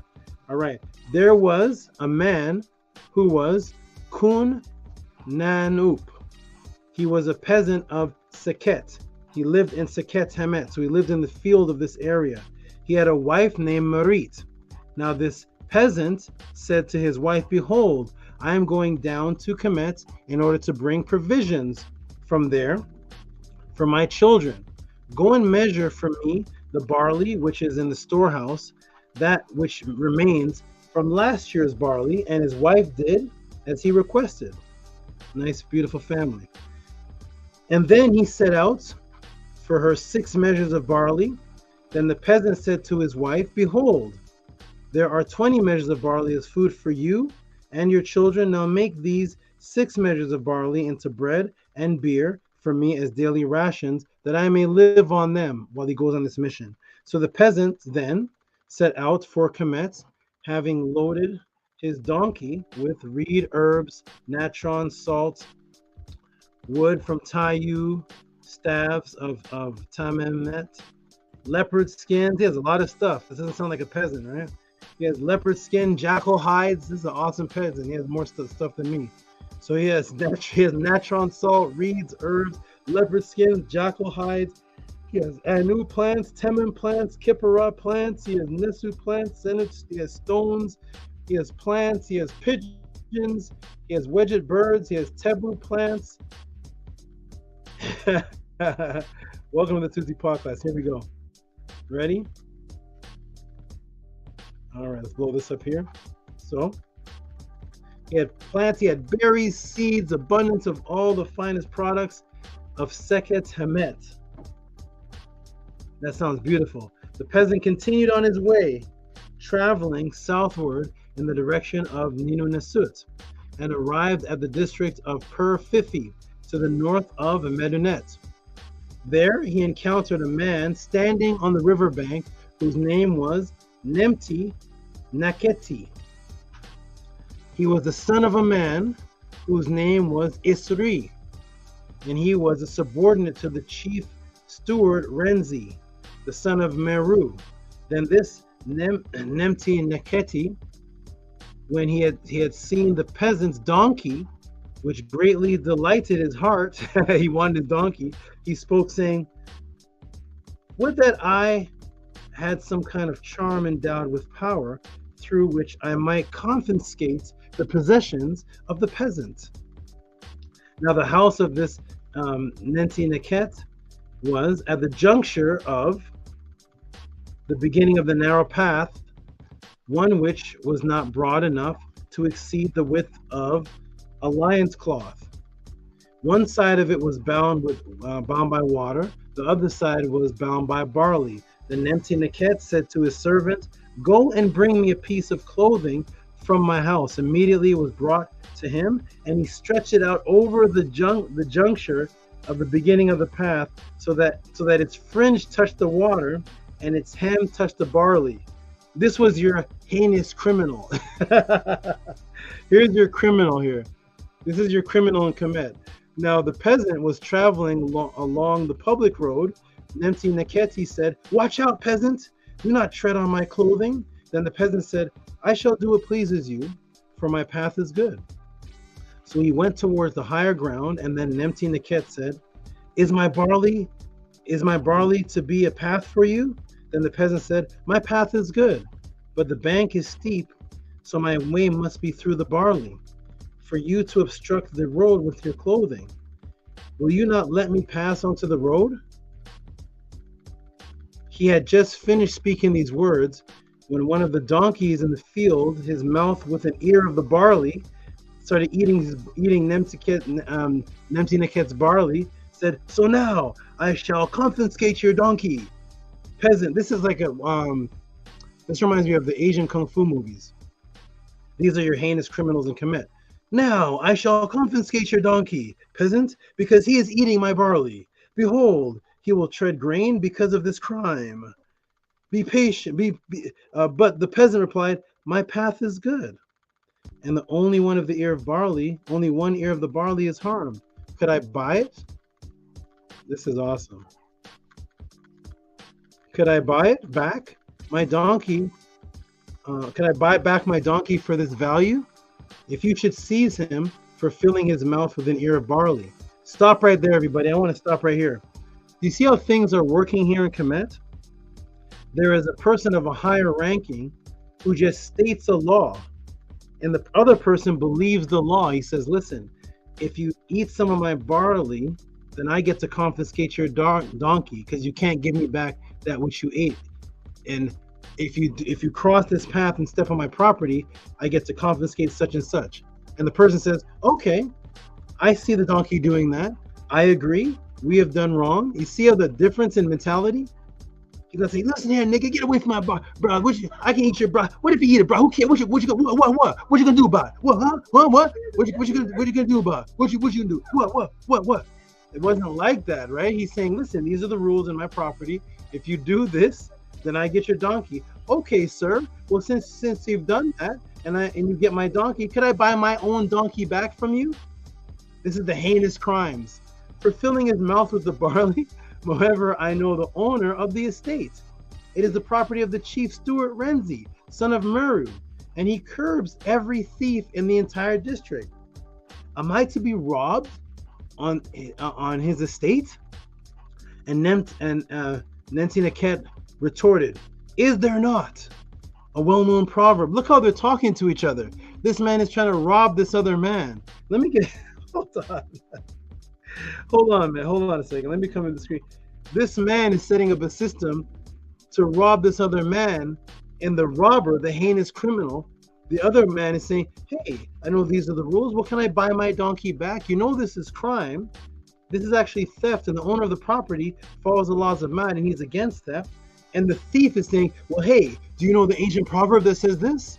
This is like the Kung Fu movies. This is what brothers talk to each other. This is the person trying to rob somebody and somebody getting robbed. Have you ever seen this conversation on the streets? "My path is good." Well, wait, have you heard the proverb that says? This is incredible. Where's the police, and who's calling the police? Any police coming in yet?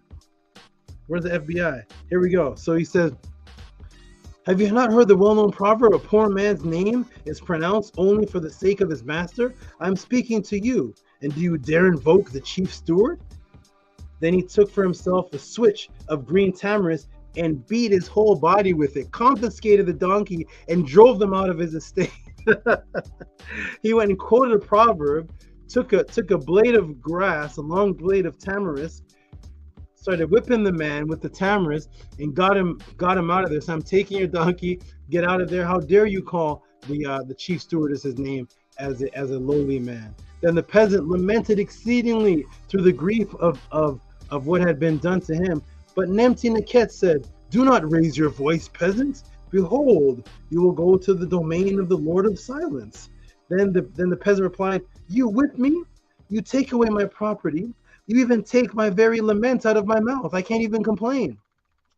By the Lord of Silence, give me back my property. Only then will I desist from wailing, which so disturbs you." This is what a poetic crime going on. This is the most peaceful poetic crime I've ever seen. So the peasant spent a good period of 10 days pleading with the man. He's with him for 10 days, but he paid no attention to it. He's just there with the donkey, like, whatever you say, I'm not even listening to you. So the peasant made his way to Neni-Nasut in order to petition to the chief stewardess, Renzi, son of Meru. He met him just as he was coming out of the door of the house, the board of official barge. Then the peasant said, "I would like to be permitted to inform you about the situation." This is the equivalent of you running to the police, but this man is not a police. There is a good reason that a faithful assistant of yours should be charged to come to me, so that I may send him back to you to tell you about it. This is the most eloquent crime ever. Then the stewardess, Renzi, son of Meru, ordered a faithful assistant of his to come to him, and the peasant sent him back to concerning this matter in every detail. They're dealing with things on the spot. There's no police called. Nobody's going to jail yet. Nothing's happening right here. They're talking it out. They're discussing to be ordered to return it. And he will. Then the chief stewardess, Renzi, son of Meru, kept silent, neither replying to the magistrates or giving an answer to the peasant. Then the peasant came to make a petition to the chief stewardess, Renzi, son of Meru, saying, "O chief stewardess, my lord, greatest of the great," he's hailing him now, "greatest of the great, arbiter of everything, both of that which is yet to be and that which now is. If you descend to the lake of Ma'at, you will sail thereon in the breeze. The fabric of your sail will not be torn, nor will your boat be driven ashore." This is the conversation for a crime. That's why I show you the complete different. This is the legal system. Here we go. Welcome to the pod class. "There will be no damage to your mast, nor will there be yards broken. You will not founder when you come to land, nor will the waves bear you away. You will not taste the perils of the river, nor will you gaze at the face of fear. The swiftly..." Oh.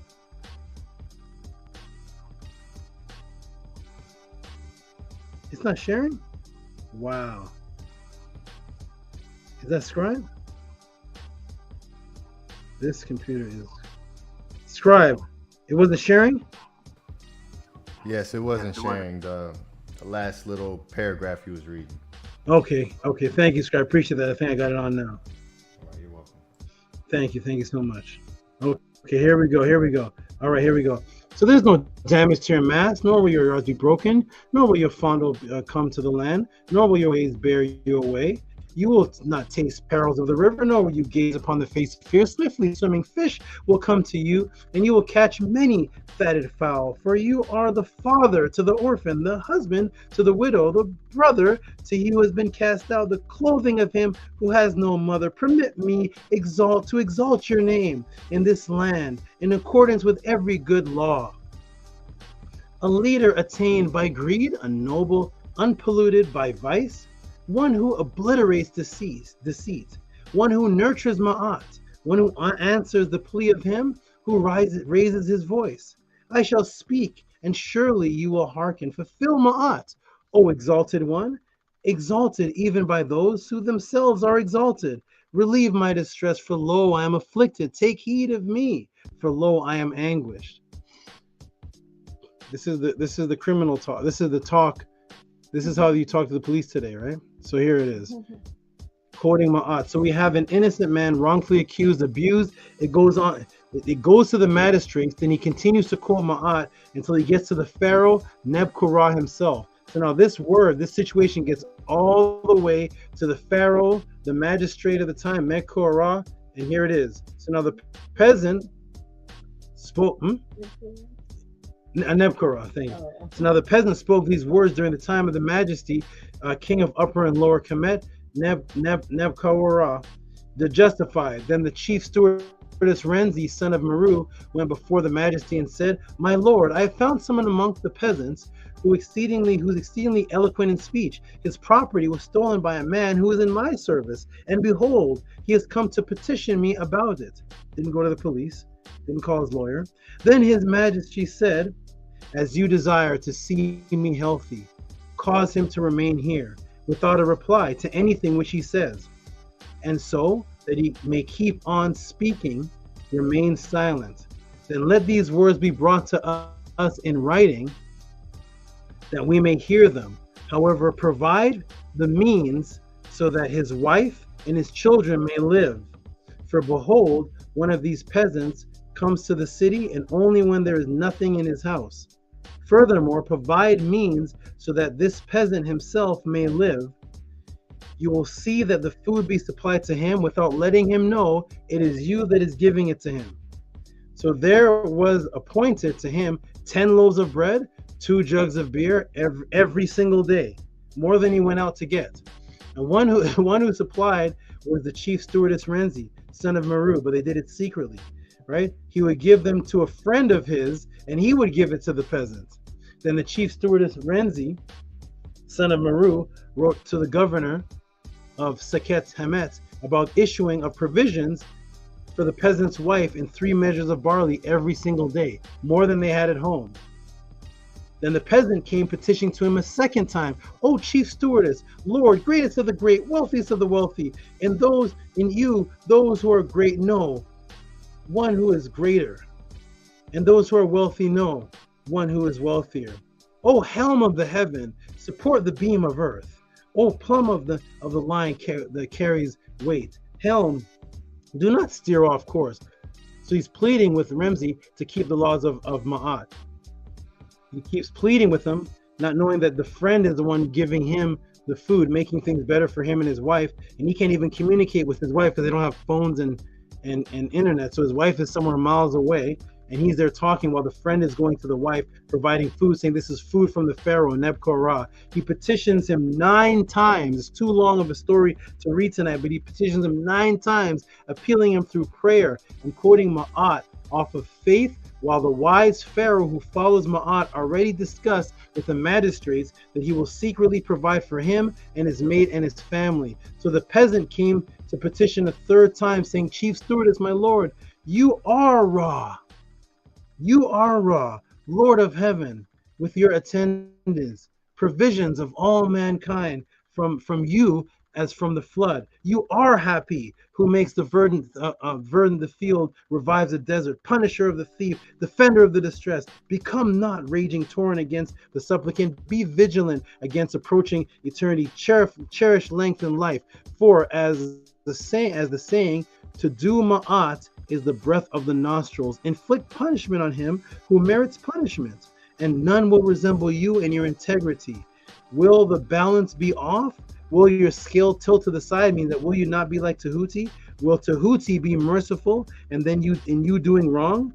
You must show yourself the equal of these 3, as the 3 are benign. So you must be benign, neither answer good with evil, nor put one thing in the place of another. For speech grows more rapidly than the weeds, and finding the breath for its answer. Then wrong will pour forth more readily and spreads out. He's quoting the laws of Ma'at to his superior who is above him, petitioning what he should do. So here is the person who is actually the one whose crime is being committed on him.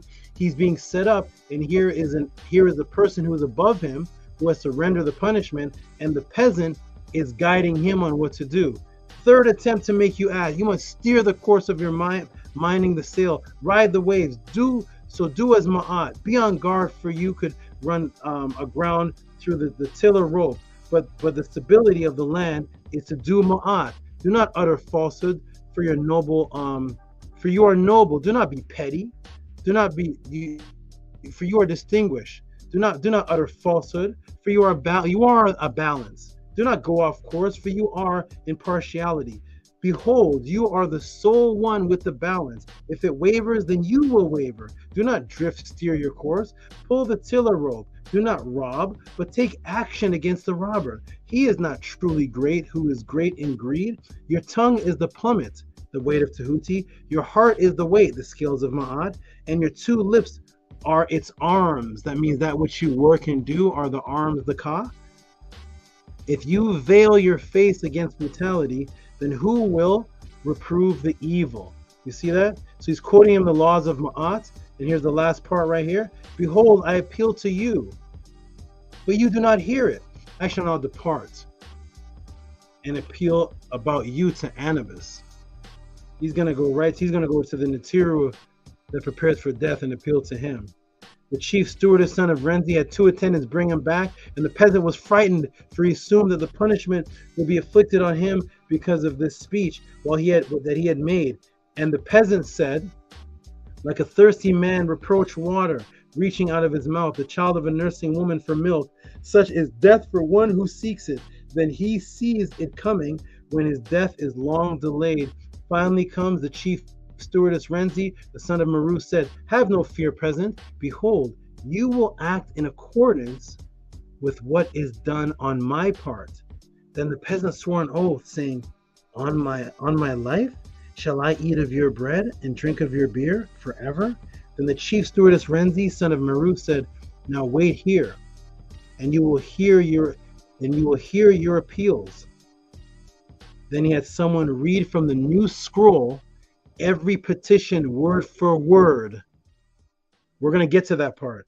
When the chief Renzi steward, son of Meru, dispatched them to his majesty, king of Upper and Lower Kemet, Nebkorah justified, they were pleasing to his heart more than anything which was in the entire land. Then his majesty said, son of Meru, give the verdict yourself. Then the chief stewardess, son of Meru, caused two guards to go and bring the original guy that set this up, Nemti Neket. He was brought in, and a list was made of his property. 6 servants, along with all of his barley, his emmer wheat, his donkey, his pigs, his flocks of Nemti Neket, was given to the peasant. And it reached its conclusion. So what happened here?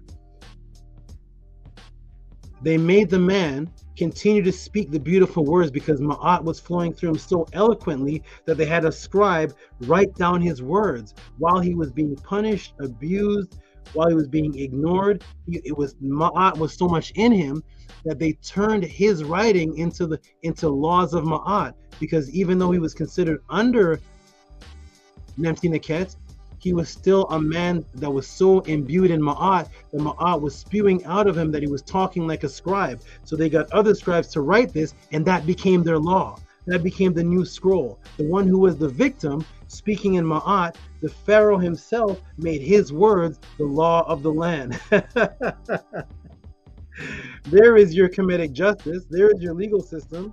Welcome to the Tuti Pa class. Here we go, everybody. And then justice is served because they took everything that the negative man was doing and they gave it all to the peasant. So now the peasant is Nemti Neket's position.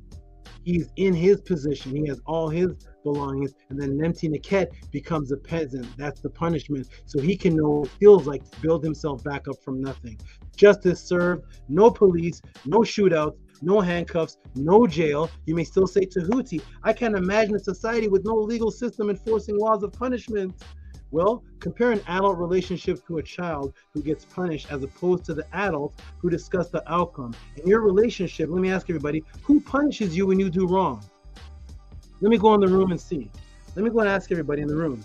Hey, adults in relationships, anybody who has a mate, a companion, a boyfriend, a girlfriend, a wife, a husband, who punishes you when you do wrong? Huh? Let's say you go and get groceries and you don't get the right groceries and you come home. What's the legal system? What's your punishment?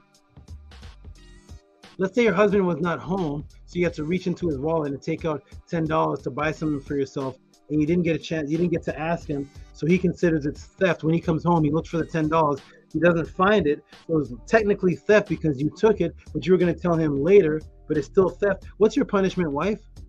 What's the actual punishment? What's the legal system for that? But you tell your child, hey, if you do this, you're grounded for 10 days. If you do that, you get the belt. If you do that, you go to your room. If you do that, we take away your PS2. We take away your Nintendo. We take away your Dreamcast. If you do that, you're no longer allowed to go to research. If you do this, you stay for extra homework. You get punishment after school. You can't go directly for the recess and play with the children. That's what you tell to children. But as adults, what do you tell to your wife? What's the punishment, guys? Women, what's the punishment to your husband? What's the legal system? You don't have one. Because as a mature adult, under a structured system, and you're not even under a structured system compared to the Kemetean, but as a mature adult, you have an understanding that if you do something, you all will sit down and talk or yell about it, but you all will discuss it. And the punishment could be severing the relationship. The punishment could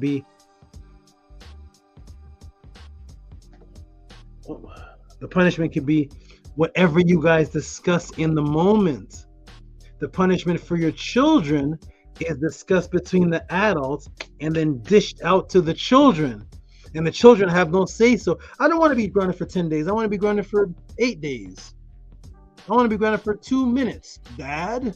No. You're the superior. So you set the legal system and punishment for the children, but you don't have a punishing system for each other. When something happens, if your girl goes out and she gets a little drunk and gets into an accident and smashes the side of the car, what's the actual punishment for that? What's her punishment? There is no legal system. There's a legal system for children that don't think for themselves. Welcome to the Tehuti'S podcast. Let's break this matrix, everybody. Let's break the matrix. We're about to end this right now. Here we go. And team, get ready to jump in. And here we go. So what's the punishment? When you do wrong, who punishes? Do you spank your wife when she makes you too much oatmeal? What's the punishment? 5 days doing push-ups. What's the punishment? No, there's no punishment when you do wrong, because the two adults are or should be mature enough to discuss and reason or bring it to the elders like we used to. Remember, we used to bring it to granddad and grandmom or the elders? That was way back in the day. The psyops is you were not afraid of getting in trouble since you were a child, subconsciously putting the Tamahu in his legal system as your mother and father, because he can get you in trouble. You're in trouble. 5 years in jail for this, 2 years in jail for that. You're on parole. You need an ankle bracelet. There's more focus on the punishment than the person who does good.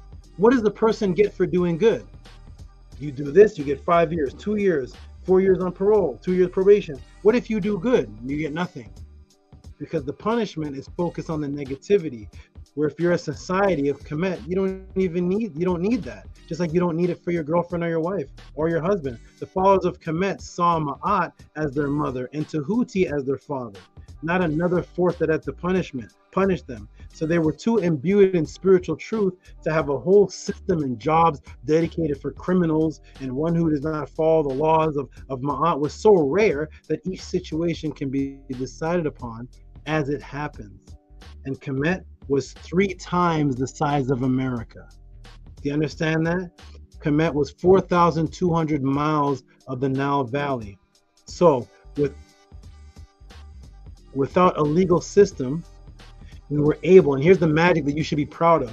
Here's the possibility of your mind. Without a quote unquote legal system, we were able to establish the longest existing culture in all of mankind's existence that spanned at 4,200 miles. And this is what made the following and the followers of Ma'at a miracle today. And Kemet is a product of a supreme black unity with that which we have proven to the world. It is never needed a legal system if 99% of the society is on the same frequency, similar to ants and bees, not needing a legal system.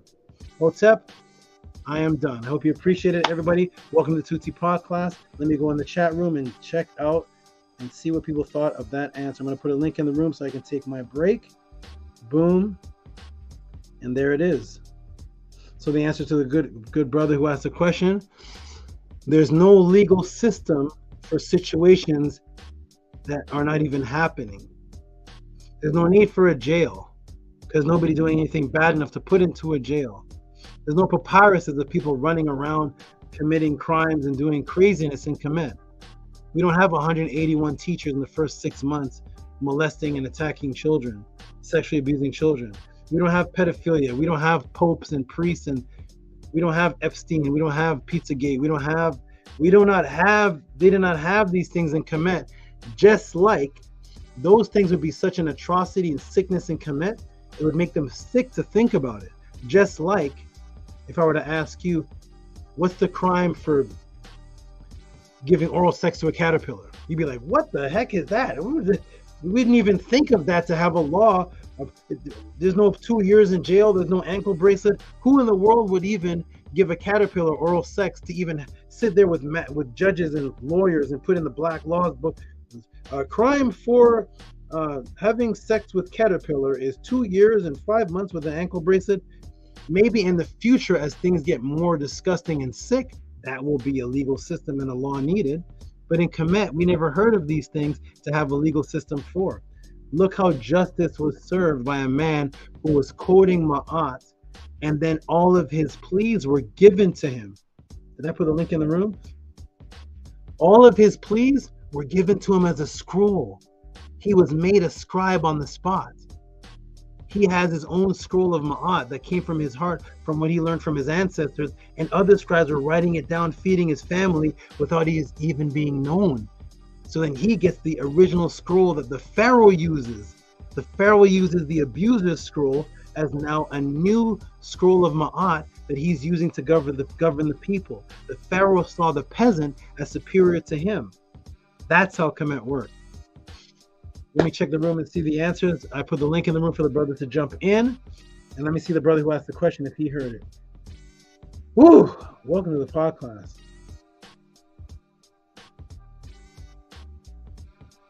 Welcome to the podcast. Let's see, we got Robert Ray's putting lightning. We got Robert, the other Robert putting reciprocity. Black watch, exactly. We got facts. We got Rico put beautiful. We got Angela Gates putting Hotep, bam. What a chain of events with such grateful dialogue. That's right.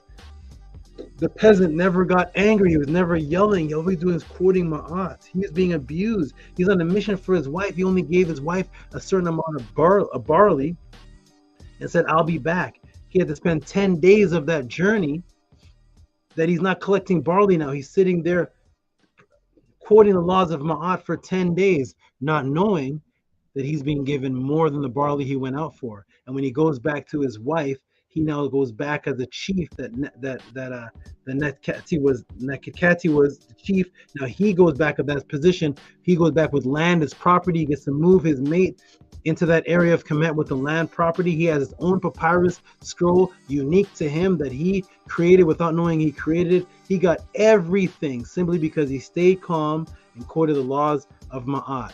That will not be seen here in America. So thus, yes, we need cops.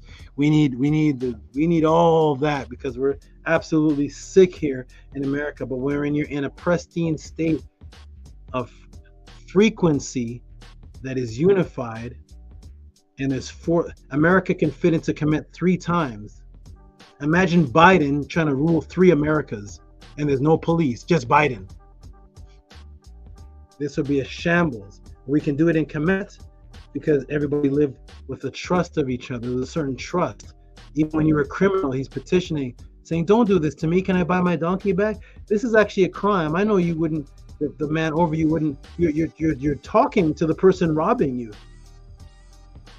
Different frequency. What's up, my good brother Ani Patah Aten Tehuti? What do you think of that answer? What do you think, my brother? Man. Yeah, I think it's phenomenal. I think it's absolutely phenomenal to really show, and it's even like you said with it being a peasant, the peasant living like a god today, back then. But yeah, showing forth that just the frequency that we exist in today, it makes sense as to why we can't get on board with each other. You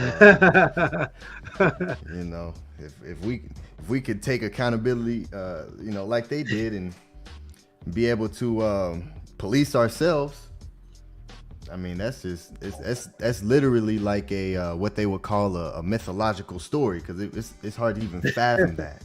Like that's what they call a fictional story. That's what that sounds like.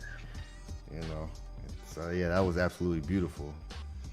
Thank you. Glad I could answer that, because a lot of Hebrew Israelites and other people actually attack KEMET with that concept. They say, you guys didn't have any laws and punishments and things like that in KEMET. How do you establish a civilization and society? How do you do that? How do you do that? And I'm like, how do you do it in your house?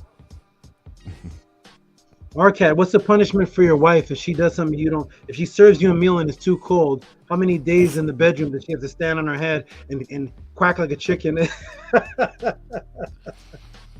There's no punishment. You get mad, or you may say, here's what I don't like about it. She may say something back. You all reason. Either you can sort it out or you can't, but it's dealt with it right there on the spot. You don't have to go to the police. If your lady yells at you, Annie, you're calling the cops? Even if your lady gets drunk and slaps you, you're calling the police? Absolutely not. You deal with it, because both of you are adults and responsible. So why are you calling an outside force of a legal system when the ants don't? All right, I'll be back, guys. Arcad, Atef, I know you like this class here. I'll be back, man. You guys break it down. Peace. Peace. Hotep. Peace. Look, we the only two up. Scribe. Hotep. Hey, peace and love to the chat. Y'all know what it is, though, right? Scribe, how it sound, Scribe? I know y'all. You sound great. How much sound? Okay, good. But you know what it is, though, Scribe? It's our standard is their standard, right? White ice is colder, right? So as long as we continue to use them as the standard, then we're going to continue to follow the ISFAT. It just doesn't make any sense. Ma'at is the foundation. And that is what is so important about our people and our society, is that we following everybody else's culture. Period. There's no way around it. And until we begin to, okay, so somebody asked me today, they was like, hey, Scribe, Scribe, this brother called me today. This brother, he just started working with me today, right? Not today, but he just started working with me. It's like his third day working with me. He said, he called me the wise teacher. I said, what? He said, you're the wise teacher. I said, really? But what I told him was, I said, the thing is that first just identify what the lie is. If you can't decipher what the truth is, just first discern what the lie is first. Just begin to unpack that. But you have to be unbiased. You can't unpack the lie with your Christian bias or your Islamic bias or whatever jurisdictional biases that you live in, the area in which you come from, right? Because it all traces back to the colonizer. So as long as we continue to use them as the standard for everything, for law, for how we govern ourselves, how we educate our children, educate ourselves, we're going to continue to be in turmoil, period. Y'all see my name? Atef Rem Kim Ma'at. And the meanings that I gave you are way deeper than that. It's very many layers to both of our names. And like good brother Scribe said, it's our frequency that picked these names. I was actually amazed at how SABA did it. We laughed, right? Because I didn't remember what I wrote down. And he said he didn't remember neither. And Scribe, he put a comment and he commented on one of my comments and put my name in there. SABA is the best, man. Shout out to the best teacher, man. Hey, SABA, I need permission because I'm finna start banging on ISFET. I just need you to give me the okay and the guidance because I'm tired of the lie, man. I really am tired of the lie. And the only way for us to begin to make any advancements is with Ma'at. The truth, the whole truth, and nothing but Ma'at. And it doesn't get any simpler than that. It doesn't. So I Google something and I Google, so y'all know I'll be using the Google, right? So I used the Google and I Google what was the very first word for truth. It traced it back to a Greek word. It traced back to a Greek word. And I'm like, how could that be possible when the Greek language ain't even the first language? But if I was a child, and I need the governing of my parents, then I would accept that and I would just continue to move forward with the lie. It's ridiculous, man. I'm fed up. And this was the reason why it was so important for me to update my frequency. The leading up to this, I was putting in a Discord chat that I was ready. And I had a conversation with my brother, with my blood brother. He congratulated me on my new name. And I had to, he was curious, you know, on some things. And I I simply told him that it was our mother that was the that was the beginning push toward seeking Ma'at. And one of the things that I told him, my blood brother, if I could share with you guys, is my mother, the segment behind me, guys, that represents my mother, because my mother was very fierce. My mother was fierce growing up. She had her problems, but she was very fierce. But one of the things that she pushed on us, and I was telling my brother this, I said, do you remember? I asked him a couple questions. What's mom's favorite color? Was she left-handed, right-handed? Snake style, you know? And then I asked him, I said, well, what was our mother's favorite word? And our mother's favorite word was BS. That was her favorite word. And I'm not going to say it the way she said it. But if you was talking to her, and I told my brother this, I said, if you was talking to mom and you said something and she said, stop BSing, and she had a particular way that she said it, and I shared that with my brother, and he was like, oh snap. I said, what if she said that to you? What would she mean when she said that? Did she mean, hey, stop telling me the truth, or stop telling me a lie?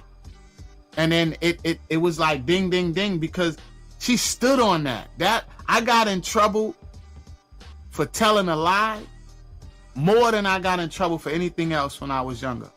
And I didn't get in very much trouble for telling lies. It didn't take very much. But when I did get in trouble by my mother, it was for BSing. My mother stood on that. So that was the driving force early about leading me toward Ma'at, because my mother didn't tolerate a lie. That was one of the biggest things, was telling a lie. And my brother understood that. So shout out to the best teacher, period, out there. Shout out to teachingsofma'at.org. I just wanted to share that with everyone. Because like I said, do you respect the lie or do you respect the truth? And some of you in the chat need to really be ashamed of yourself, because the thing about it is that we support and value the lie. We value everything that is detrimental to us. And the truth is right before us, and we won't even show reciprocity. We won't even show reciprocity for the truth. Some of us need to be ashamed of ourselves. Shout out to those of you that do support and that do show reciprocity. But we really, as a people, we really got to take a look in the mirror and start to evaluate the things that we put our value in. The things that we put value in, we really do. Serious. Because it's a shame. And y'all see what's going on out there. Y'all see what's going on out there. Kids is getting killed for the things that we used to do for fun. We used to run around and knock on people's door. for fun. You know, hey, Scribe, I ain't gonna be long-winded, my brother. Man, I was ready before, and now I'm ready to start banging on Isfet. And you know, we have to start respecting and valuing Ma'at. So I will always support my teacher, always. And as a matter of fact, I am going to, if he gives me permission, I am going to make the world know my teacher's name. Y'all seen the movies, right? To me, this is a movie. I'm in the movie. I'm finna start banging on Isfet. I'm finna make the world know my teacher's name. Hotep Ma'at, teachersofma'at.org. Yeah, that's a very good point. You know, we'll pull up to a gas station and they'll say, hey, you got to pay $5 for this gallon of gas. And the next day it'll be $5.40. No problem. Pull up, pay for it, because that's what you need. That's something that you need to get to where you're going. And the great thing about SABA Tehuti'S is he don't even put no price point on anything. It's open door, free will donation. And this is the GPS to guide you through this physical life as well as after. You can't put a price tag on that, you know, and that's part of our job here, is to really start to reprogram the minds of the people who have a hard time understanding that this information is so valuable. How can you not see it? You know, we understand that the matrix is real, the hypnosis is real. How we see our reality, the perception when we look through our eyes, comes through our mind. So whatever is guiding your mindset to create your reality, if it isn't about reciprocity, then clearly we're off balance. And we can just look around us at any direction, at any point in time, and see the Isfet running wild. And then when we read stories like that, the eloquent peasant, if that's the heinous crime, I mean, why is it so difficult to understand that this is what we need to place our attention on? You know, this is what we need to place our attention on. And we have to, if we want to be able to create any type of control within our own existence, we have to be able to spread our energy, our currency through each other. I'm big on that. We have to support each other. I mean, that's what it comes down to. You know, we have to definitely support each other. Without that, then what? Then what do you have? You know, you can figure it out on your own. You know, figure it out on your own. But it's something that's very important, that, you know, it's personally important to me, and reprogramming that part, and especially when it comes down to knowledge and information, and really raising the value in that, and understanding how important this information is, because it can change your life, and it has. If you're here watching the class, clearly it's affecting you in a positive way for you to be in the class watching it. So by proxy, you should already feel the need to give something for that. But if we don't feel that, then we already know we're out of alignment with that. You know, so, and each section, each teaching, when SABA Tehuti'S comes back in, it's every single one is mind-blowing. It really shows how deep and intricate this system has been set up. Because like you said, brother Atef, you can look up a word, it'll take you right back to the Greek. It'll always take you back to the Greek. And that's what this entire matrix is built on top of. They had to implement it within the original matrix, right? The mother, the mut, ma'at, they had to implement it into it. They didn't create something just out of nowhere. They took what was already there and they started to redesign it and re-implement it, and created a language for us to speak and have these words that we can't find in the Medu Neter, because these were not frequencies that were present at that time in KEMET. So it just really is so very important, you know, for this to be brought out by proxy of SABA Tehuti'S even bringing forth the ability to remove us from the matrix by just teaching us to go to what the ancestors said. That right there by itself is priceless. So anything on top of that is just extra. He taught us to go to the ancestors. What did they say? Get rid of the interpretation, the interpolation, the opinions. Just reading something, you know, we got Google. We can look something up real quick. You know, you can Google this real quick, and you can go with what is brought up right there. You can, hey, what is, like you said, what's the oldest word for truth? It'll bring you to something, so someone will go around and say, well, hey, this is the oldest word for truth. When in reality, that's not true. We know Ma'at is the oldest word for truth. You know, so that's why the Meta Nature is so important to study and to learn, because it's sound vibration. Sound vibration creates your reality. Whatever it is that you speak, your reality comes forth from that. That is what is taught in the ancient papyrus, and that's what's taught today in any type of modern day law of attraction, speaking into existence. This is ancient teachings, but yet we don't want to do what's necessary to incorporate ancient tones and ancient knowledge and teaching to bring forth the reality that we want to see.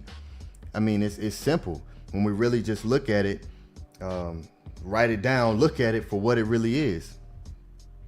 And no one has brought forth to teach us how to do that, you know, especially at this level.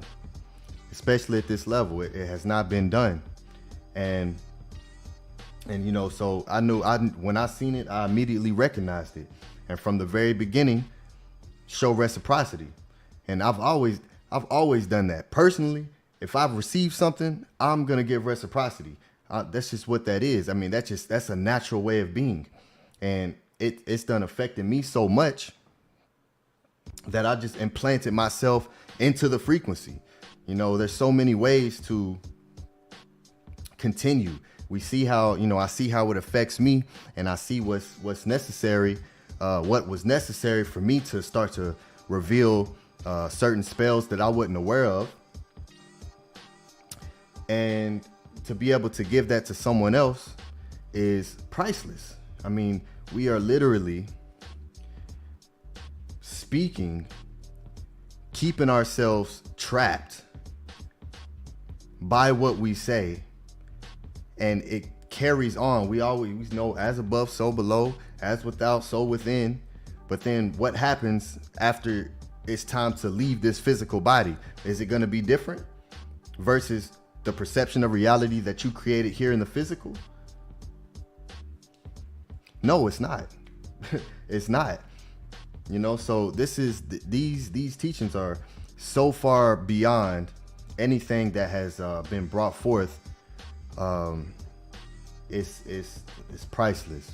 It's priceless, and the least that every single one of us can do is put forth the energy and effort to make sure that the one who was the catalyst for all this feels that support, no matter how, whatever way that you see fit to bring that out.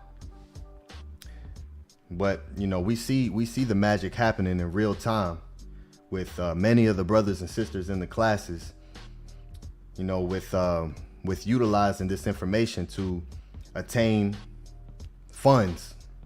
You know, if that's what this is about, right? Everybody wants to, you know, everybody needs that type of currency to feed yourself, and because we don't know how to farm no more, we done lost all the natural abilities, which is, you know, it's not by accident. You know, they make us dependent on them. So, you know, having this information does so much in so many ways. You know, I really wish people could truly understand how important the sound vibration is and how we have to take care of each other.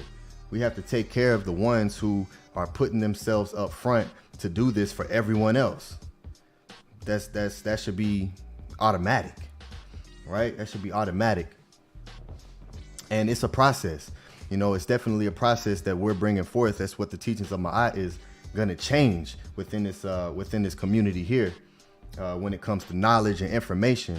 And we're not poor righteous teachers at all. You know, we're about abundance in every aspect, you know, because it all comes back down to the mental, and the reciprocity allows you to keep balance. And that's what this is about. This is about Ma'at. We're all here because of Ma'at, right? So we definitely hail and appreciate every single person who supports SABA Tehuti and what he brings forth, because you're not going to get it. You haven't got it prior, and you won't get it to this level after. So for everyone who supports, I'll personally give you my adoration and say Tua. Yeah, great SABA Tehuti. Thank you for what you do. Thank you for continuing to bring forth this information for us and giving us a doorway to walk through, which ultimately leads to eternal life. So there's Tua. Thank you, my brother. Thank you, Atef. Thank you, Annie, the AA connection. We thank you guys very much for your dedication. Atef, you said you wanted permission to destroy the ISFET. You wanted permission to let loose on the hounds or something, or let loose the wolves. I don't know. What are you letting loose? You're gonna let them loose. Hey, listen, I'm a stuff my eye down ISFET's throat in the conscious community. Y'all think it's a game out there, man. Y'all gonna respect my teacher. You guys are gonna respect my teacher. You guys are gonna respect my eye. Y'all gonna know my teacher's name. You seen the karate movie SABA? Come on now, you the best teacher I did. Thank you, my brother. What do y'all value? But you know what, Scribe? I mean, it's a personal decision. Do you value Ma'at or do you value ISFET?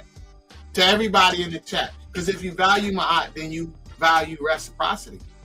If you value the ISFET, then, you know, hey, you decide. You. Yes, sir. Okay, we're going to get into, it's 11 o'clock over here. We're going to get into the couple donations, then we're going to get into the last final question before I have to call it a night, which is a question on Brics. Somebody sent me, KEMET 101 sent a question on Brics. So I'm going to go ahead and go into the donations right here. Let's get your noises ready and everything. Let's see. 13. Stranger again. From April. Oh my goodness, Stranger's piling up. I'm trying to get all these questions, you guys. Wow. Oh, is my mouse off? Wait a minute. Oh no, hold on everybody, my screen is freezing. Can you all see, can you hear me, Scribe and Atef? We can hear you. Yes. Okay. Let's see if this saved, and then I'm gonna show it on the screen. Stranger, there it is. Okay, good. All right, everybody, here we go. Everybody, we're gonna give the donation, shout out the donations, and get into the next question. Brics. Oh my goodness, KEMET 101. I don't know if he's still in the room. He asked me about Brics. I didn't understand the question at first. I didn't know what he was speaking of at first, or if I was reading it right. But once I caught what he sent me an email, made it clear. Nice. Here we go. So we got the donation is hey, harass for did for your culture, respect with the T, proper T, enunciated. Nice. Okay, here we go, everybody. This Brics one is going to be nice. We're going to do a couple of donations here. Windows. Here is Stranger again. Give him some noise. He just sent 50. Now he sent 31. SABA, please break down on symbols and magic. Hey, no.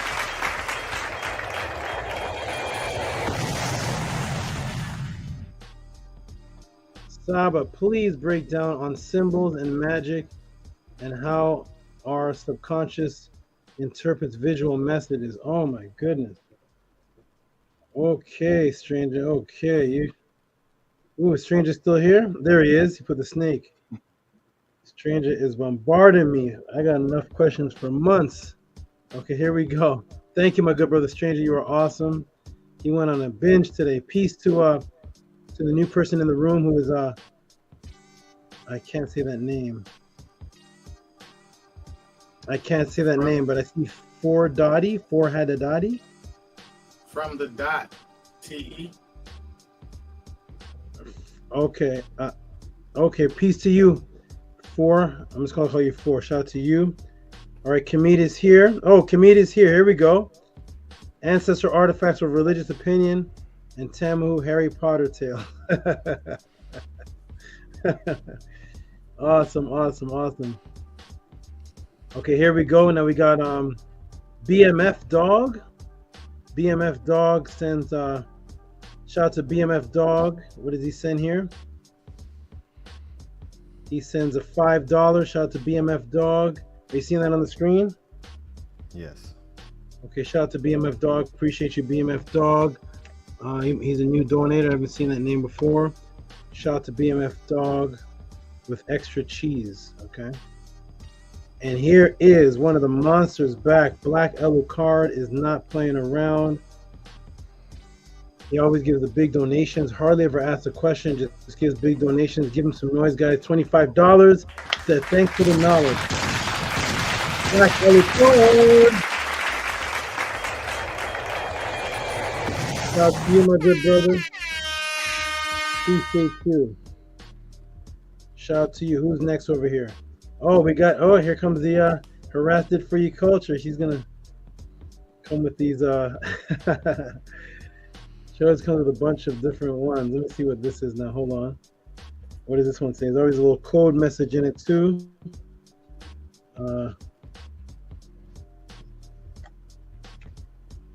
Is it shown on the screen?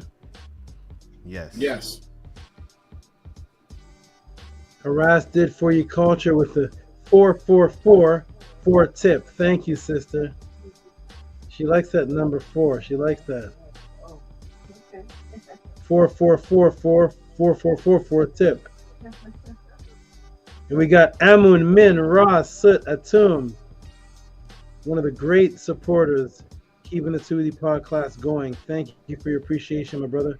And again, I love your name. It's you and another brother have these long names. This one is, I think, is a little longer than the other one. Amun Min Ra Sut Atum. I definitely gave him a shout out, and for sure gave him more information on Amun than he had before, going back to Doukii Gel and the femur bones and all that. Shout out to him. He says, "For you already know, peace and blessings." Shout out to you, my good brother. Peace and blessings to you. You are awesome. Peace and blessings to you. Thank you. Who is next? Rodriguez again. Oh, and the other brother with the name Amun Ma'at Ra.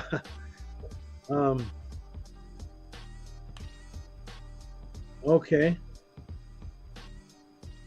Okay, there's a couple here. Couple we got a monster. We got Steven Escalar. Hold on. So we got Emmanuel Rodriguez is trying to do the cash pedon, I think. He's trying to do the cash pedon. He gave one wonderful. Do you guys see that? One wonderful. Yep. Yeah, he's is this his 6th donation tonight? I don't know. I'm losing track of Emmanuel Rodriguez. I think that's 6. That has to be 6. And here he's again. He's doing the cash pedon. Hold on. He's doing 3-3. What is this now? Who is Emmanuel Rodriguez? Where did he come from? For Ma'at SABA Tehuti'S breakdown. Oh my goodness! Look at what did it say, Annie? It says for Ma'at SABA Tehuti'S breakdown Moldavite Ma'at. Why? Nice. Oh my goodness! Look what'd you say? I thought somebody said something. Look what you did, Scribe? Huh? You got people asking me about Moldavite. you bring Moldavite. I'm like, what's this Moldavite? Now it's a question. Now it's a podcast question. Oh my goodness, man. Oh man. I may get you to teach that one, Moldavite. Oh boy, here we go. Okay. Wow, there's so much going on. April. This is beautiful, beautiful class. Moldavite. Emmanuel is just. How am I gonna get to all these questions, everybody? You guys just start sending in donations now. These questions are piling up. Wow. Oh, here comes Arc. Oh, what's this? Oh, Arcad psyched me out. Hold on. Hold on. Here's the first one from Arcad. Give this man some noise. Yeah. Arcad psyched me out with the next one. I thought he was going to donate for 8 years. 8 years worth of donations. That's coming. Don't worry. Gosh. Oh my goodness. Shout out to Atef. Shout out to Atef, my good brother Atef, Mr. Kim, Mr. Rem, Mr. Ba'at. Shout out to you for support. Thank you, my good brother. You are awesome. As always. As always. Here's where he psyched me out, Scribe. That ain't a psych out, Saba. It's an energy thing, Saba. Oh my goodness! Look at it's coming, guys. Thank you on the Gmail, it shows the numbers all in black. So the Gmail said $1, 27,994. Oh my goodness! He said that was stolen from you. Yeah. Oh, there it is. Stole money from you, and it was $27,000. And I will pay that money to you. I didn't steal it, but this is how my artwork works, and this is how much I value my teacher, and this is how much I value reciprocity. So this is totally separate. $27,994 because I already gave him $5. That's $6. If it takes me to pay him back $1 at a time is what that says. It says $27,994 for money stolen from you by a thief, $1 at a time if it takes me $1 at a time. Oh wow. Well, here we go. Thank you. And you're up again. You're up again. I just saw this because when you send a PayPal, it doesn't show the name until I click on it. So thank you. I see you here again. What is this? Give him some noise.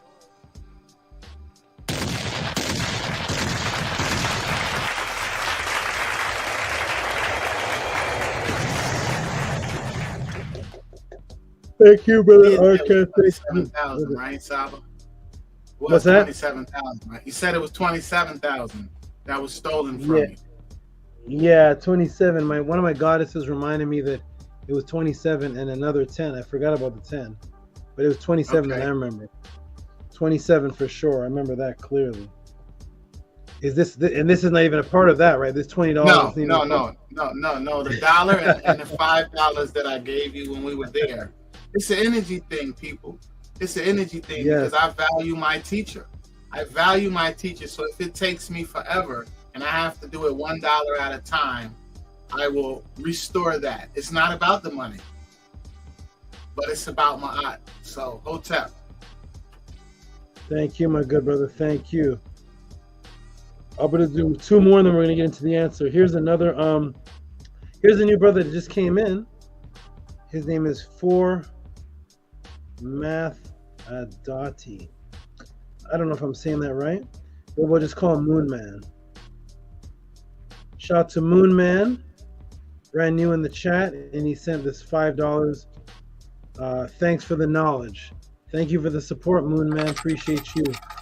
Good brother, thank you. Appreciate you. Brand new in the class, and he's already sending support. Thank you. And I'll do one more. We got, here's the other brother with the good name, big name.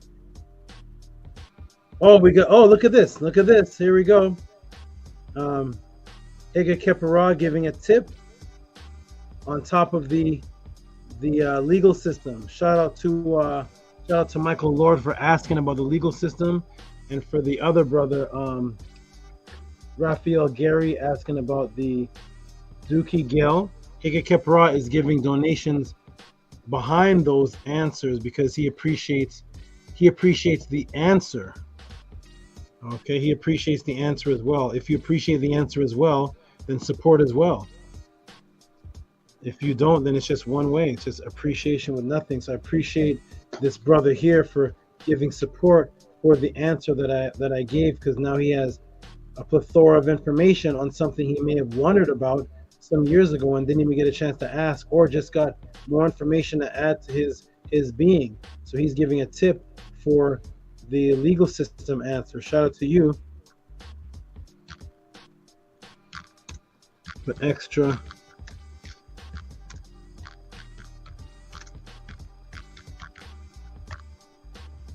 Okay, and I'll do one more, then we'll get into the question. And it's we see the huge one from Steven. We see Amun. Here's the other brother with a nice name, Amun Ma'at Ra. Shout out to you. It says we'll deposit shortly, but I see the clear. It went clear. Is that showing up on the screen? Give him some noise. Give him some noise.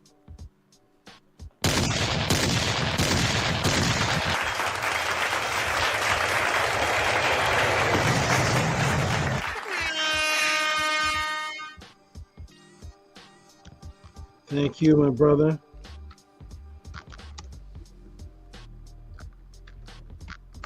Okay, everybody, let's get into the next question of the Tehuti'S Pod class. I'm going to give a shout out to some of the donations I'm going to give after this, which is Vortex Ninja, Derek CF.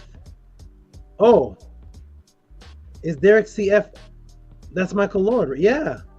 Hey, shout out to you, Bro Grim. Let me show this one. Bro Grim gave an extra donation for the answer as well, for the legal system. There he is right there, Bro Grim. Give him some noise for that. That's $20. Give him some noise.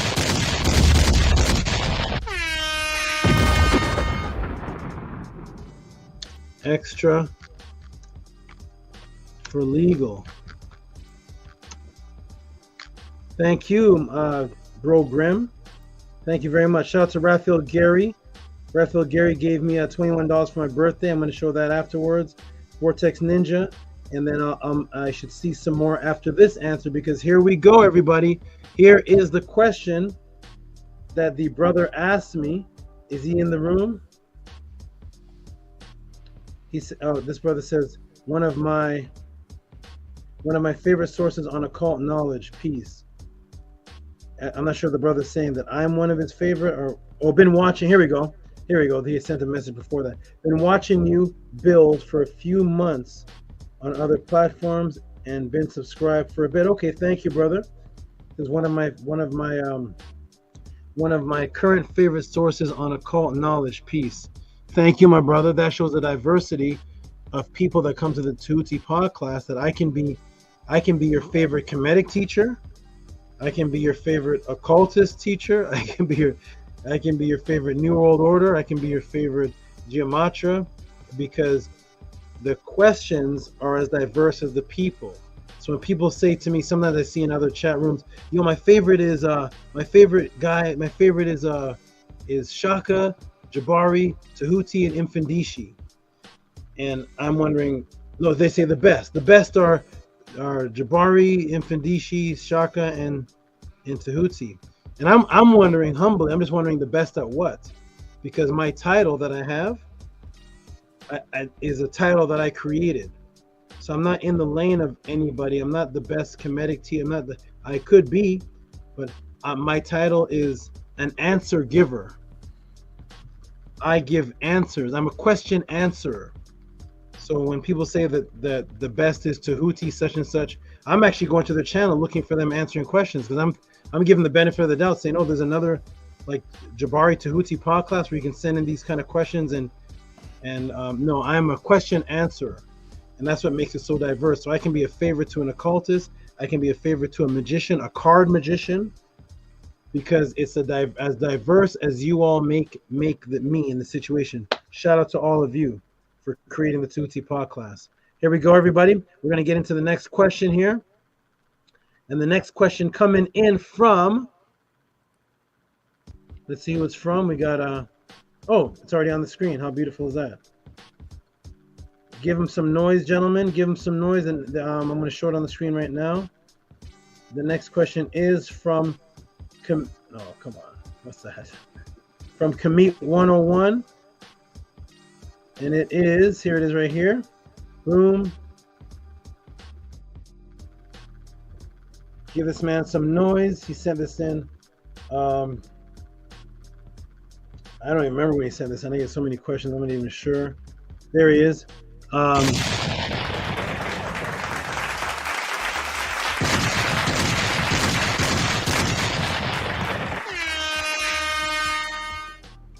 So when he sent this in, I didn't understand what I was looking at. It said for 1 Brics breakdown. Oh, okay. I was tired. I didn't understand that it was one question and question number 2. I get it now. I get it. So he actually sent a clarification. And I don't know if you can see that on the screen right now, but if not, is that on the screen right now? Yes. What's on the screen? It's clarification. Showing the email. Yes. Yes. Thank you. Let me see if I get it back. Okay, thank you. So he sent this for clarification. He said, watch BRICS nations announce plan for joint currency on YouTube. I actually never even watched that. I didn't notice that till now. I never noticed that till now, but it says BRICS is an acronym. I noticed that a little earlier, actually, but I didn't get to watch it. BRICS is an acronym for Brazil, Russia, India, China, South Africa. Grand Rising Tehuti. BRICS is the new currency China, Russia, India, South America, Iran, Saudi Arabia have created to dethrone the US dollar. Although it may be several years before fruition, it is a topic the original should keep an eye on. I agree. On while diving into Ma'at. Absolutely. If you have the time to study BRICS, I would like your thoughts or small breakdown on the phenomenon of BRICS. Even the acronym of the currency is strange. Yep. But I'm sure your keen eye will decipher the information for the pod class. Curious what the geometria, look at all these things he's requesting, are curious about. Curious what the geometria calculator spits out. My thoughts are, if successful, I believe this will decimate the US economy and cause mass destruction in cities. Literally, the US will become lower than a third world nation, at which point things are going to get very tribal, which is never good for the originals. Do you recommend your students at least a plan for an exodus? I think he asked this question before, but I said yes, I do, but I can't talk about any details or anything about that on the pod class. That's for private. That's for the ins and outs of the direction the mission is going. But I do recommend absolutely an exodus from the US. Absolutely, yes. Okay, so now I want to point something out to everybody. This brother here asked, where is he? He has so much faith in me that he sent, and so much supportive nature in him, that he sent $27.72 for something that he doesn't even know if I studied on yet. Imagine that, everybody. He's sending me, he says, if you have the time to study BRICS. See that? That is true student faith right there. That means that he studied BRICS already. He's the one telling me what BRICS is. He's giving me the acronym. He's studying it. He's talking about the dollar going down, economy, mass destruction. And he's saying, if I have time to study BRICS, he would like my answer. That means he's sending on faith, not even know if I studied or not. I could say, man, I didn't have any time to study it. It's a long topic. But that means that people respect the quality of the answer that I give is going to be something beyond what you have studied, which you're about to see tonight with BRICS. So thank you, my brother. Appreciate that. You guys already gave him some noise, right? Yes. Okay, thank you. All right, brothers, we're going to get you back in the chat. I'm going to break this down. It's 11:22. See if I can get this done by 12 and break it down. This is a good one on BRICS. And I want to tell everybody, too, that I'm limited to what I can speak on certain government-related topics here on YouTube. That's why I cover a lot of the magic behind it. But the actual ins and outs of what's happening, things that I know that I can do in my living room that I can teach on, I can't openly discuss certain things, but I will discuss enough. We'll leave it like that. Here we go, everybody. Welcome to the answer. Okay, Atef, I'm gonna see you in the chat. Lovely question, and I'll see you back when we're done. And take a care. I love this question from the last time. Excellent question, Kemet.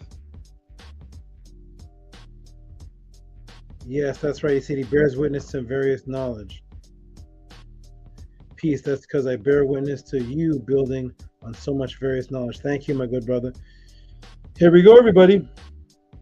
Welcome to the Tehuti'S Pod class. We're doing screen share. And now we're going to go to Brics. Boom, here it is. Brics, what is this? Well, before we begin, I want to let everyone know that, yes, I've been teaching on this since 1993. Okay? I've been teaching on this topic since 1993. It wasn't called Brics back then. Well, at least you're going to find out it's been called Brics for a very long time, but in our circle, it wasn't called Brics yet. So I've been teaching on it since 1993. At that time, it did not have that title because at that time, America was included. America was a part of the Great Beast. That was a part of the original plan. So here it is. What is Brics? We have these beautiful, colorful flags here. Okay. But what are we looking at? If you look close, you will see that within each letter, it looks imbued with a flag. And that is exactly what is happening. Brics is not a word, but an acronym for countries, actually. This stands for, it's an acronym for countries. Each one is an acronym for a country. Okay, so this stands for Brazil, Russia, India, South Africa, China. Okay, Brazil, Russia, India, China, South Africa. Actually, in that order to spell Brics. And it has to be spelled that way. It has to be in that order for magical purposes. Here we go. All right, so here it is. Here is the 14th Brics Summit. And there is South Africa, China, Brazil, Russia, India. And they are Brics. All smiling, all happy. Brics is a unified economic allegiance that will be used to topple the American dollar, that they say is weaponized against foreign countries and is plummeting into national debt and is on a suicidal path. These are all things that Putin says. Word for word, these words. They are a one world currency unifying under the appearance of one world currency and new world order. So it's a new one world unification, and they're going to appear as a one world currency solution, which is actually a new world order that I've been teaching us since 1983, who unifies. Here's what they're appearing on. They're appearing as one currency new order, whose unified efforts will help underdeveloped countries through a unified digital currency. That's actually what it is. So here is Putin, and under here is the subtitles. As a priority, we will supply the countries that need food most of all, where the number of starving people could increase. So they're saying that America is weaponizing money and using money to intimidate other countries and is on a suicidal path, which is actually what is happening. Actually, the people that are in power right now are there to bring down America. I'll see how much detail I can talk about that later. But they're unifying under the guise of helping countries. They're going to take the money and help countries, especially places in India, parts of China, parts in Russia that need help. So they're coming under a good guise. Okay. Now, there's articles coming out about Brics, such as in World Economic Times News. And it says Brics is working on a new global reserve currency, an alternative mechanism for initial payments. Vladimir Putin. So here is the new system. It's an alternative mechanism. The prospect of establishing a common currency will be a top agenda at upcoming Brics Summit in Durban, South Africa, later this year. The Shanghai Cooperation Organization, SCO, is working towards trading in their national currencies. So we have Shanghai working with this. There's other people other than Brazil, Russia, India, China, South Africa. Okay, Saudi Arabia is getting involved. There's many people getting involved. They just can't be in the name because it will destroy the magic of the acronym. Here we go. So Shanghai Cooperation Organization, SCO, is working towards trading in their own national currencies. Roughly 40% of international trade transitions in good are involved in dollars. The prospect of establishing a common currency will be a top agenda at the upcoming Brics Summit in Durban, South Africa, later this year. So they're working on a common currency, which will be eventually a digital currency, which is an alternative mechanism for payments. Here we go. All right. So welcome, everybody. Welcome to the Matrix. Welcome to the Matrix, because that's exactly what's going on right in front of your eyes. This is a magical matrix system going on. And I have here a quote from Morpheus. You have the look of a man who accepts what he sees because he's expecting to wake up. Ironically, that's not far from the truth. That's exactly what's happening. We're living in this dream. We're living in a movie that is created by the architect and the movie makers and the magicians that are creating this magical force right here. And now this including America, which was originally a part of this. We'll see who actually started Brics for real as we continue. For decades, a multitude of books and videos, movies have come out about the New World Order, the Mark of the Beast, the Fall of America, Big Brother is Watching You, and the World Bank takeover.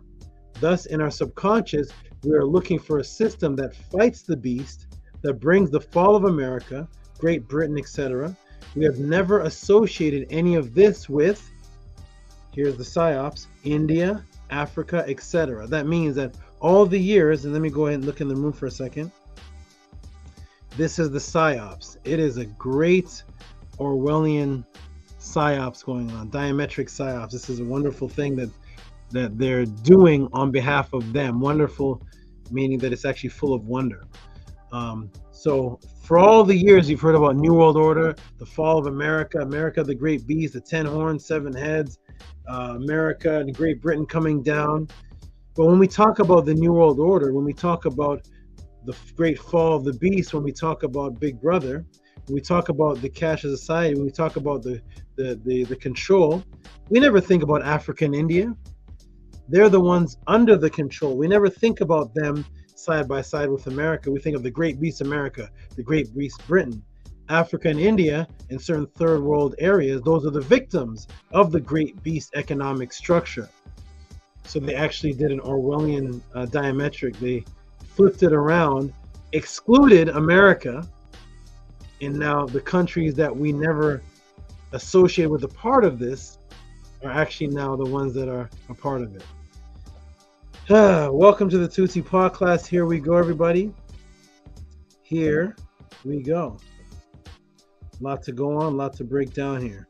Entire screen. Boom.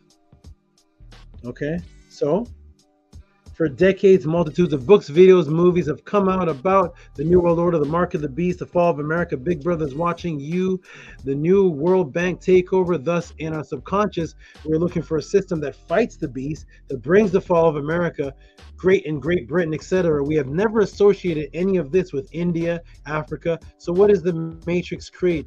A new power that is going to go up against the great beast while simultaneously working with the minority countries to help them, helping the needy, and taking down the IMF and the World Bank.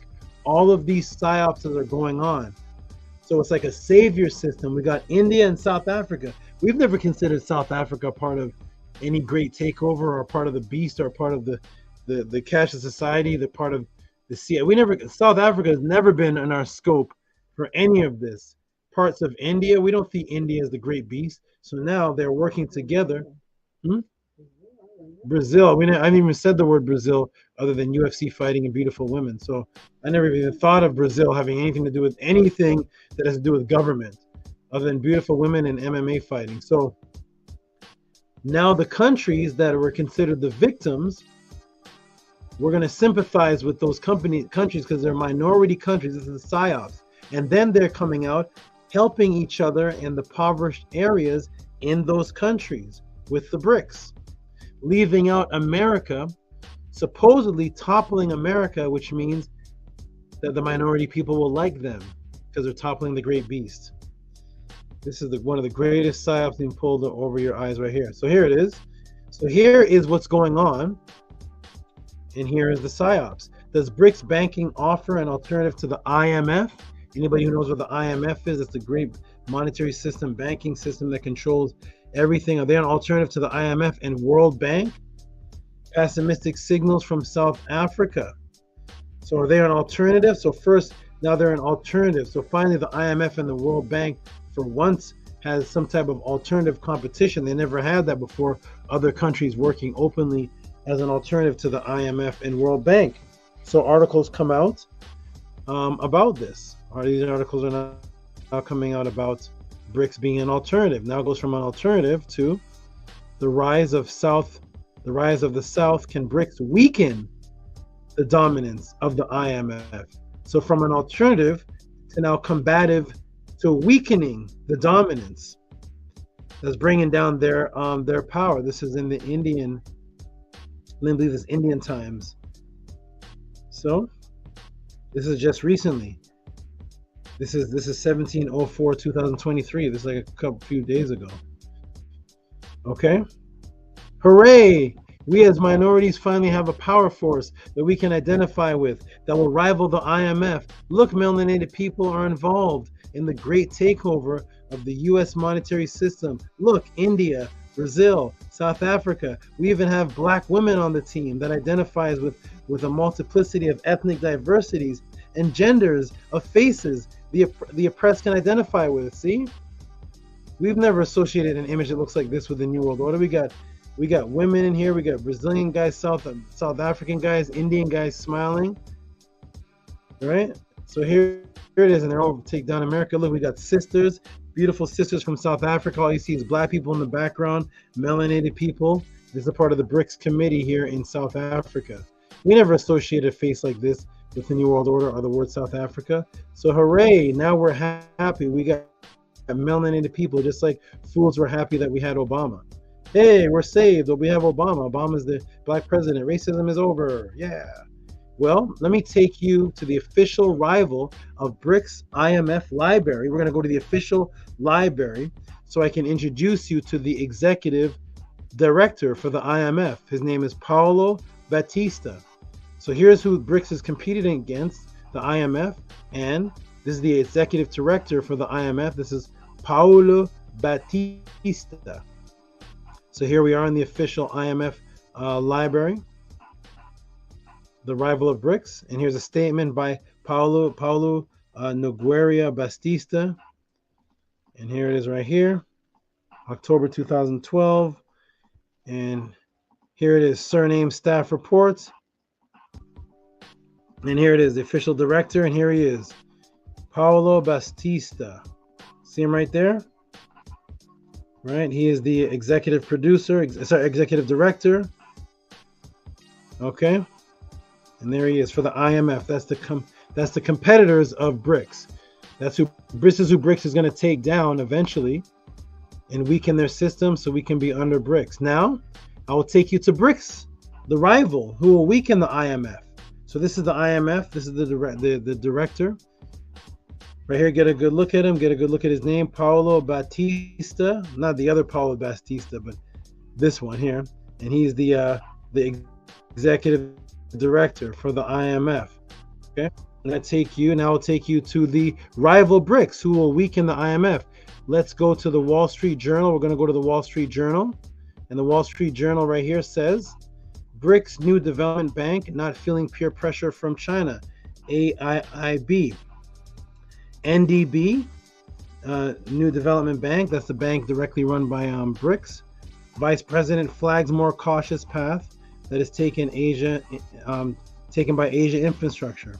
So this Vice President Vice President flags caution path. Okay. So here it is. Here's what's going on right here. There's a brick symbol right there. All right. Boom. So who is the vice president of Brics New Development Bank? So this is called the NDP. And this is Brics. They're going to rival and they're going to weaken IMF. So this is the NDP in Wall Street Journal. Vice President flags more cautious paths than that taken by Asia Infrastructure. So who's the vice president of Brics New Development? Let's read further in the article. And the article reads, what does it say here? Wall Street Journal, we're here. In the Wall Street Journal, it says, Ben Alam, India, the new development bank, which has created finance infrastructure in development countries, plans to expand at a slower pace than China-led Asian infrastructure. Investment Bank NDP Vice President Paolo Nogueira Batista. What? Am I reading this right? The new development bank, that's the bank under Brics, that is coming out to weaken the IMF, getting together with all these countries to weaken the IMF and the World Bank. Their vice president, the one that was doing the flags, his name is Paolo Nogueira Batista. Boom! It's the same man, Paolo Batista. Hey, what's up, Paul? Seems like we just saw you. Here's Paolo Batista. There he is. Paolo Batista was the IMF executive director.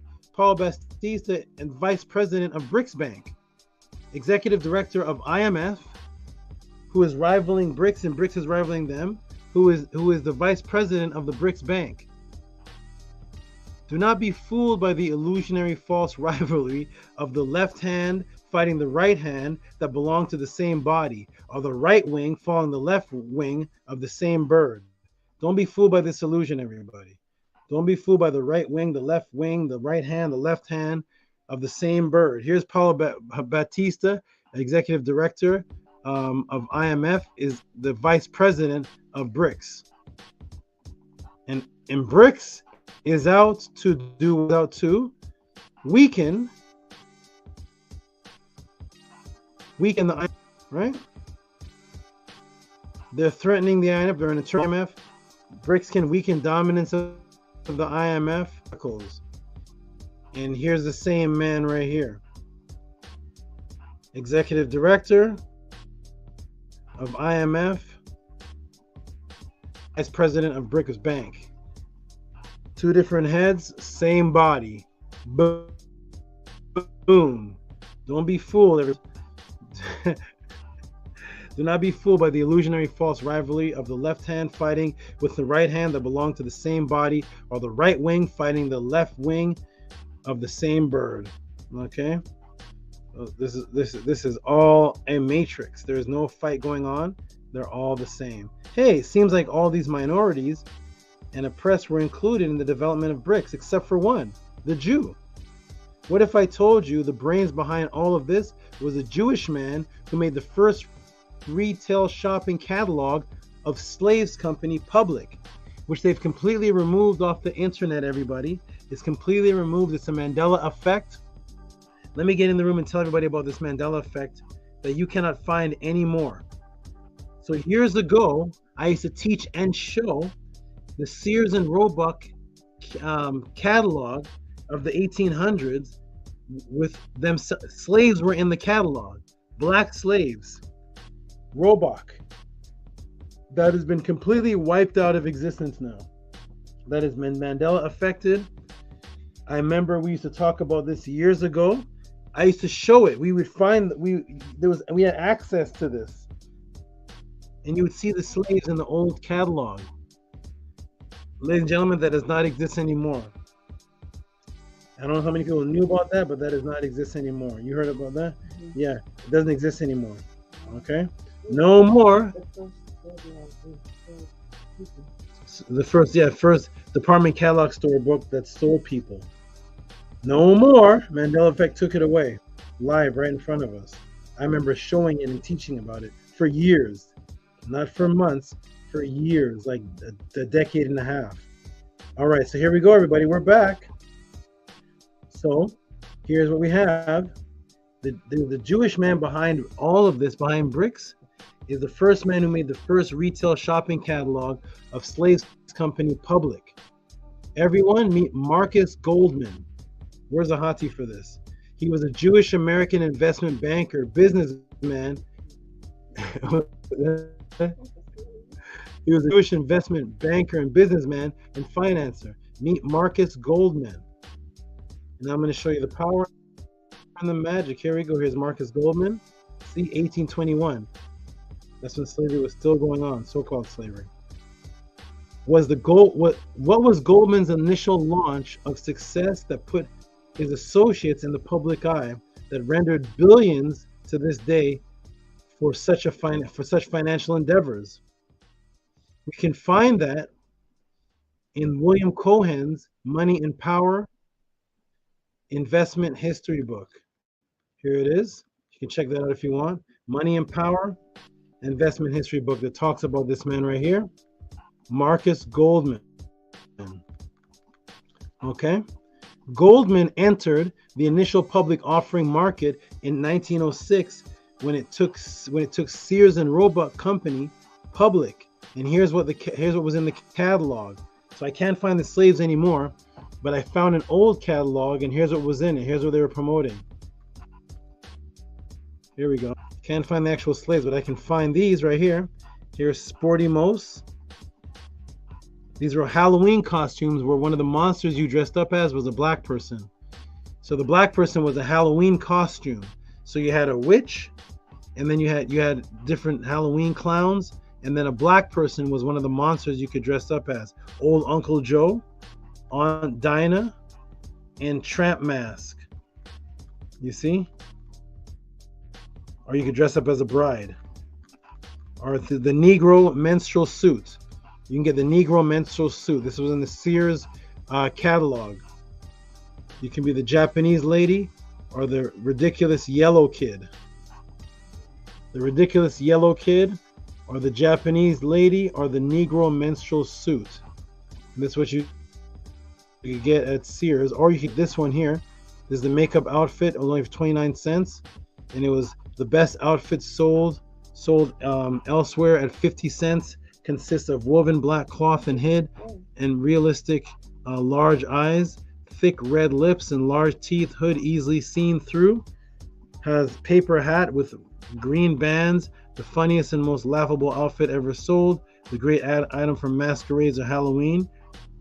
You dress up as a black man called the Negro, and that was the monster you would be for Halloween. Basically dressing up looking as a black man with an injured eye and a hat on, and that was the Halloween costume. That was in Sears and Roebuck, which this man here brought out. See, that was his first initial public offer, and he was Marcus Goldman. Okay, so and yes, this is the same Goldman who became the infamous, guess what? Goldman and Sachs. If anybody's ever heard of Goldman and Sachs, that's him. Of today, coined the term of the new group to fight, supposedly oppose the mark of the beast 666 takeover, and guess which global economic paper Brics was coined in by Goldman? Here it is, Goldman Sachs.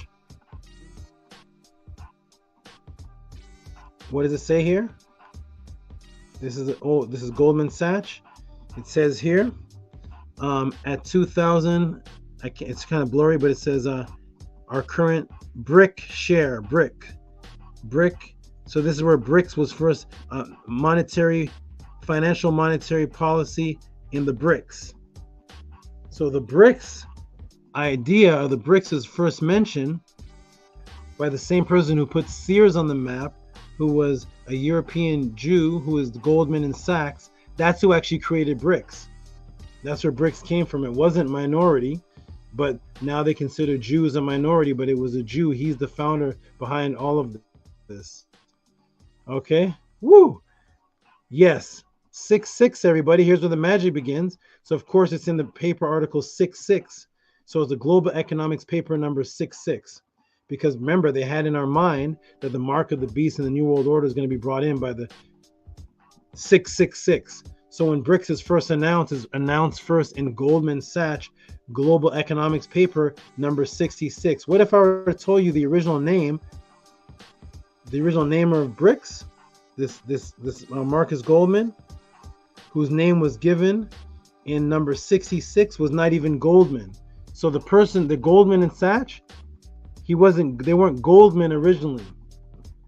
Let me show you something. Early life, Marcus Goldman, born December 1821, Bavaria, Germany, to an Ashkenazi Jewish company. His father, Wolf Goldman, like the wolf from CNN or Fox, was a former cattle dealer. His mother, Bella Katz Burner, who came from Zeal Aymain, was widowed with 5 children from a former marriage. Her first husband was Samuel Oberburner. His paternal grandfather was called Jonathan Marks, until he changed his name to Goldman when Jews were allowed to have surnames in 1881.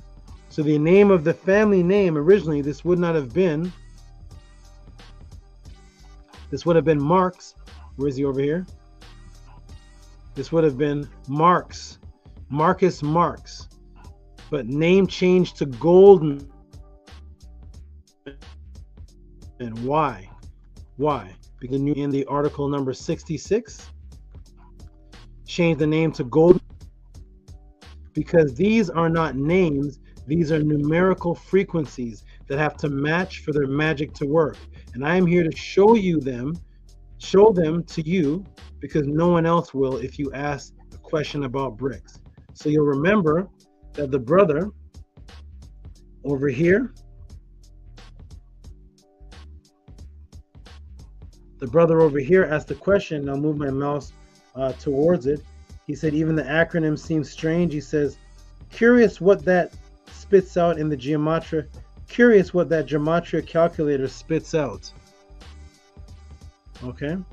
The gematria calculator, and the calculation is of the name of the founder of Brics, which nobody knows, which is Goldman and Sachs. Actually is the one that came up with it, and it was changed from Marx to Goldman, and he came out and announced it in article number Goldman Sachs number 66. Name got changed to Goldman, and that's how you have a Goldman and Sachs. And when you put in Goldman, the ordinal number is 66. So here's Goldman and Sachs, which is ordinal number 66, because the article that came out that featured the introduction of Brics is article number 66, and the name would have been Marx, but got changed to Goldman because Goldman spelled like this. That's how he spells the name. That's how it's spelled now. Goldman and Sachs. Let me show you something, everybody. Let me show you something very interesting. I'm gonna show you something very, very interesting. You see this? Where is he? Goldman. Where's Goldman? Where is he at? Where'd he go? Where'd you go, Goldman? Here you go. See that? That's changed to that. This is not even the original Goldman, how it's spelled, because the original Goldman, how it was spelled, would not make the gematria to be 66. This Goldman is not the Goldman that the father changed his name to. This is not it. Goldman? No, that's not it. Let's go back. Let's go back and see how it's spelled, everybody. These are the things you have to catch in the matrix. You see? To Goldman. Goldman with 2 N's. You see that? Goldman with 2 N's. But if you had 2 N's, you won't get 66. So the new Goldman took one of the N's off, because when you take one of the N's off, it gives you the Goldman, which is 6633, as opposed to what it actually was when the Jewish family changed it to Goldman with the 2 N's. That doesn't match the gematria, but you wouldn't notice a change because you hear Goldman. You don't hear if there's 1 N or 2 N's. So you can easily chop off the other N, and you don't even notice there's a difference. But if you look at what they changed the name to, it was Goldman with 2 N's. Why does this Goldman here have 1 N? Boom, everybody, boom. I'm here to break the matrix here. That's what I'm here to do. These are things that people can't see. So here it is, root number, global economics, Goldman with 1 N, Goldman and Sachs, which is 6633. Boom. The advantage of having a teacher who is also a magician, which is me, thus knows how it works and how to tell you. Let's continue. So that's the advantage, is because I perform magic. I perform magic for a living. I know how the numbers work. I perform it on a scale for entertainment. They perform it on the scale for control. It's the exact same magic. You can do it for entertainment to ooh and awe people and have people amazed, or you can do it to control masses of people. So because I know how it works, that's the advantage of having Tehuti as your teacher, because your teacher is also a magician, and I go to the meetings with the magicians and I know how these things work, and I can see the difference where nobody else in the world is saying, hey, the Goldman had 2 ends and now it has 1 end, and that's Geometria 66, and the news article where Brics came out was news article Global Economics paper 66. Nobody's going to show you that other than a magician. Welcome to the Tehuti's podcast. I hope everybody appreciates this. Now here we go. We're not done. Everyone in the chat. What is this, everybody? What is this? Let's shrink it down. Everybody in the chat, type in, what is this you're looking at? What is it? What is it? Give me the basic answer. What is this? It's not really highly complicated. What is that? What is that I just showed? Anybody know? What was it that I just showed? I'll show it one more time. Boom. What is this, everybody? Simple. Everybody knows what it is. What is it? I'm going to go in the chat and see what is it. Yeah, it's very simple. Dollar bill. A dollar bill. What is it when you pull it out? When you pull it out and give to your landlord, what do you call it? What is that thing? When you go buy a chocolate bar, what do you pull out? A dollar bill. Wonderful. Wonderful. A dollar bill. Okay, everybody? Here we go. Welcome to the Tehuti's podcast. So what they tell you is that this is a dollar bill, or some people put money. This is money. This is a dollar bill. Oh, let me get that off the screen. $1. Nick Reed. Dollar bill. Okay, that's what it is. Okay, so what is this? A dollar bill. Very easy. What if I told you this was not money, but a magical sigil frequency? We will get to this in a moment.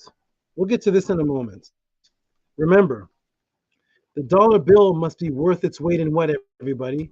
What must the dollar bill be worth its weight in?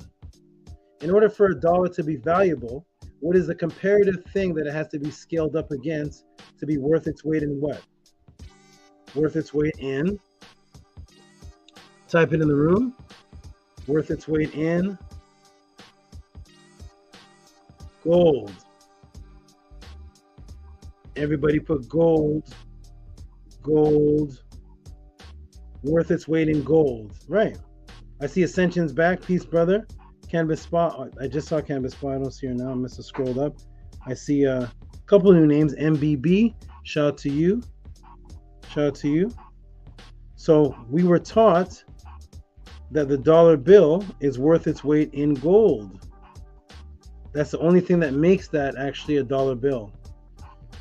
Actually, the word dollar bill actually comes from the word taler, which is which is a valley in Bohemia, from the word Bohemia, which is the word that means beast.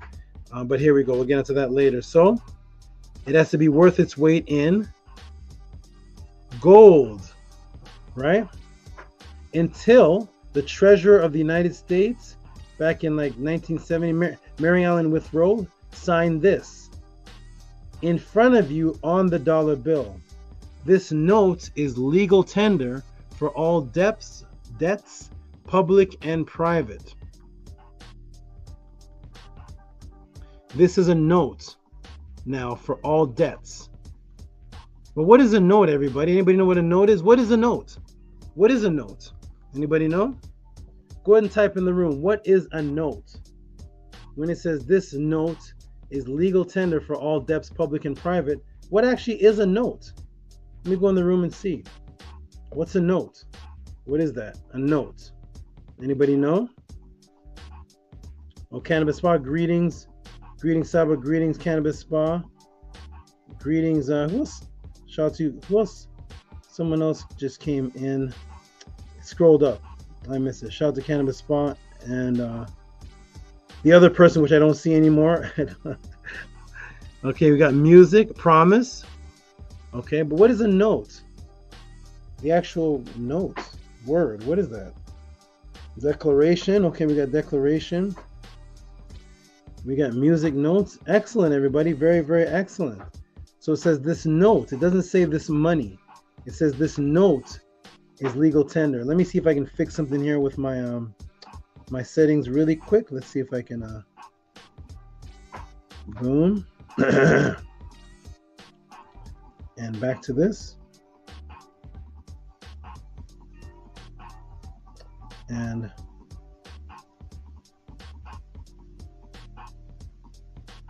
okay. This note is legal tender for all debts, public and private. But what is a note? What is a note? That's what we want to know. What is a note exactly? Well, for the first time, you're going to get the explanation of what a note is actually. Let me break the matrix for you. So like some people put in the room, note is a song, melody, instrument, magical bird song, letter, character. It's a pitch. Okay. Notice, attention, reputation, frame. Musical note represented to the eye. Musical tone is represented to the eye. So there's more things here. A sign, here it is. A sign by which a musical tone is represented to the eye. Okay, so it is a sign, a mark in the margin of a book. Nothing here about money, if you notice. It's a sign, nothing here about money. 1 second, let me turn this off. 1 second here. Let me fix that. Okay, so it's a mark, it's a sign. It has to do with music. It's a mark of something or a sign of something. Okay, a note. So boom, the original meaning of frequency, a sign. A sign, ladies and gentlemen, is a symbol of something that is not the actual thing. So what do you think? What you think is money or a dollar is in actuality a symbol of something else, because it's a sign, it's a mark that is a symbol of something else. So when you see a stop sign, it may look like a hexagon with red, but those are subconscious telling you to stop. But the stop sign itself doesn't move or stop, but it's symbolic of something. It's symbolic of you doing an action. So a note is actually a musical pitch or a sign of something or a mark of something, which is a symbol of something else, and it's full symbols on it. So it's a symbol of something else, and it's full of symbols on it that makes you believe it has power. That is literally the definition of a magical talisman or a sigil. A symbol or a sign of something that represents something else, full of symbols that makes you believe the thing you're looking at has power. That is literally the definition of a talisman, sigil. That is what it is. And that's why when we look at the dollar bill that we think is money, we see all these interesting artifacts on it. We see little owls, we see 6-pointed stars, we see 5-pointed stars turning into 6-pointed stars. We see pyramids, eyes, we see a shield, which was the red shield, which is Rothschild. We see spider webs. What does this have to do with the value of the dollar bill? Absolutely nothing, because this is a legal note. It is a frequency, a sign of something else with sigils on it that's used for debt, meaning the second that you use it, you're a part of the debt. It is not money, but it's supposed to be worth its weight in gold. That used to be called a silver certificate, something different than what you have today. If you find one of those, it's extremely rare. And yes, you know that only here on the Tehuti'S podcast will the magical aspects of the occultist behind the operation be revealed. I've shown you that money is actually a magical concept, and that is why it's called a note, a sign, a sigil, and has many magical trigger symbols on it. Now we will go further, where I will show you more of the matrix psyops. Are you ready? On the dollar is George Washington, who depicts himself and is a well-known Freemason. Everybody knows that. I've taught on many classes about that before. Remember George Washington on the face of the bill with the wig of Ma'at. Here is the famous image of him with the wig, the Kemetic apron, and the duality of the chess board. You see him right there? He is a builder. He is a builder on the duality of the chess board with his building tools in hand. See his building tool? Let's go to the Freemasonic temple with the chessboard and let's look at the other details. So we're here inside the Masonic temple and you see a chessboard. We see a lot of things. We see beehive. We see something else very interesting though. What do we really see here?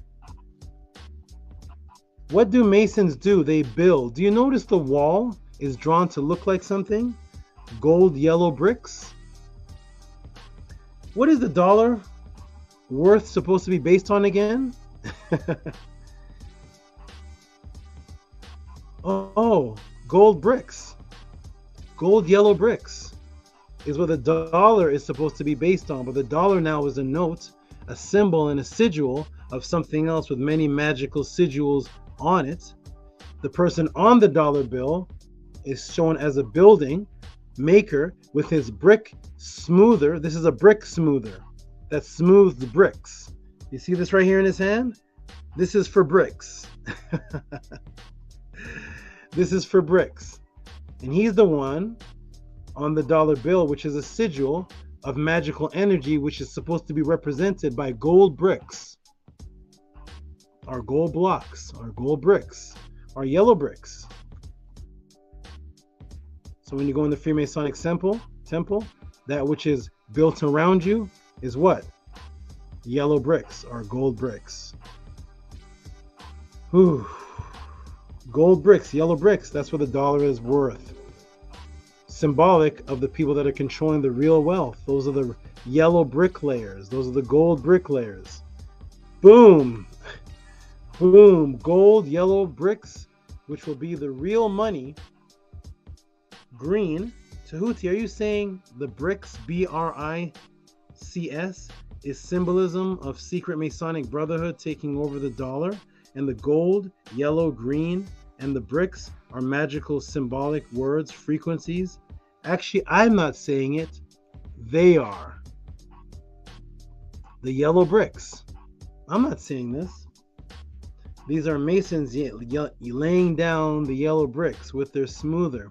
And the yellow bricks are the gold bullions that actually control the money.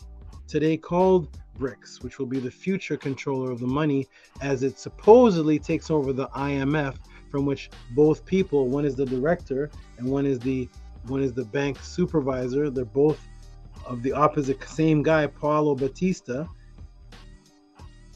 Two shapes on this, two wings on the same bird. White ring, right wing, left ring, all illusion. So these are the yellow bricks.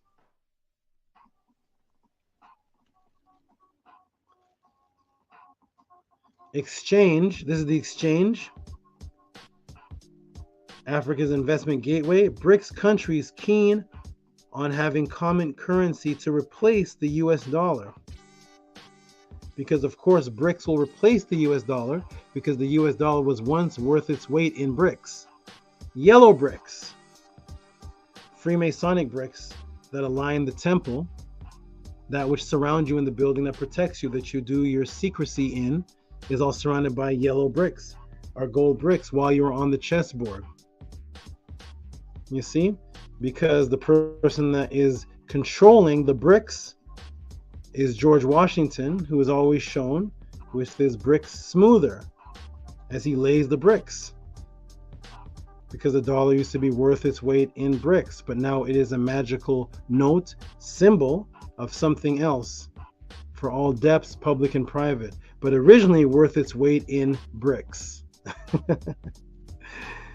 And it will replace the dollar bill. See, BRICS countries keen on having common currency to replace the dollar bill. So the dollar bill will be replaced with BRICS, which is what it started off as in the first place. Woo, yes, because the wizards that control it all, the matrix, will lead you down the path to believe the bricks of yellow, the real gold worth, once the dollar is replaced, leads you to the real green. Money. Wait, where have we heard this before? Where have we heard this before? The real controllers, the real magicians, the real wizards that control it all, the matrix, they'll lead you down the path to believe the bricks of yellow. There's actually going to be a digital system, but it's going to be worth its weight in gold once the dollar is replaced, and it leads you towards the real green, the real dollar. That's what we call money, right? Give me the green. That's the real money. So this path will lead you towards the real money, which is supposed to be what Brics represents, which is gold bricks, but it's actually going to represent a digital system. Where have we heard this before? This symbolism. We've heard of this before. Let me go in the chat room and see if this rings any bells. Have we ever heard of any of this before? Where have we heard of this before? Where have we heard of this before? Where have we heard of this golden bricks and leading down a pathway to get to the green? Where have we heard that before? Being done through magic. We've heard this before. I know we've heard this before. That's right. The Wizard of Oz. Here we go, everybody. Are you ready?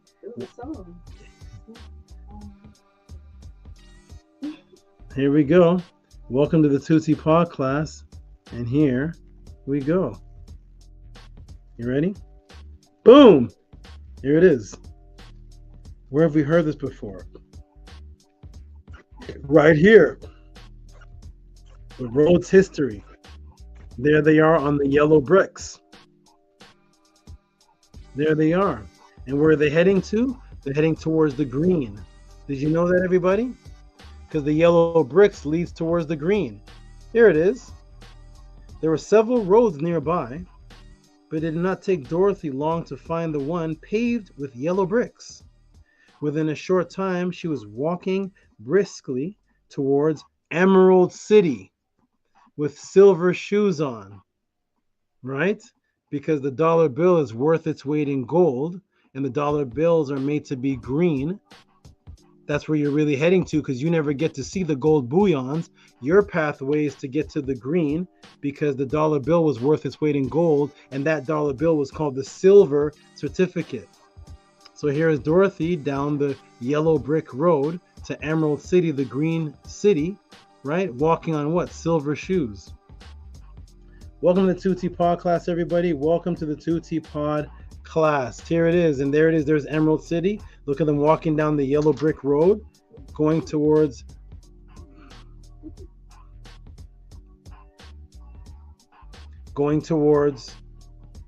the green, because that's where the gold bricks lead to.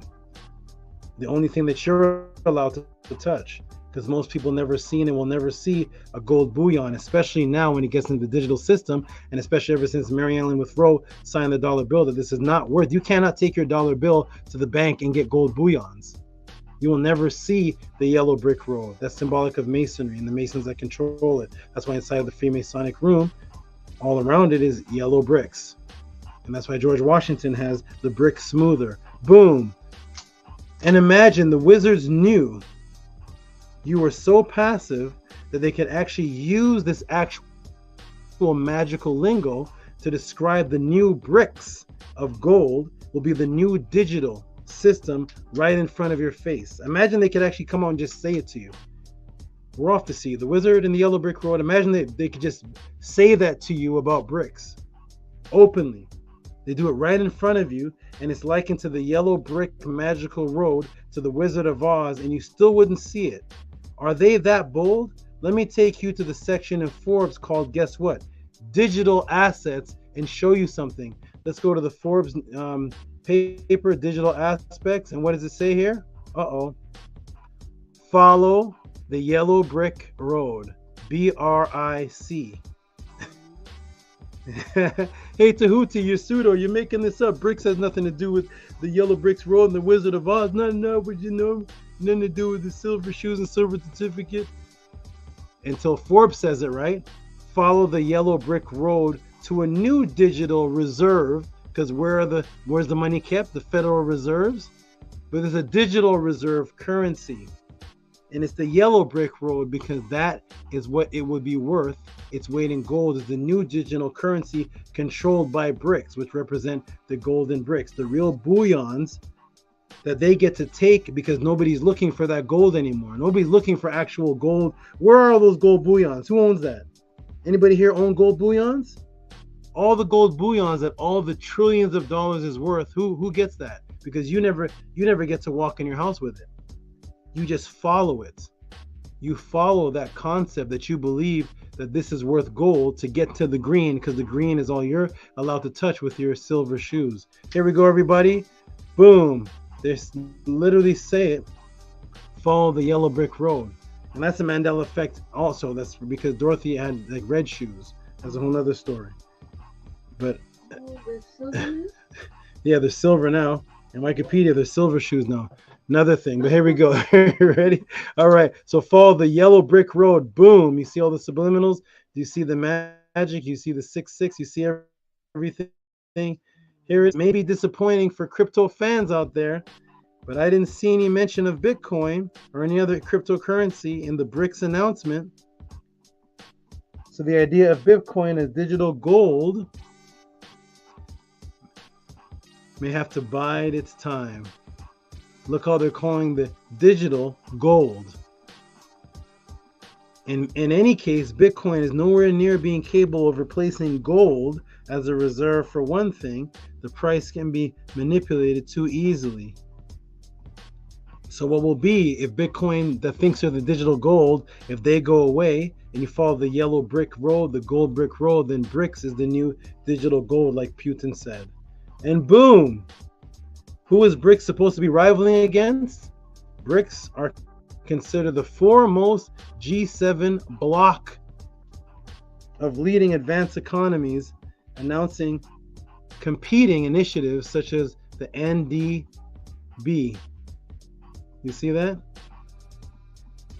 The contingent reserve arrangement, the Brics payment system. So who is Brics rivaling to?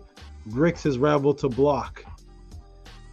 Hey, here we go. Welcome to the podcast. What do we see in the Matrix movie when Neo walks into the room to see the Oracle? What do we see? When Neo walks into the room to see the Oracle, he's sitting there looking very confused and curious. What do we see when he walks in there? He walks in to see the Oracle, and what do we see?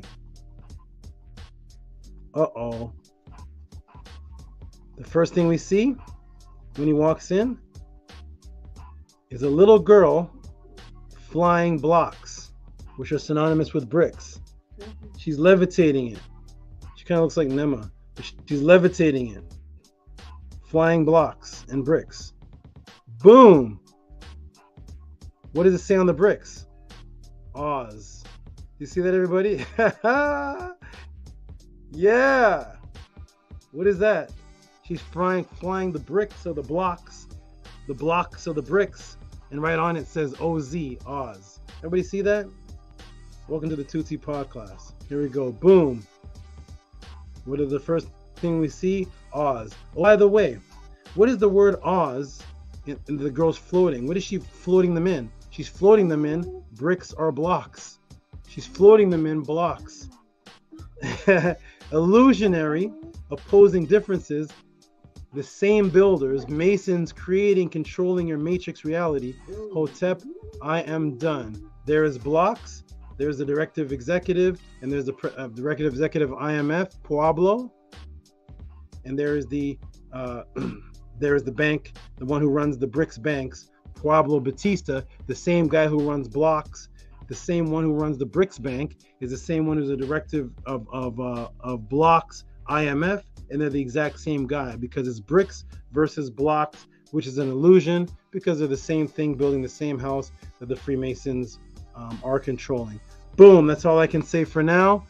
Glad you asked that question. I hope everybody enjoyed it. Let me go into the room and see what everybody thought of that.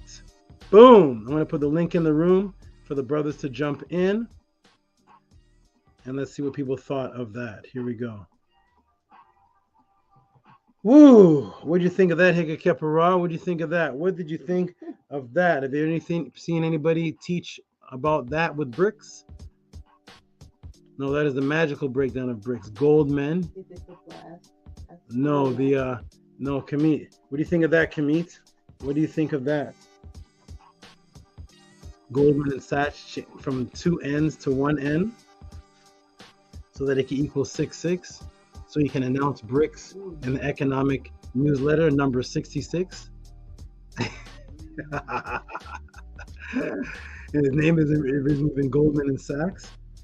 His name isn't even Goldman. It changed to Goldman with 2 N's, and that wasn't even the original. Ordenbrunner. What does Ordenbrunner have to do with Goldman? But anyways, boom. Let me see. KEMETE says, much appreciated, SABA Tehuti'S. Angela Gates says, great breakdown. Enrage says, major breakdown. Higa Kepara says, Tua, thank you for that breakdown. Thank you, everybody. I'm waiting for the team to jump in. For those of you who appreciated it, you see the Cash App and the PayPal at the bottom. If you appreciate the information, if you are benefiting from the information, this is what I do for a living, like your waiter brings you, or the break dancers that you see dancing for other people that said, hey man, can y'all break dance for us? And then they start a huge break dancing show, and you just happen to walk by. They weren't break dancing for you, but you walked by and said, yeah, they're good, and you tip them too. So if you feel that you appreciated that answer, if you feel that it was worth the time, and you must because you're watching. So if you're watching and you appreciate it, then please throw a tip or a donation to Cash App T.O.M and PayPal at Rocky SV if you feel that that breakdown was worth anything to you. The person who asked the question, KEMETE 101, appreciate the support. Appreciate that. I want people to know too that the support that people give is not for the question. Isn't that right, KEMETE? The support that you give is not for the question, is it? You're giving support for Tehuti'S, because you could send $20. KEMETE has sent 100, I think 143 one time. That wasn't for a question, but it had a question in it because it's for the support principle. Okay, so let me see if the team can jump in. Shout out to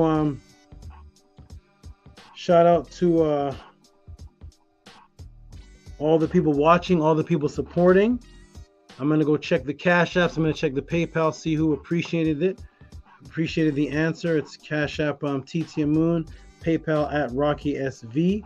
That is the last answer that I'm giving for the night. When the brothers come on, if they come on, if they haven't fallen asleep, I'm going to give the last donation shout outs to the people that do support Tehuti'S and support what it is that you see. Okay, so it's PayPal at Rocky SV, Cash App T.O.M. This is what I do and all I do for a living, if you appreciate it. Here is Atef Rem KEMET. What do you say about that, Atef Rem KEMET? You ever heard of that breakdown for Brics before? Never, Saba. Never. Never. Yeah, what do you guys value? What's your value? What do you value? The lie or the truth? Simple. You decide. Atef is ready to get out there and tear heads. He has a new name. He's equipped now. He got the name. His Ren. He's a new man. He's ready. He's ready, man. Look at that. See that? You see that? Hold on, let me hold mine up too. That's right. Hey, Saba, I got mine from Scribe too. This is my first unk I got from Scribe. Shout out to you, brother. Beautiful, beautiful, wonderful. Okay, so I'm gonna step off for just a minute. I'm gonna come back and we're gonna do support. Let me go and check and see my Gmail, my Cash App, and see who appreciated that breakdown. I see hey, Higa Kepara is doing something. I like what Higa Kepara is doing. I've gotten 4 donations. Bev, Sincere, Ajax. I gotten 5 donations since that breakdown. Higa Kepara, he's Higa Kepara, I like it. Thank you, Higa Kepara. he's being creative. He's doing something to create a new energy. So instead of Higa Kepra usually will just dump $72, $75. His son will dump 100. Well, son still does that. He'll just give 65 or something big. So what he's doing now is he's basically given almost the same amount, but he's giving it as tips. He's breaking it up for tips for the answers that I'm giving. So every answer that I gave tonight, he gave a tip on top of that. And when you add it up, it's going to be like 30, 40. It's going to be what his donation would be, but he's doing it to show the public, to show everybody that yes, as long as he's watching and observing and gaining from it, why wouldn't he support? His eyes are feeding off of it. He's watching it. It's like, yeah, I'm going to feed off of it, but I'm not going to give anything back. But here I am taking notes, changing my life. That question wasn't asked by me, but I'm taking notes. I'm changing my life. But somebody else got you, Tehuti. He's like, no, he likes that answer. He's benefiting. He's going to apply that to his family. He didn't know that about Brics. He liked the answer, even though he wasn't the one to ask. So if he asked that question, he would actually send more than $10. So he's doing something really amazing for everybody to see. And I appreciate that, Brother Higa Kepra. Appreciate that. Let the crowd see that. Thank you. So what I'm going to do, I'm going to step away for just about 2 minutes. And I'll be back. Go ahead and talk to him, Atef. Talk to him. Talk to him, Atef.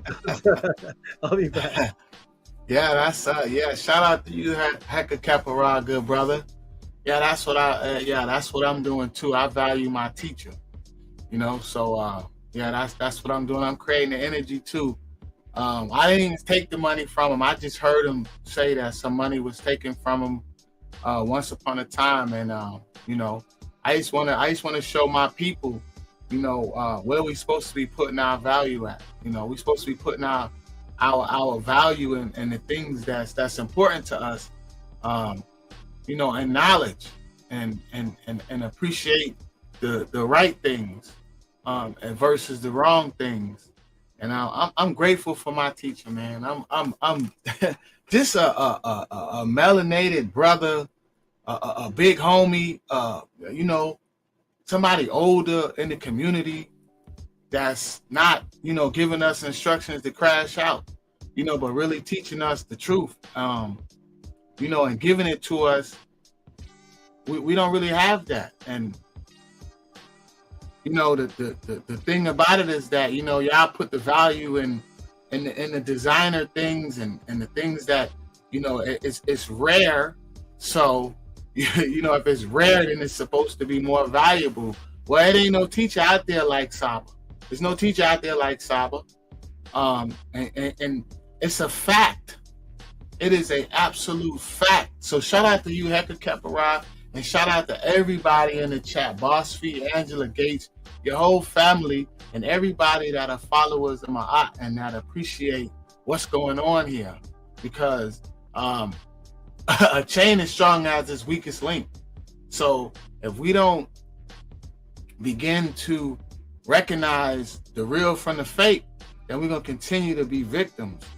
And it is an absolute honor, like I heard scribes say, it is an absolute honor to learn from my teacher. And this is what I told him, that I'm gonna make the world know his name, that I am going to show him how much I value and appreciate the truth. And it's a trick, man. It is ridiculous.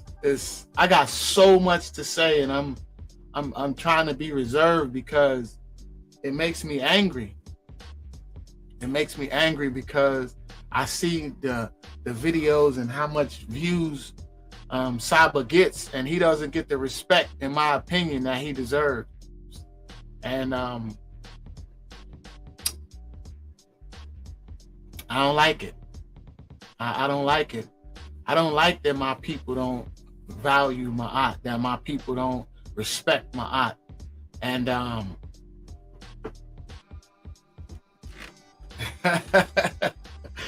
where's she at?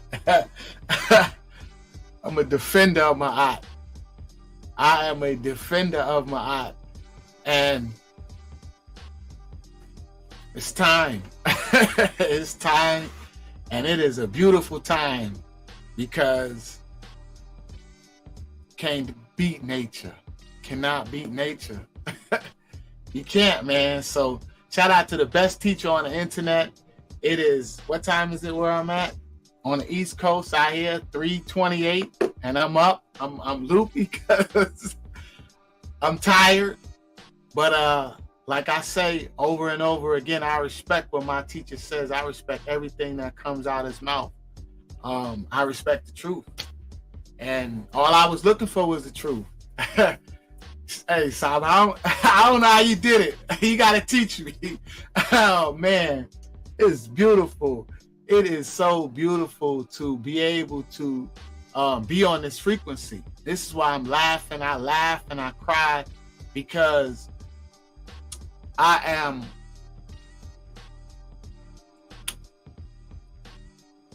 know what's going on as far as the games that they playing with us. But the way that that I go about it, yeah, I need the guidance. I need the guidance because I don't respect the lie. I don't respect disrespect. And I don't like the fact that these people trying to ignore our teacher. I don't like it. I don't know how many people's in the chat right now. How many people's in the chat? 55 people watching. Shout out to everybody that's up, that's on the East Coast watching. Yeah, I don't like that, man. I don't even watch the other stuff no more. But I don't like that our people don't appreciate the real, that they don't respect my art.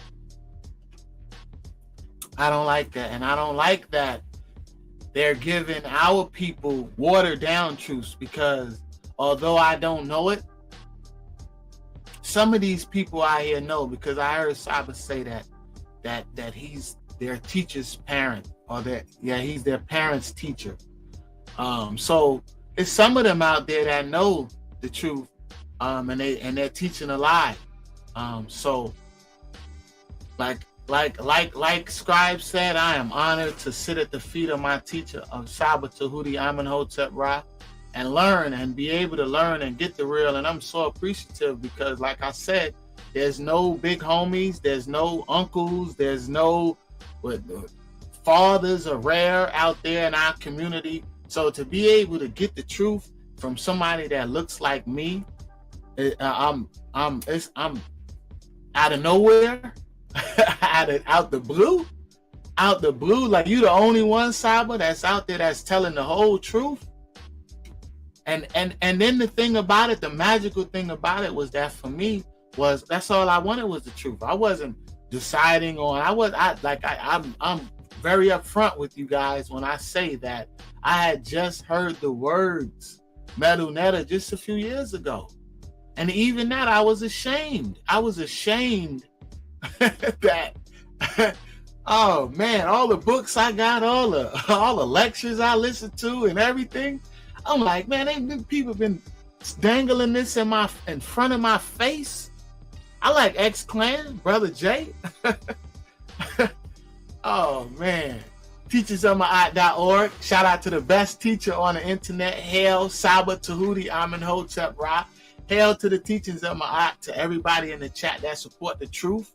And man, listen, when you look in the mirror, where do you put the value at? On the truth or the lie? When you teach your children, what are you teaching your children? Are you teaching them the truth or the lie? When you talk to your friends, what are you talking about? Are you talking about the truth or the lie? Sma'at or Isfet? You make those decisions on your own. It's not up to me, it's up to you. I can only decide for myself. Peace, Saba. Peace, my good brother. I am back. I appreciate the good words, appreciate your support, appreciate you holding it down while the brothers probably fell asleep. Last time you were here, you said it was just me and you, Scribe Annie. Now it's just you. Yeah, so thank you, my good brother. Let's go and see what the people well, I already checked and see what the people said. They the brother appreciated, and those who saw appreciated the answer. Of course, there's much more happening, and there's certain things I can't even speak about openly. Here is Bijan Pharaoh wants to say something. Hey, Bijan Pharaoh, peace, my good brother. Yo. Peace. Yes, sir. This brother just got his name. You can congratulate him. He just came thousands of miles to get his name. Peace, brother. Peace and love. Peace and love, good brother. Peace, Atef. Congratulations on your new name, bro. Peace, brother. Facts. Nah, I just want to say peace and love, man. I'm at work right now, so I can't stay on too long. So I just want to say peace, Saba. Keep building, keep doing your thing. And Captain Tazariak don't want no beef with you, bro. He don't want no smoke with you. He's debating everybody else, but he got to ask approval from his general. He's debating everybody else, like Shaka and everybody else. But when it comes to you, it's always an excuse, man. Always an excuse. He got to get approval from his general and whatnot. And I find it strange because everybody else that he's debating is KEMET. It's KEMETE. But when it comes to Tehuti'S, it's like, oh nah, I can't. So you keep shining, bro. You keep shining. Thank you. Yeah. Peace and love, man. I gotta get back to work now. Okay, stay safe, my brother. Thank you for coming on. Of course. Sir. Peace, Atef. Peace, good brother. Dedicated brother coming in from work. Let's go and give some of the shout outs to the people that supported, and we're gonna go ahead and close it out. So far we have, okay, here we go. We have Vortex Ninja.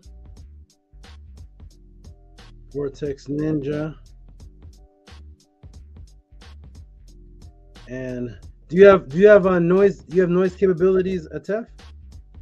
Yes. You have the hand claps? Yes. Thank you so much. Okay, here we go.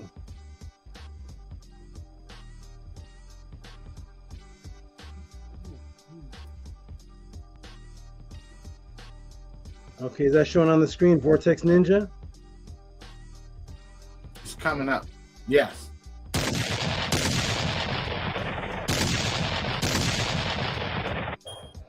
Shout out to Vortex Ninja. Appreciate always popping up sometime at the night with the same amount. I greatly appreciate you, my good brother. You are one of the ones that watch. I don't know if you comment in the room under another name, but you're one of the watchers who just support, and I appreciate that very, very much. You just popped out of nowhere and just immediately just continued with the same amount. I don't even get much of any questions from you. It's just support. Appreciate that, Vortex Ninja. Wherever you are, whatever city, whatever country, we appreciate you, my good brother, Vortex Ninja. Appreciate you very, very much. Okay. Stephen Escalar, always. Stephen Escalar, are you in the room, my good brother? He wasn't earlier, but I know it's later than it is over here for some people in the pod class. And look at this. Give him some noise. Give him the Red October. Give him the claps. Give him everything.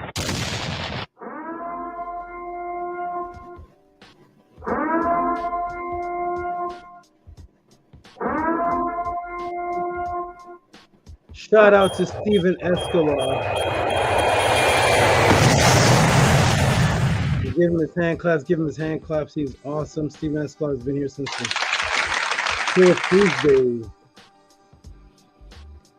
Support the great SABA. Thank you, my good brother. Stephen E is excellent. He's also at every Metanetter class. If he's not, then if he misses it, he sends in for it. But he has been there. He's at every pod class. He's at every Sunday class. Thank you, my good brother. And here is the one and only, the man himself who asked the question on Doukii Gel, the one and only RAFAEL Gary. Shout out to him who sent me Earth Day appreciation. Thank you, my brother. Thank you for the Earth Day appreciation. Appreciate your support. Thank you very, very much. RAFAEL, Gary, if you're watching. If you are watching, I hope you saw the Doukii Gel breakdown. I know you'll go back and watch it because it's in the title. So shout out to you.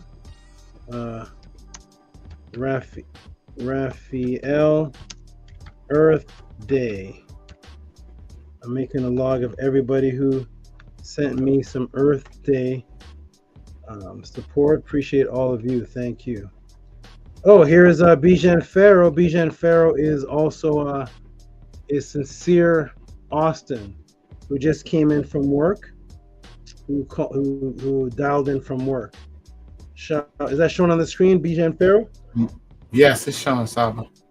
Okay. Shout out to thank you, my brother. Shout out to you. Shout out to you. Excelente. Bijan Pharaoh, appreciate you. And ooh, the scribe pops up with. Where are you, scribe? Where's the scribe at? Where's the scribe? He's hiding sleep somewhere. Where's the scribe? Scribe, where are you? I wanted to see this while he was on. I wanted to see this, and he's asleep now. Oh, okay. Okay, so let me show you all what the scribe did. So everybody that came to get their Ren, from Menkura to Atef, everybody showed huge reciprocity for me, and the scribe gave me. Well, am I on? Yeah, it's still showing Sincere Austin though. Let me see if I'm moving. Okay, now I'm moving right. So the scribe had this ordered from KEMET, made in KEMET, not the Cobra that's on it, but yeah, this is from KEMET too. Had this made, and this is huge reciprocity support because it's something that I wanted from KEMET, and he brought it, not even knowing that.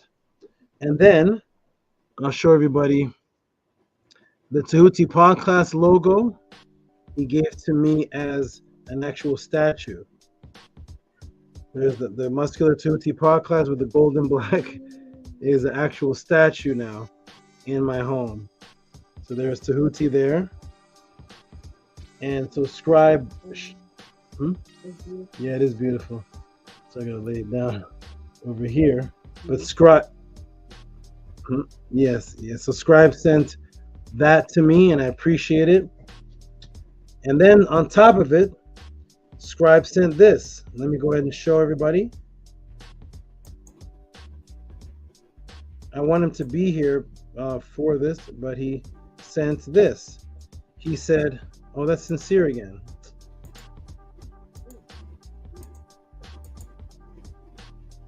Must be wind. The wind is moving. Or we have ghosts in the house. So Tef, we got ghosts. Come get them, man. No, she's too small for that. Let me try this again. Hold on. Shout out to Scribe. Okay, here we go. So this was Scribe sent, and he sent this for his Ren. Like he said, and like Arcad can attest to, Arcad, did I ask you for any funds for your Ren? No. I just say whatever you feel that it is worth, and it could be worth this unk. It could be worth whatever you feel that it's worth. And watch it? No way. Hold on, everybody. One second. Hold on. Keep that on. My snake is in an old birthday bag. Hold on, please. I'll be right back. Hold on. What the heck? What's going on right now? This is crazy. The magic is real. The magic is real. Shout out to everybody in the chat that's still up. That's on Eastern time zone. Yeah, and when I say value the truth, I'm reading some of the comments in the chat. When I say value the truth, it's an energy thing. It's not necessarily about a support is support. Support is, and you decide. That's why I say you decide. It's not you decide what's important to you.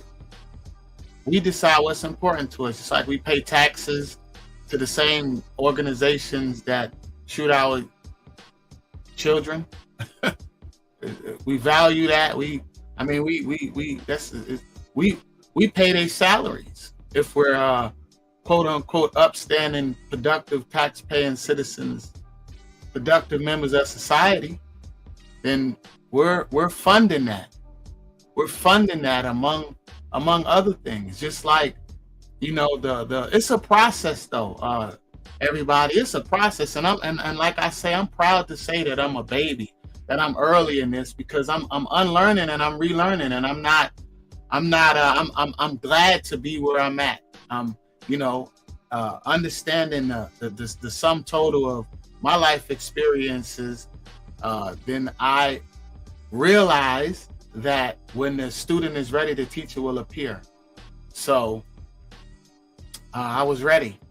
I just didn't know that I was ready for this level of the truth. I didn't know it was. I didn't know it was the truth. I didn't know it was my art. I was used to that watered down, westernized truth that they feed us, that they feed our people. Shout out, Saba, peace and love.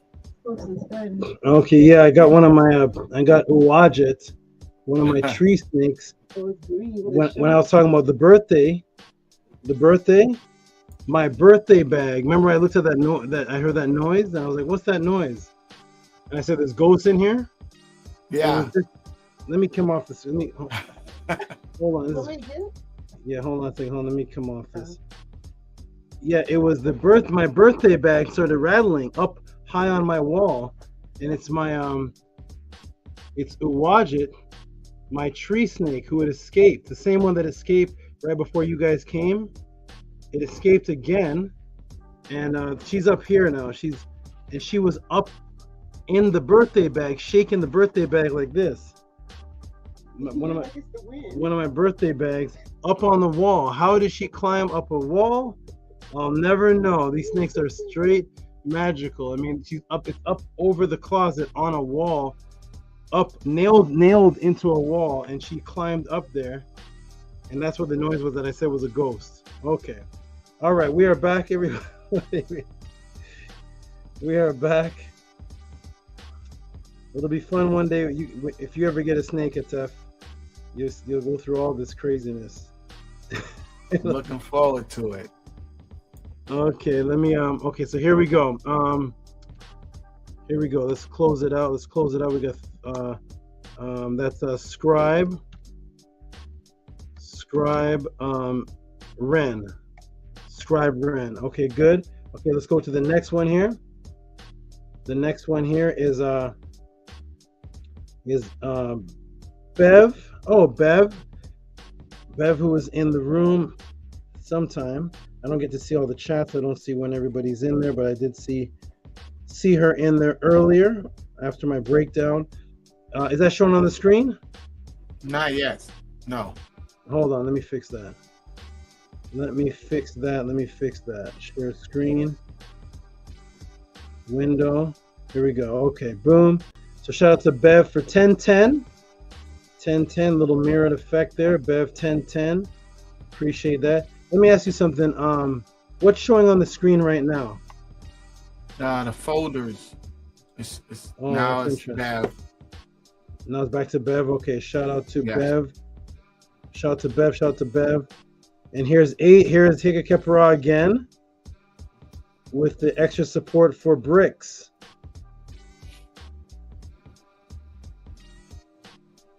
Shout out to Higa Kepara, extra support for Brics. Thank you, my good brother. Give him a little hand clap. He sent in about 3 or 4 of these. I don't even keep count. But thank you very much. Thank you for that. Thank you very much. Appreciate the support. I'm gonna put extra Brics. And here is Eric G, constant supporter as well. Eric G, let me go ahead and see what he did. He did the Sacred 12. Shout out to Eric G, that's it. Shout out to Eric G, that's it. Thank you. Thank you, Eric G, appreciate you. Thank you for the support, Eric G. Oh, and here's Emmanuel again. Emmanuel keeps, what's this one for? $1.11. I think this is his 6th donation of the night. $1.11. But he's given about 6 of them. He's must have given about $40 tonight. But all these little ones add up and add up. But he's given about, I think, 6. Oh, now my thing's not responding. Can you still hear me, Atef? I can hear you, yeah. It's black. The screen is black. Okay, here we go.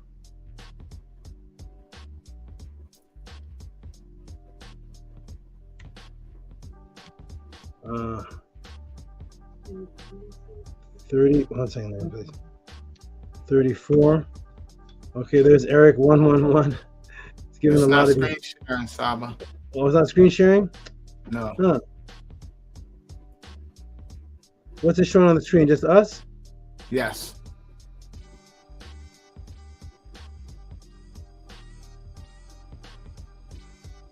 Oh, there's my brother Ascension. All my money is in cash, but the minute I convert it over, I'll bless the cash app. Thank you, my good brother. Thank you for saying that. I appreciate you. Appreciate you very much. Let me try this again. Here we go. This is the second to last donation here, which is the 111. Okay, is that showing? That's a 61111. Yes, it's showing. Okay, it's good. Showing. And the last one of the night, although he already gave, I think, 25 or 50. I think he gave another 15. He said for super knowledge.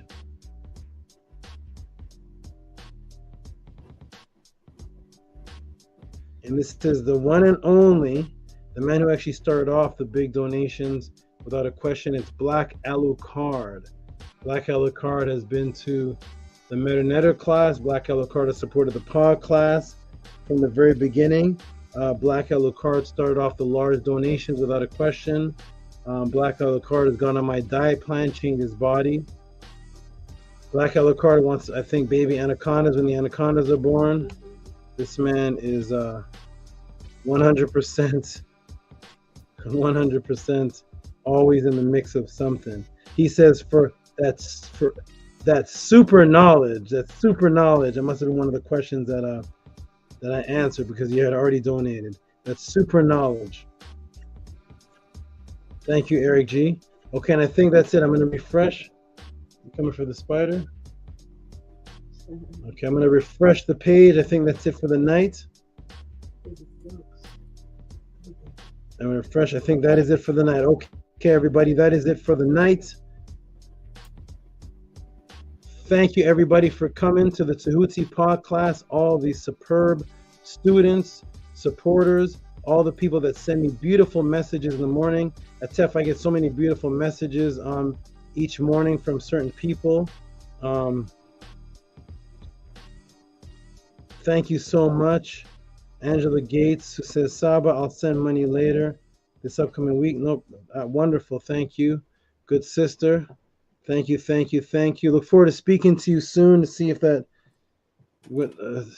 mission we talked about. But look forward to speaking with you. All the supportive people. Good night. Rest well. This is a great pod class. For those who are watching, let me fix something in the TEF. Hold on. Let me adjust myself. Hold on. Oh, hold on a second. I gotta get up. I have to adjust this. Sitting right crookedly. Okay, that's a little better. Here we go. Okay. For all the people that are watching this, who enjoy the information, you can become a part of the Metanetter Monday class. That's another pod class that I do. It's more personal. You pay one time to get in, and you can actually come in. You get the lesson of what we're on, and then you actually can come in and ask several questions, and you don't have to send a Cash App or anything for each of those questions. While I'm teaching live, and you get to see me answer. Answer the questions live. You can email me at Mystical Television to find out how to be a part of the MetaNetter class, or if you miss a MetaNetter class, you can actually order them.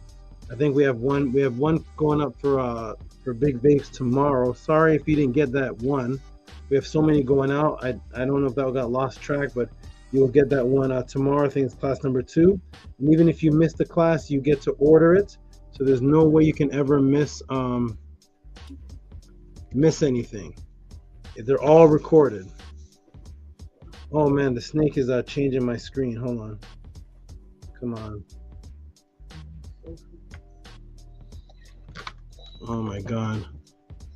The snake is changing the screen. Okay, come on, Awadja. You're going crazy, man. You're going nuts. Okay, hold on. Let me get her. I know what to do. Let me favor hold this. Awadja is going in here from here. From the bottom. Thank you. Awadja, you're going in here for just right now.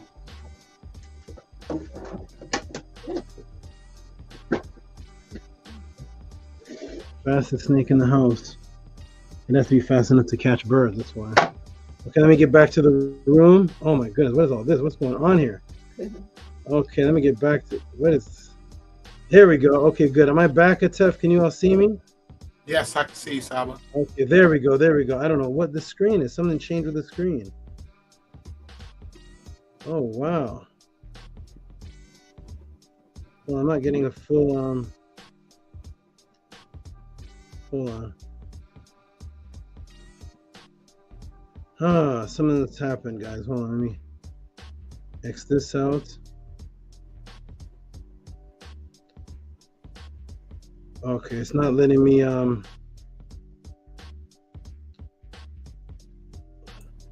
snake touched something on the screen and it's not, it changed my layout. My layout is changed. So everybody who's watching this who wants to support, it is Cash App T.O.M. If you're watching the YouTube video afterwards, you can send in questions. I have a lot of questions that are already sent in. So for the next pod class, if you could just send in support, that would be wonderful and great. So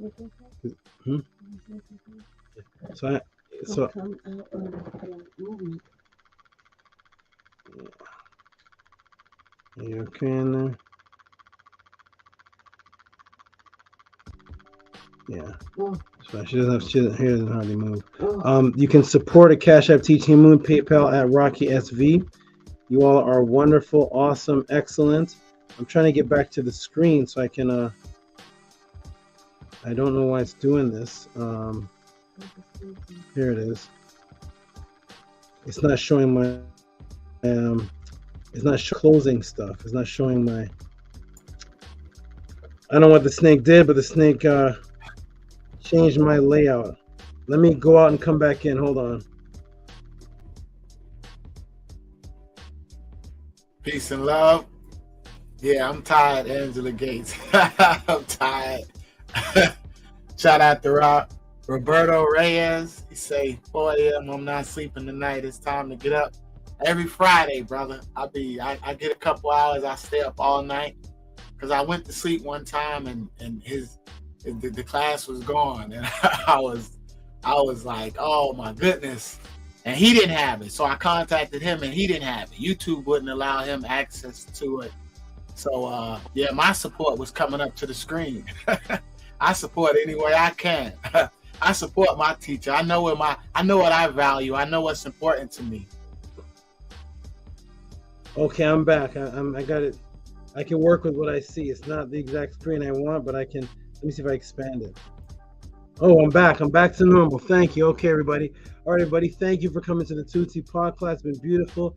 Atef, your energy is excellence. Excellence is awesome. Supportive. You're great. I love your story. I love the pictures. You're on a great mission. I know you got a lot to talk to me about. I'm going to tell you a time where we can sit down. You can let it all out and talk about all the stuff you need to help yourself grow. So what I'm going to do, I'm going to close out now. Everybody, thank you for coming to the Tehuti'S podcast. Let me go ahead and we're going to do the shout outs to everybody. Angela Gates, appreciate you. Eric G, Robert Reyes. It's not going up. It's Ascension. KEMET 101. It's not going up. Bijan Farrow, Stephen E, Robert Reyes. That's it. That's all that's showing. Matt, daughter of Ray. Oh, I already played that. Okay, good. All right, shout out to everybody who come to the Tehuti'S Pod. Jody's still here. Wow. Shout out to Jody. Shout out of nowhere. Shout out to Jody. Shout out to Robert Reyes again. That is it. We're gonna do the affirmation. Arcad, you're back. New name. I'm gonna let you close out with the affirmation. Then I'm gonna go on big screen and do the final closeout. You ready, Atef? Yes, Atef I'm ready. Rem Kemet. Yeah, his name is they're all sharp words, like how Japanese is said. It's like everything there's nothing smooth about it. Like Atef Rem Kemet. It's like he's ready for war. It's not like Muhammad Abdullah Rasulullah. It's not that. It's Atef Rem Kem. Everything is rem. It's like a car revving up.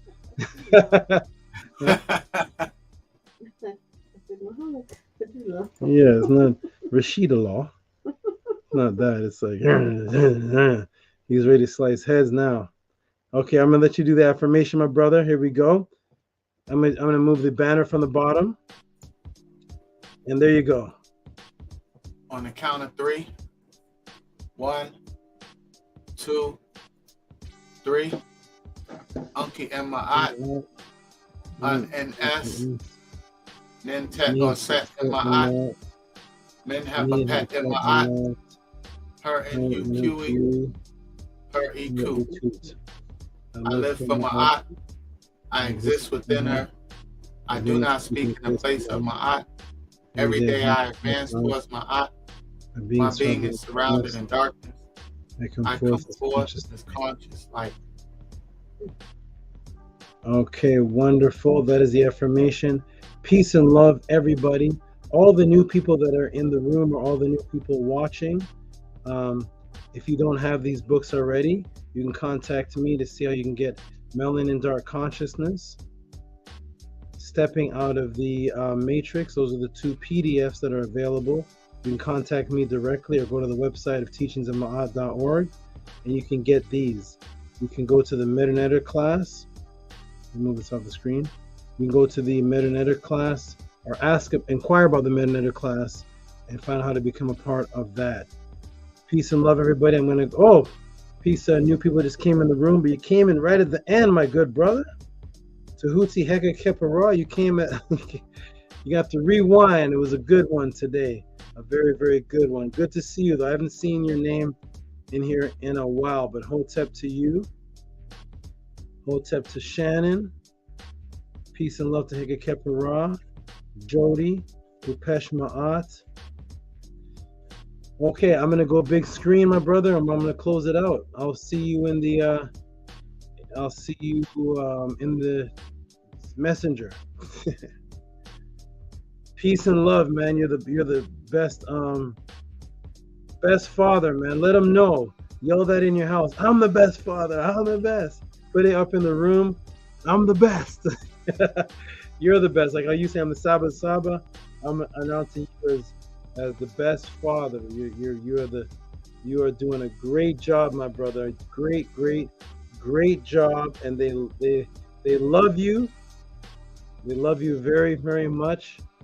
They're gonna learn how to love in Ma'at soon. Don't worry. They're gonna learn to love the Ma'at way. Oh, but they love you. Here we go. Okay, so Tehuti'S Heka Kepara says, yes, I'm rewinding. Good to see you in the family. That's right, brother. You are part of the family. Shout out to you. You missed my last class. It was my birthday, Earth Day class. We have Earth Day donations. We had naming ceremonies. People flew over to come over. It was beautiful. But anyways, I'm going to go big screen. I'm going to close it out. Okay. All right. Atef, peace and love. I'm going big screen. Peace. Okay, here we go. Peace and love, Saba. Okay, everybody. Thank you again for coming to the Tehuti'S Pod class. Let me put this so I can be seen. Thank you for coming to the Tehuti'S Pod class. Everyone is excellent. Everyone is great. Everyone is supportive in different ways that you do support. I appreciate it all. Make yourself known that you are supporting to keep me here, to keep this going, like anything in life that you appreciate. If you like what you learned, the Cash App has been flowing at the bottom for the whole class, so is the PayPal. Support the Tehuti's Pod class and keep this going until I can retire and there'll be a young Tehuti or a Tehuti'S to take over and I can relax. Peace and love. This is Sata, the Cobra from KEMET. Say peace, Sata. And this is my beautiful gift, my tuning fork, Ankh, handcrafted and made and shipped from KEMET to the brother Annie scribe and then given to me as one of my many gifts with the Tehuti's Pod class statue that you'll be seeing me close out with. Shout out to you, Sata. Shout out to Tiger's Eye. Shout out to, I don't know where, there she is. There she is. That is Charlotte there. Shout out to everybody that supports the Tehuti's Pod class. You are all excellent and awesome. And I truly appreciate you. Come over here, Charlotte. There you are. I truly appreciate you all. Peace, love, and blessings. See you all on the next Tehuti's Pod class. Next time I should see you is Sunday at the teachingsofma'at.org on YouTube. Just type in Teachings of Ma'at. Go there Sunday at 5 o'clock Pacific. I watch silently. Those are my students. They represent me at all times, and they will be teaching on Sunday, 5 o'clock Pacific time. Peace and love. This is my AI moderator. Thank you, AI moderator, for representing. And as far as the real moderators, I'll give them one last shout out before I close. These are my moderators that were in the room keeping this running so smoothly. The beautiful Nania Setmer, Ankia Ma'at, Ahati Ma'at, and the scribe. This used to be playing, but it seems to be just in a picture now. No problem. And there are the awesome moderators right there. Peace and love to all of you. Let me go big screen again. I'm gonna move from studio, move this from studio so things are smooth. Okay, good, there we go. All right, everybody, peace and love. I love you all. We definitely go by ancestral artifacts over religious opinion. You can call our ancestors pseudo all you wish. We will represent them until the death. That is what I'm here for, and I will pass doing such. Peace and love, everybody. You are all awesome. And let's end. Sata, you there?